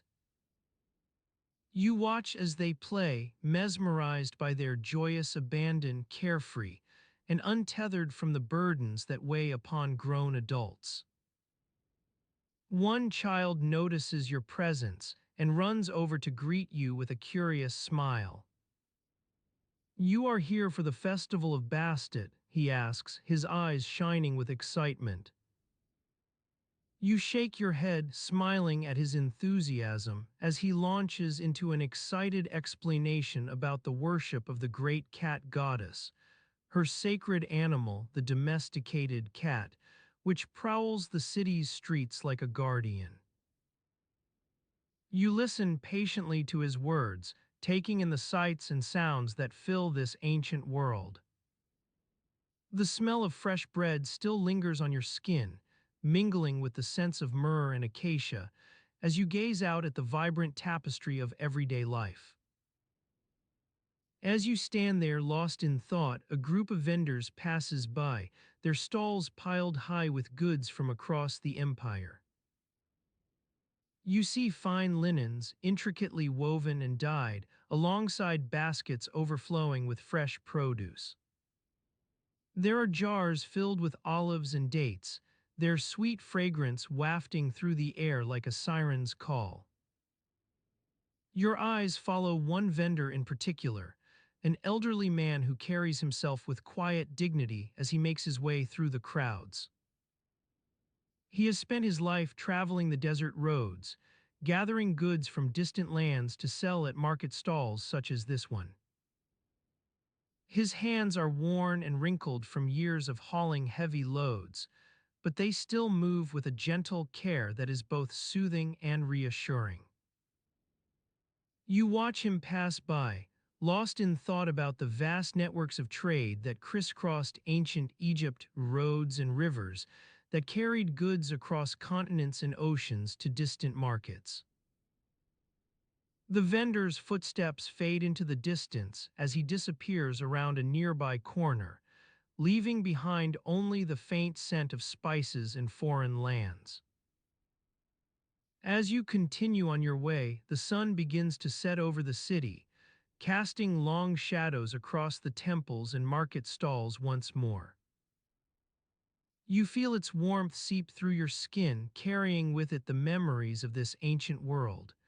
Bread fresh from the oven, children playing in alleyways, vendors hawking their wares from dusty stalls. You are here now, surrounded by these sights and sounds, lost in time but not forgotten. Your footsteps quiet on the stone pavement as you make your way through the city's evening streets, where torches flicker like tiny stars amidst the growing darkness. As you continue on your way through the city's evening streets, the flickering torches cast long shadows behind buildings and market stalls, making it seem as though the very walls are stretching out to meet you. The air is heavy with the scent of baking bread wafting from the nearby ovens, mingling with the acrid smell of charcoal smoke and the sweet aroma of frankincense carried on the gentle breeze. You notice that the streets have grown quieter, with fewer people hurrying about as they did during the day. The vendors who had set up shop along the way are now packing away their wares, stowing baskets and jars into wooden chests adorned with intricate carvings of gods and goddesses. As you pass by one stall, an elderly vendor looks up from his work, catching your eye for a moment before returning to sorting through a pile of worn linen. As you walk further, the buildings around you begin to change in character, the rough-hewn stone giving way to more ornate facades adorned with frescoes depicting scenes of everyday life. Fishermen hauling nets full of fish, workers tending to lush gardens, and nobles riding chariots through verdant landscapes. You catch glimpses of these vibrant murals as you pass beneath the lintels of doorways or peer around corners. Your footsteps quiet on the stone pavement as you make your way towards the house where you will be spending the night, a modest but comfortable abode belonging to one of the city's many artisans, whose family has lived and worked here for generations. As you approach the entrance, you notice that the door is slightly ajar, allowing a sliver of warm light from within to spill onto the pavement outside. You push open the door and step inside, your eyes adjusting slowly to the dimmer interior after being out in the bright evening air. The room before you is filled with the comforting sense of cooking and baking, roasted meats wafting on papyrus fans above the hearth, mingling with the sweet aroma of dates and honey carried by a gentle breeze through an open window. Your hostess greets you warmly from across the room, where she stands stirring something in a large clay pot suspended over the fire. The flames dance within the pot's curves as she stirs, casting flickering shadows on her face, her eyes shining with kindness and warmth as she smiles at your arrival. As you enter further into the house, you take note of the small details that make this space feel like a home. The woven reed mats scattered across the floor, their edges worn soft from countless footsteps. The baskets and jars filled with fresh produce arranged on shelves near the window, and the low table against one wall, its surface bearing a feast spread out before it, steaming breads, roasted meats, pickled vegetables, and fragrant herbs. Your hostess invites you to sit down at this table, gesturing towards an empty chair beside her. You take your seat gratefully, feeling the worn wood creak slightly beneath your weight as you settle into its curves. The warmth of the fire on one side, coupled with the cool breeze drifting in from outside through the open window, creates a cozy microclimate around you, making it feel as though time itself has slowed down. As you begin to eat, you take note that the flavors are more subtle and nuanced than what might be found at your own table back home. The bread is made with emmer wheat, giving it a slightly denser texture. The meats have been slow cooked in a rich broth flavored with herbs like coriander and cumin, and the vegetables, pickled in vinegar mixed with honey, retain their crunchy texture while still being sweet. You eat slowly, savoring each bite as you chat quietly with your hostess about everyday matters, sharing stories of mutual friends and acquaintances, discussing local events, or simply enjoying each other's company. As night begins to fall outside, the room grows darker except for a few soft candles that cast pools of warm light on nearby surfaces. After finishing your meal, you help clear the table by placing empty platters onto a shelf near the window, and then assist in carrying large clay jars containing leftovers into the storage room at the back. Your hostess thanks you kindly with a gentle pat on the shoulder before sending you off to rest for the night, offering soft blankets and a warm place beside the fire. You make your way towards this quiet corner of the house, feeling grateful for the respite from the day's activities as well as the kindness shown by those around you. As you settle into bed, surrounded by the gentle crackle of embers dying down in the hearth, and the soft ticking sound made by a nearby water clock marking off minutes until dawn, your eyelids grow heavy with fatigue. It is at this moment that thoughts begin to wander through your mind as you lie there trying to fall asleep.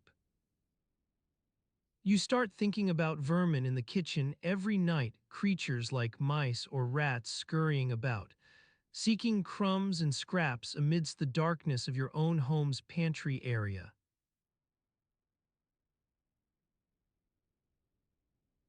As you drift off to sleep, the soft whispers of your servants and the gentle lapping of the Nile's waters against the shore create a soothing melody that seems to lull even the most stubborn thoughts into slumber.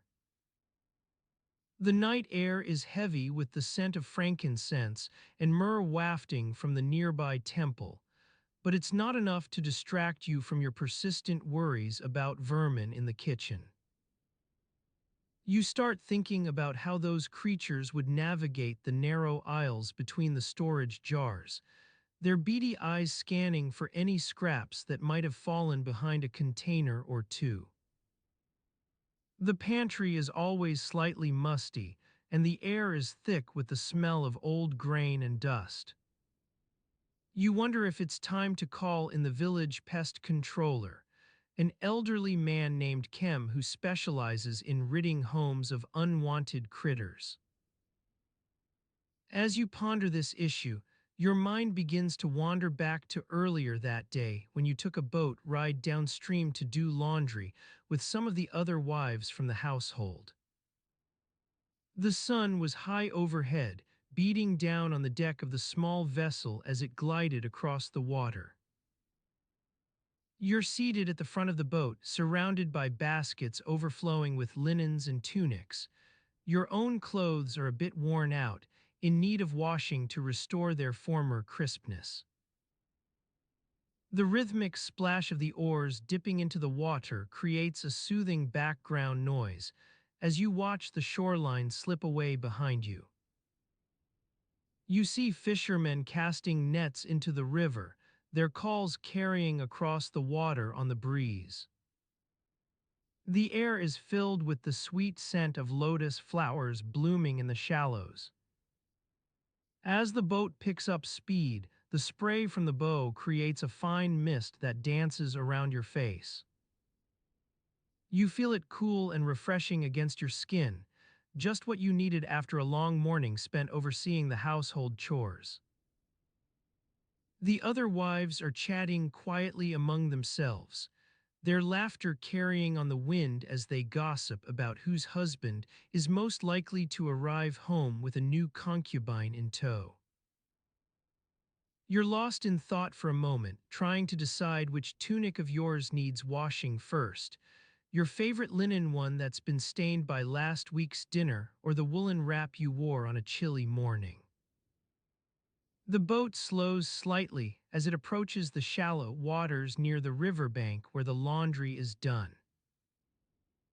You help the other wives gather up their baskets and transfer them to the shore, where a group of women are already hard at work scrubbing clothes in large tubs filled with water from a nearby well.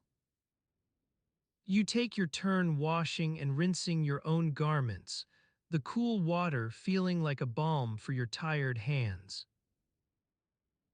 As you stand there, knees bent slightly as you reach into the tub to retrieve a particularly stubborn stain, you notice how the sunlight catches the ripples in the water, creating an intricate pattern of light and shadow on the surface. It's moments like these that make you appreciate the simple pleasures in life. Watching the world go by from the deck of a boat or standing over a laundry tub as the sun beats down. After what feels like hours spent doing chores, it's almost time for your usual afternoon rest.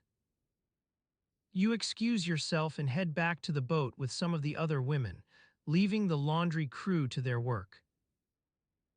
As you settle into your seat once more, you notice that one of the sailors has a small patch of skin irritation on his elbow, likely from spending too much time in the sun.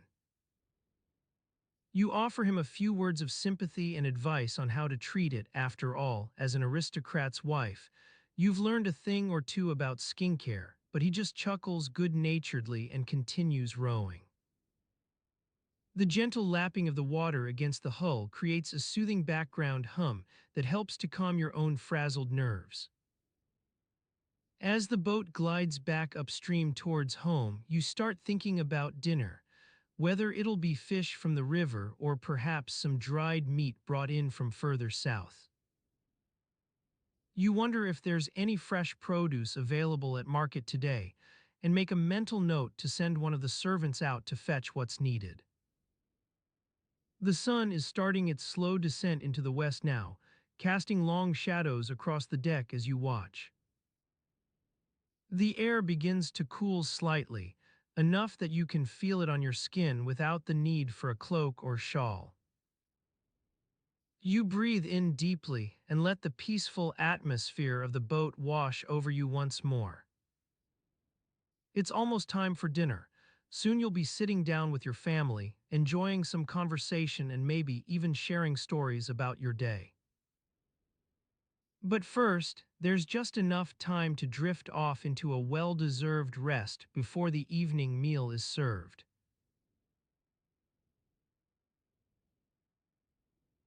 As you drift off into a well-deserved rest, the warm sunlight streaming through the reed matting above your head casts a gentle glow on the earthen floor beneath it.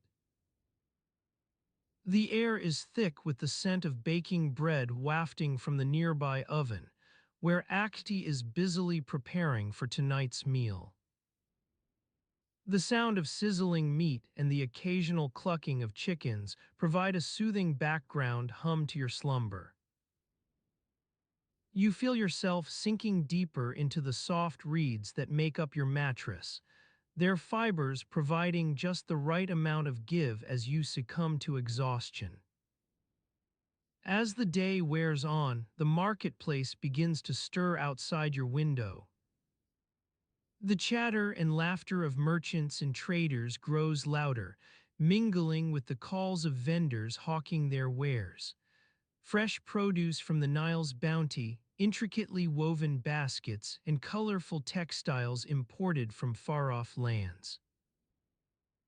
You're transported back to a typical afternoon at the local marketplace, where you find yourself wandering among the stalls, taking in the sights and sounds. The air is thick with the smell of incense, spices, and fresh bread, making your mouth water in anticipation of trying some of Akti's culinary creations. As you navigate through the crowded market square, you notice the vendors expertly hawking their wares to potential customers. One particularly persistent vendor catches your eye, a gruff but lovable old man named Ani, who insists on calling out his daily specials in an ever-shrill voice that can shatter glass. Get your fresh fish here. Fresh from the Nile's waters this morning. Only a few coins for the catch of the day, he bellows, flapping his arms wildly to get attention. Passers-by either laugh good-naturedly or roll their eyes in response. It's just another day at Ani's stall. As you wander through the market, you notice how meticulously people tend to their wares. Each vendor takes great pride in arranging their goods with an artistic flair, whether it's a pyramid of perfectly rounded melons or a delicate display of intricately patterned ceramics. Nearby, a group of young apprentices huddle around their master, learning the art of weaving intricate patterns on linen and papyrus. They giggle as they watch each other fumble over their first attempts at creating symmetrical designs. It's clear that even after years of practice, mastering this ancient craft still requires patience and dedication. Meanwhile, you catch a whiff of something particularly enticing from one stall, the unmistakable aroma of fresh dates. A kindly old woman approaches you with an offering on her tray, plump, succulent dates wrapped in palm fronds to preserve their sweetness. Her warm smile invites you to try one. As your teeth sink into its soft flesh, the burst of flavor transports you back to this sun-kissed market square. As you continue strolling through the marketplace, you stumble upon a cluster of young children playing in a nearby alleyway, giggling and chasing each other with reckless abandon.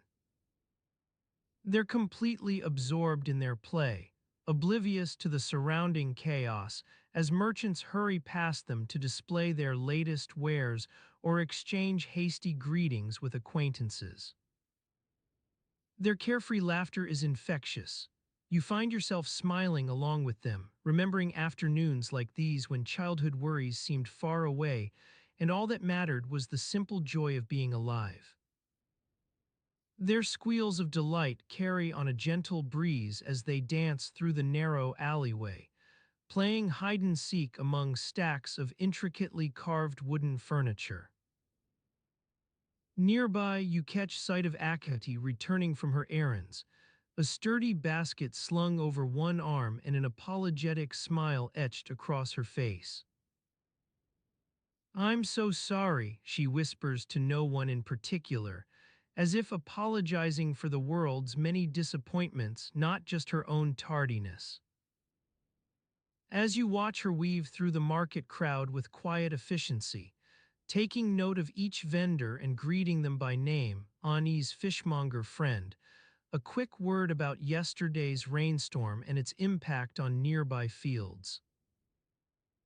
It becomes clear that even amidst this bustling hubbub, order still prevails in ancient Egypt. A gentle warmth envelops you as the day wears on. Perhaps it's the soft sunlight filtering through the reeds above, or maybe it's simply your body surrendering to exhaustion after another long day. Wherever you rest your head tonight, be it upon a worn-out cushion or propped against an unyielding pillar, the world outside continues its soothing cadence. Back in the marketplace, evening is drawing near. Vendors begin wrapping up their goods and packing away leftovers for the night ahead. The smell of roasting meats drifts through the air once more. Akity's promise of a late dinner starts to feel like it might actually materialize after all. As dusk falls outside your window, you're enveloped by an almost imperceptible quiet that signals the approach of evening prayers.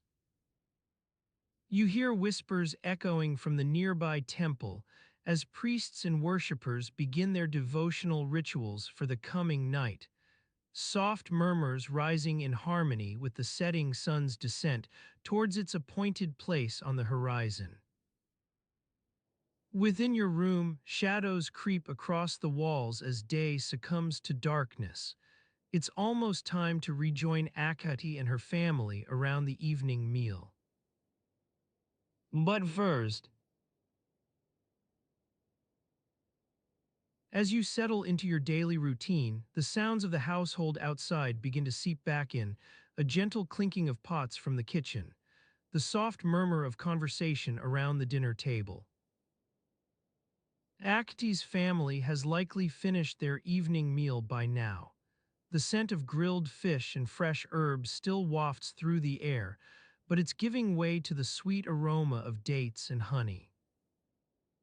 You've grown accustomed to this rhythm, the rise and fall of each day's soundscape like a lapping tide. Your stomach growls softly as you imagine the evening meal ahead.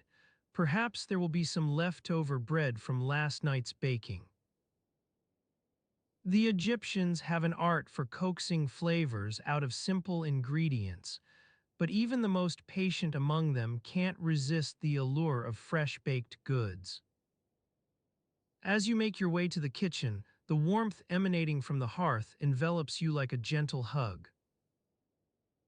You notice Akti's mother carefully kneading dough on a worn wooden board. Her hands move deftly, as if guided by an invisible force field, each fold and press precisely calculated to coax life into this stodgy lump of flour. You stand aside, observing the slow dance of dough and fingers. It's mesmerizing in its own right. The dough stretches under pressure, then springs back with a faint squeak. Akati's mother works it like she's performing some ancient incantation. The air is thick with anticipation as you wait for this latest batch to rise. In another corner of the room, Akti's father leans against the wall, his eyes closed in contemplative silence, perhaps lost in memories or plans yet to come. His presence seems almost dormant. There's a stillness about him that makes it hard not to imagine he might suddenly unfold like a lotus flower and reveal some new depth within.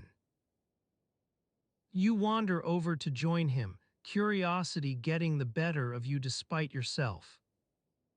As you settle beside him on the mat, your hand brushes against his, sending a shiver through both of you, but Akti's father doesn't flinch. Instead, he seems to absorb it like a sponge soaks up water. The kitchen is quiet except for the soft gurgle of dough beneath Akti's mother's hands, and an occasional hushed word exchanged between her and her husband. The evening sun casts long shadows across the floor, making it seem as though even the air itself has grown heavy with expectation, each molecule coiled like a spring waiting to release its pent-up energy. Time stands still, or perhaps you're merely lost in this tiny world where bread rises slowly but surely under patient hands, and the scent of dates hangs suspended above all else. In any case, it's during these moments that life seems most balanced, each element weighted precisely enough for no one part to overshadow another. In such a tranquil atmosphere, even Acti's mother can't resist sampling the dough as she kneads. Her lips brush against its surface with an air of intimacy, leaving behind a faint scent of honey and warmth. It's almost imperceptible, but it's there, this gentle sharing between humans and food that makes life feel so very communal. Your own thoughts wander to breakfast tomorrow, the sun-kissed bread still fresh from Aki's mother's oven, perhaps some leftovers of last night's fish simmering over low heat in a clay pot by the hearth. You almost, but not quite, crave it with an intensity that threatens to break through your calm facade. This is life, you suppose, a perpetual juggling act between anticipation and contentment, each meal balancing on the tightrope of taste and expectation. Oh, and yet, here in this kitchen, enveloped by these people who have taken you under their wing, it's not so much about individual longings as it is about being suspended within some greater web of needs, connected to Acti's family like threads woven into a rich tapestry. The air grows thick with the scent of baking. Acti's mother pauses mid-need, surveying her handiwork.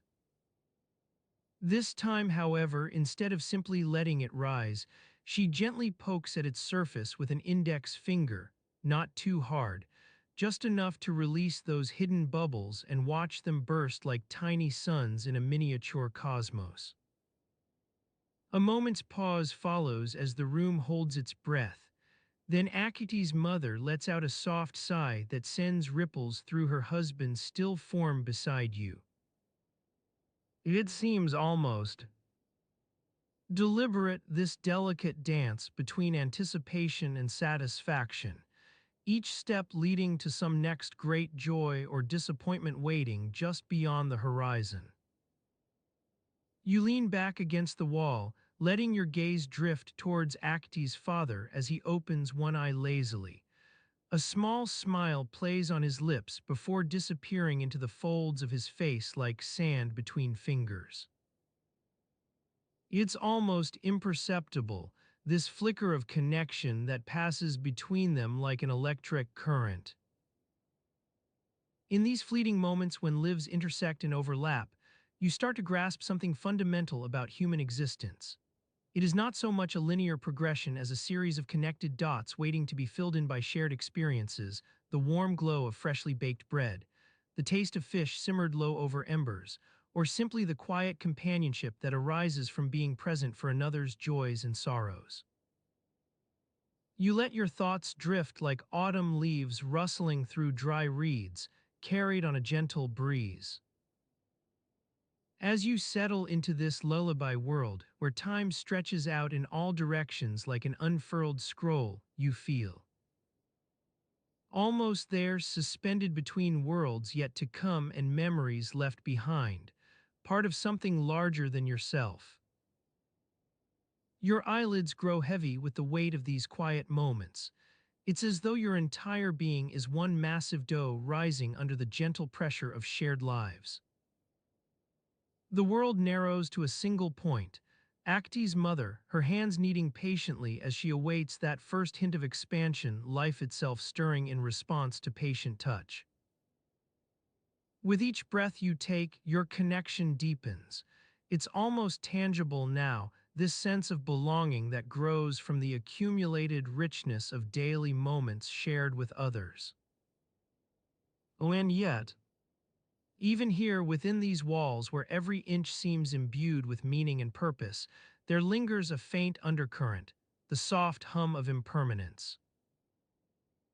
You feel your thoughts begin to unravel like threads pulled loose by some unseen force, memories intertwining with those left behind as you start to grasp how little time is truly yours. It belongs instead to others in their own lives. The world outside begins its gentle creep back into awareness, slowly reasserting itself upon the threshold of your consciousness. Your eyes grow heavier still, but not before catching one last glimpse, a fleeting glance at Akiti's mother as she pauses mid-need once more.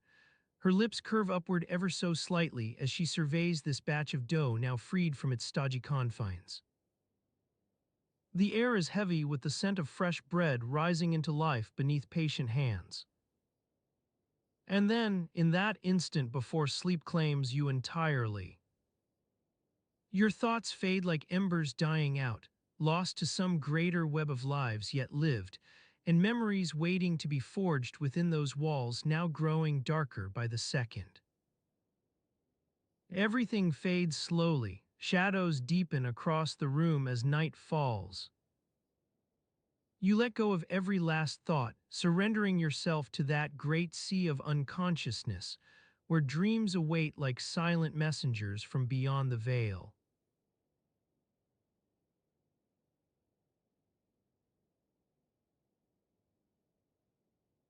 And so the ancient world rests beneath the stars. As do you. Let the silence carry you now. Sleep well.